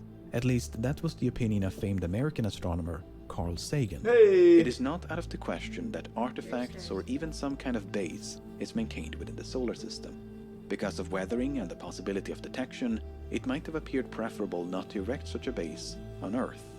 The moon seems one reasonable alternative. Did he really say that? That doesn't Humanity seem like got its anything first glimpse of the far side of the moon in late 1959, when the Soviet spacecraft Luna 3 relayed these images back to mission control. Subsequent missions improved upon the quality, on the other side. but alas, revealed nothing but more moon. But this idea of concealment lingers to this day. Many are still holding out hope that somewhere in the solar system, the ruins or technology of some unknown intelligence lie waiting to be found. God, I hope that's accurate. In 1988, the Soviet Union launched a probe known as Phobos 2. As the name implies, part of its mission was to investigate the Martian moon, Phobos. The probe arrived at Phobos without any major complications, and in late March of 1989 began preparations to plant 2 instruments onto its surface. But then, contact with Phobos 2 was lost. In the weeks and months that followed, rumors began to circulate. Puzzling features and shadows were said to be visible on some of the final images transmitted by Phobos 2, the nature and origin of which supposedly defied explanation. Through various articles, conferences, and television programs, these images were gradually unveiled to the public. They appear to depict an unidentified craft in orbit around Mars. It was said to be an alien spaceship that had attacked and disabled Phobos 2. Not only that, but it cast an enormous elliptical shadow upon the surface of Mars. Okay, that's interesting. The Eye of Sauron, eh? Но эта тень появилась действительно неожиданно, и что это такое, мы сразу не поняли. И, наверное, не очень хорошо обратили на это внимание, потому что дальше она опять, увидите, продолжается в виде полосы такой. То есть это не предмет, висящий над поверхностью, а это, видимо, тень все-таки на поверхности планеты? Наверное. Потому что, то есть это не полностью перекрывается, так сказать, сигнал от поверхности Марса. Это похоже на ракету, взлетающую с поверхности Марса, и после которой еще остается инверсионный след. Как вы к этому относитесь? Но если дать волю фантазии, то, конечно, можно найти и такие объяснения. Но мы склонны видеть совершенно реальные, хотя, может быть, еще до конца не объясненные обстоятельства, которые породили вот такой вот след. Скорее всего, это все-таки тень от какого-то объекта на поверхности, потому что сквозь тень просвечиваются элементы поверхности. The mystery persisted for about a decade or two until the raw data from the Phobos 2 mission became readily accessible. The unidentified craft looked an awful lot like an overexposed transmission artifact. In fact, all the infrared images featured the same white streak. Yep. God damn it. Meanwhile, the elliptical shadow belonged to Phobos. Its elongated shape was due to multiple scans or photographs being taken in sequence before assembling the final image. Stories like the Phobos incident have become rather par for the course. Some initial event or discovery leaves an information vacuum which is immediately filled by fantastical speculation. Yeah, a printing artifact becomes a tower on the moon. The happenstance of light and shadow begets a human face on Mars. Fucking cool. And these prominent boulders on both Mars and Phobos conjure images of a certain Stanley Kubrick film.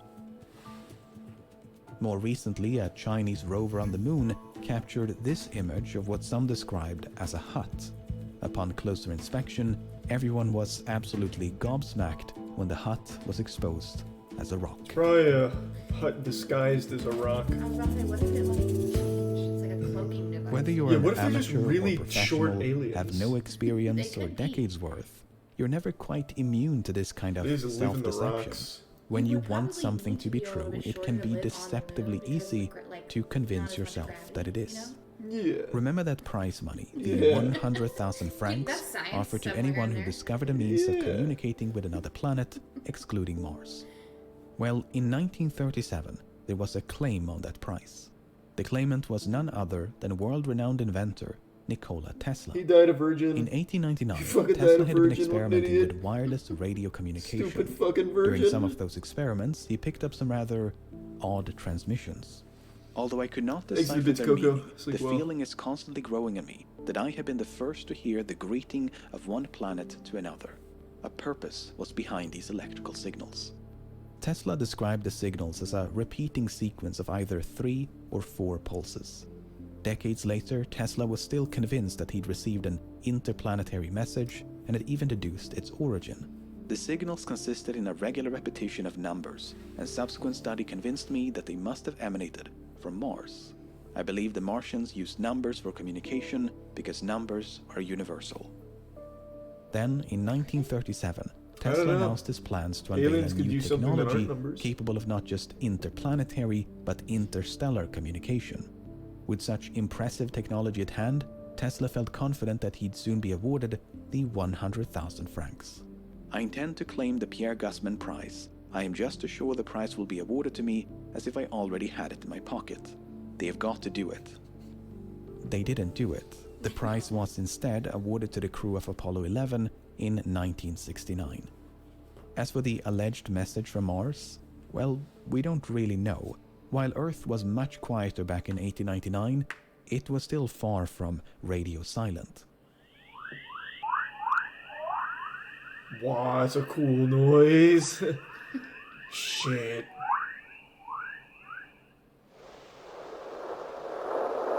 Oh, one sucks. It just sounds like wind. Jupiter's cringe. Get off the air. Hate this radio station.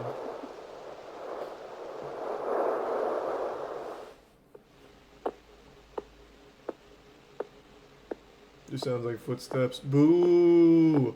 Footsteps. They're coming closer to us. Yeah, boo. Fuck them. Perhaps it was nothing but the rumbling noise of a distant thunderstorm.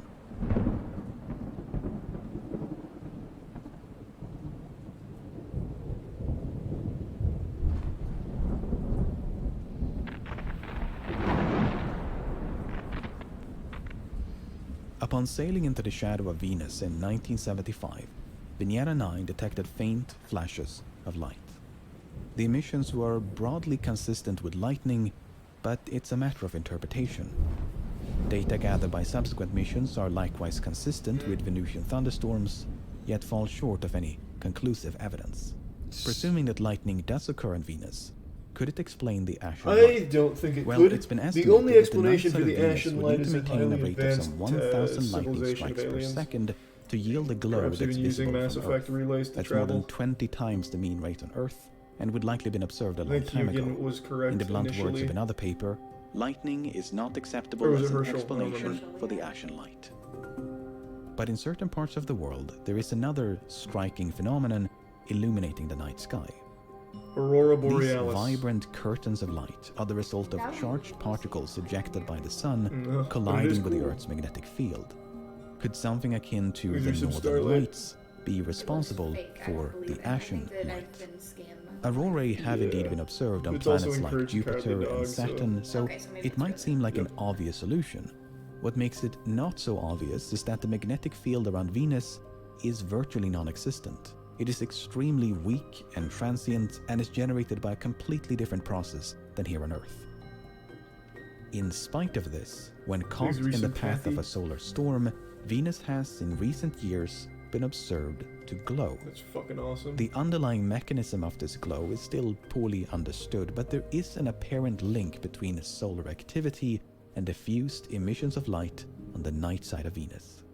Not only that, but there is a weak correlation between solar activity and ashen light observations. According to author John Barentine, who's written the definitive book on the subject, the data are inconclusive, but there are hints in this figure that something is indeed up. The apparent spike in the number of ashen light sightings in the 1950s correlates with one of the strongest solar maxima of the past 250 years. Okay, so we're getting somewhere. As While all of Wi-Fi this signals sounds quite increase, so promising, too does it's a bit the too maxima. early to celebrate. Nothing conclusive I has think been is what found, he's and saying. despite many attempts to do so, the ashen light has never been recorded on camera. Until that happens, this nearly 400-year-old mystery remains in limbo. Should it be ascribed to the atmosphere of Venus or the mind of the observer? Perhaps we should have listened to Giovanni Riccioli from the very beginning. Perhaps it is nothing more than a convincing illusion. Yeah, I think it's an illusion. I don't believe in anything. Ever. At all. The search Nothing. for cosmic neighbors continues. Many scientists now believe that both Venus and Mars used to resemble Earth in the distant past. Perhaps a relict biosphere or the remnants of a once teeming population can still be found in Venusian clouds or Martian soil. There's mounting evidence that the Jovian moons Europa, Ganymede, and Callisto, along with Enceladus and Titan of Saturn, Man, I've all heard host none a of those. vast subglacial ocean. Could resilient microbes or even larger organisms have found a way to thrive beneath the frozen crusts? Who knows, an apparent hut on the moon or a monolith on Mars might one day match our most outlandish expectations. Even if Earth should prove the sole harbor of life within the solar system. That's something I've looked at. Apparently cryogenic sleep would never work because even when you're frozen, like you'd never unfreeze successfully. Like all the neurons and shit in your brain would be they'd be like brittle and break or something. I don't remember exactly what, but they could freeze you. You would just not resuscitate. Yeah, you'd never come back. At least with like current technology. System, every dot in the night sky has the potential to host another. And with the launch of the James Webb Telescope, there's no telling what secrets are about to be unveiled. The James Webb Telescope. Always remember that if at first you don't understand, it's definitely aliens. God, nothing but bangers from Lamino.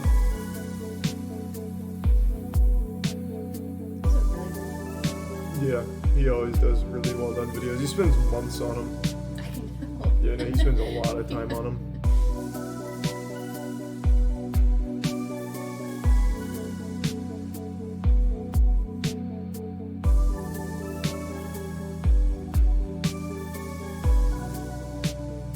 You need special proteins like frogs have that don't allow ice crystals to form quickly. Those are the ones that fuck you up. Yeah, they like burst all your cells or something, right? That's interesting. So maybe witches were onto something. Frog stews and everything. Maybe. All I know is we're not there yet. Maybe we could find a different way of preserving, like formaldehyde.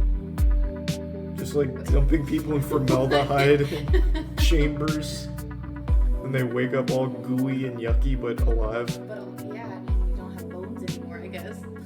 Well, those can be rebuilt. Can we pickle humans? See, someone gets it. I bet with enough dedication and resources, we could find a way to like actually pickle humans.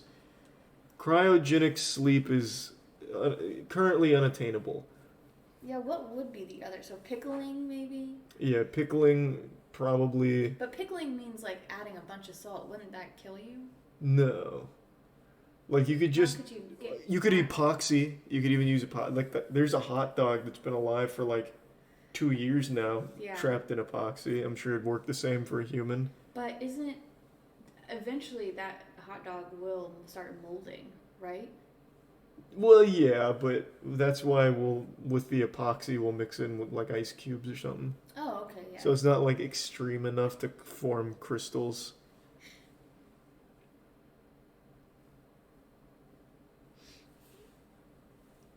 Yeah, the epoxy hot dog I think is still alive, right? Last I checked. Definitely seeing pictures of it, but I haven't seen pictures of it in a couple months. Let's see.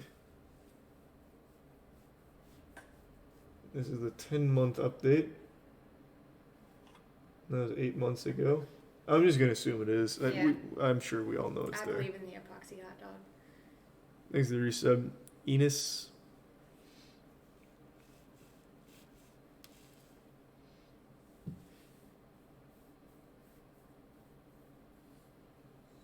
Mr. Ballin. Do you actually have you watched some of that stuff? Yeah.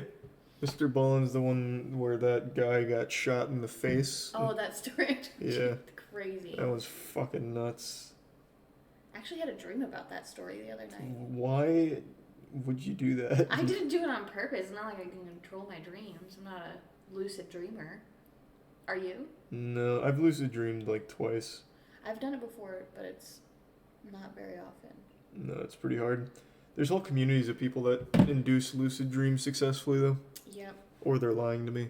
Thanks, Resub Honest. The wild method. That's what I subbed to that subreddit. Oh. Yeah. It's kind of interesting just listening to crazy people talk. Yeah, I think they're all lying. Thanks for the 5 gift subs. Delicious. Lucid dreams are the dreams that you can, like, control and shit like that. Yeah, I'm getting real fucking tired, I'll tell you what. Have you done push-ups? I haven't done any push-ups tonight. I was going to, but then my tummy hurt. Oh, no. So I'm probably just gonna do big calisthenics tomorrow. Like after DDR or something. After DDR. Why are you streaming in DGen hours? Because I got home late and wanted to stream, and now it's 5:30 a.m. and I'm getting real sleepy.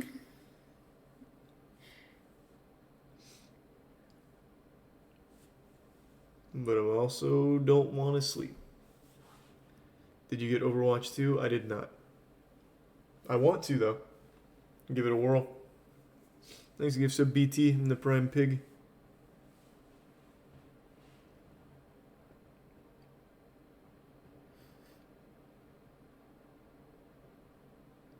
Well, that's pretty cool, Trey. Enjoy your lucid dreaming. DM'd you the Twitter community manager. He can probably get you in. Oh, cool. Thank you, Dankin. I'll message him, I guess. Thanks a bit, Richard.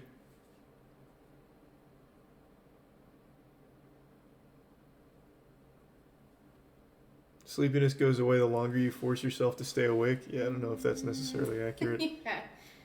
Thanks for resub shower beers. I'm at work, got 7 hours left. Nice. Thanks to bits BT. And the resub Tribble. I wonder how many people like watch you while they're at work. I don't know. Or at school. You kids, you better get off here and pay attention. Yeah, 6 a.m. at school. No, there's a lot of people from overseas watching. Oh, true, I guess.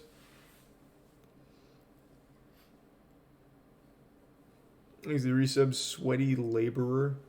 What a name.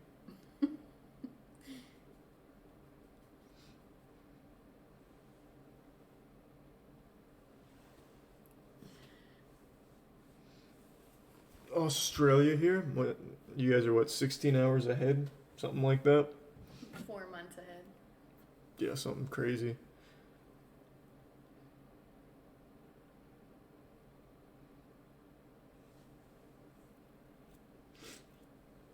No, that was all the ones that I had in mind for tonight.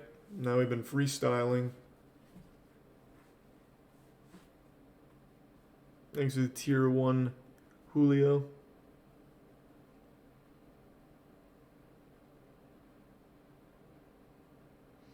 Watch the hot dog video. Well, the hot dog video is not that interesting, man. This is 10-month update. That's some pretty vibrant ketchup, though. Yeah, it looks fake. It's such a... Big epoxy's fake. Yeah, well, I mean, the hot dog is just so presentable. Exit tier 1 graphic. Huh. You see the 2022 Twitch iceberg? I did not. I can't say that I did.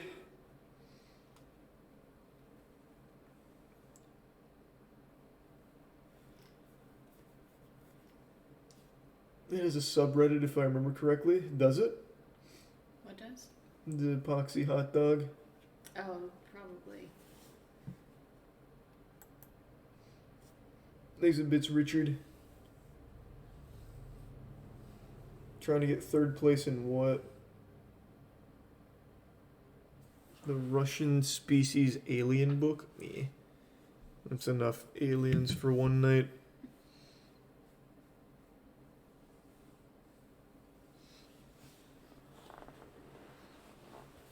I know, Tuv is getting very close to 1 million subs. It's super exciting. Thanks a resub. RK. Are they gonna bust the hot dog out at some point? Eat it. Yeah, like 100 years maybe. Thanks to the bits BT. I wonder what the taste would be like after it's been an epoxy. Is that even like... That'd be poison. Yeah. It'd be cyanide. Eating that hot dog is just suicide.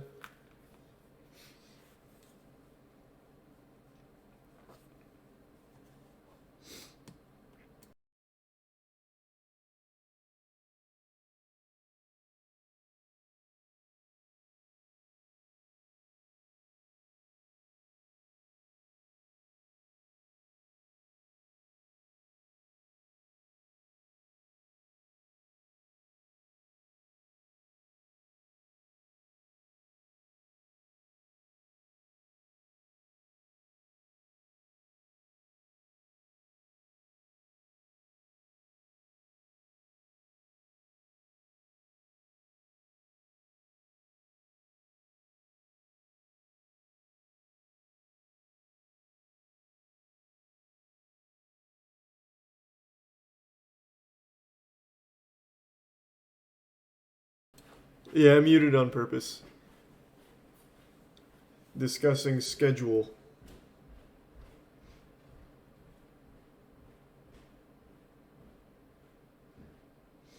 No, we're not at Mrs. House. We will be there tomorrow, though.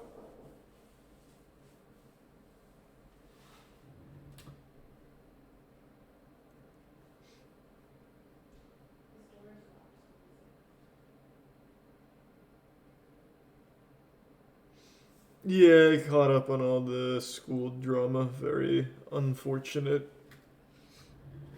Tomorrow as in today? Yeah, tomorrow as in 11 hours from now.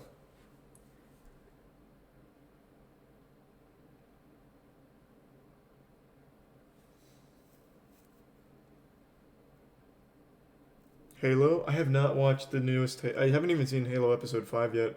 I'm actually 2 episodes behind now.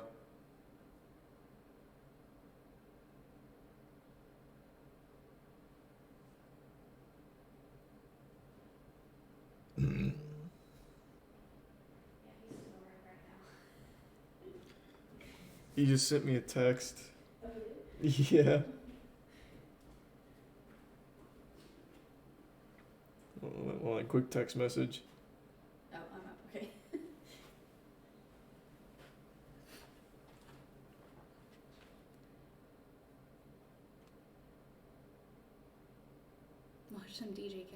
That's good.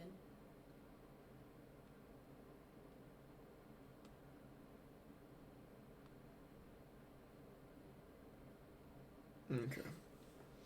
Chimichangas? No, I haven't had a chimichanga in years. Watch some deep sea creatures? Like what? Cuttlefish. Cuttlefish aren't that cool. Have you seen them change colors? It looks I'm sure fake. I have. I've seen so much deep sea creature shit, it's crazy.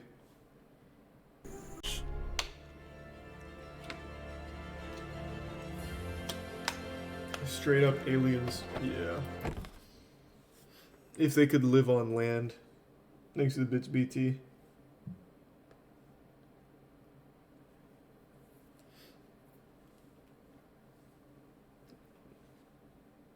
Seven strangest discoveries found in movies? Do you mean like about the movies or like discoveries in general?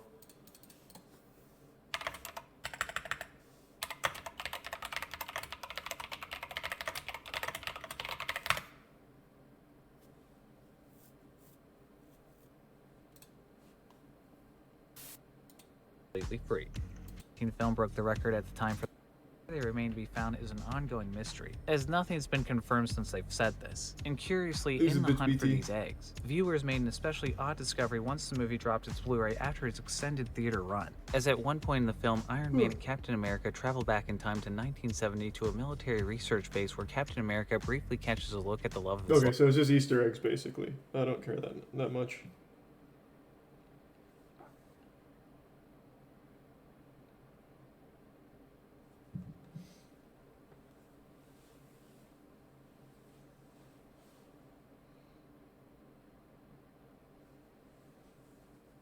Charlie at 6 a.m. How are you streaming? Because I'm a fucking animal. And it feels good.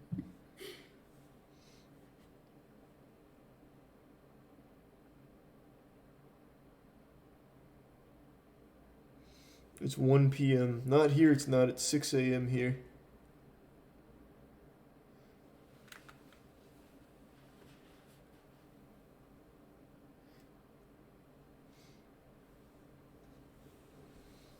The history of speculative zoology. Nah. No more. Those are crazy. No more history.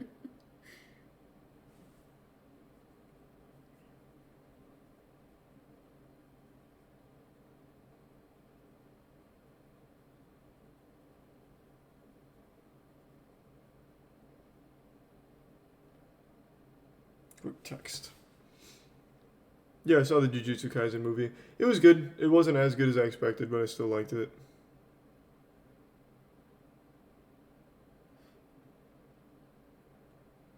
I'll be at the OTK house tomorrow for DDR with Emmy.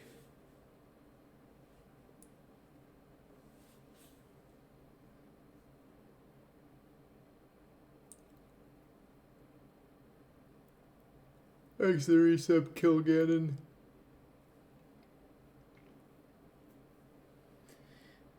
Yeah, tomorrow is in today. I haven't slept yet, so it's still tomorrow to me.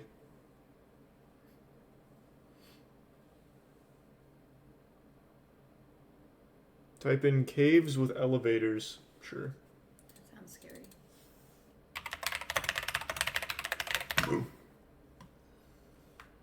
Secret elevator deep in a cave.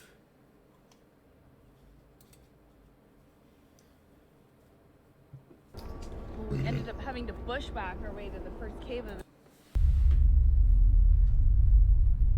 That is not ever what I want to hear inside of a cave. All right, let's get away from the entrance at least.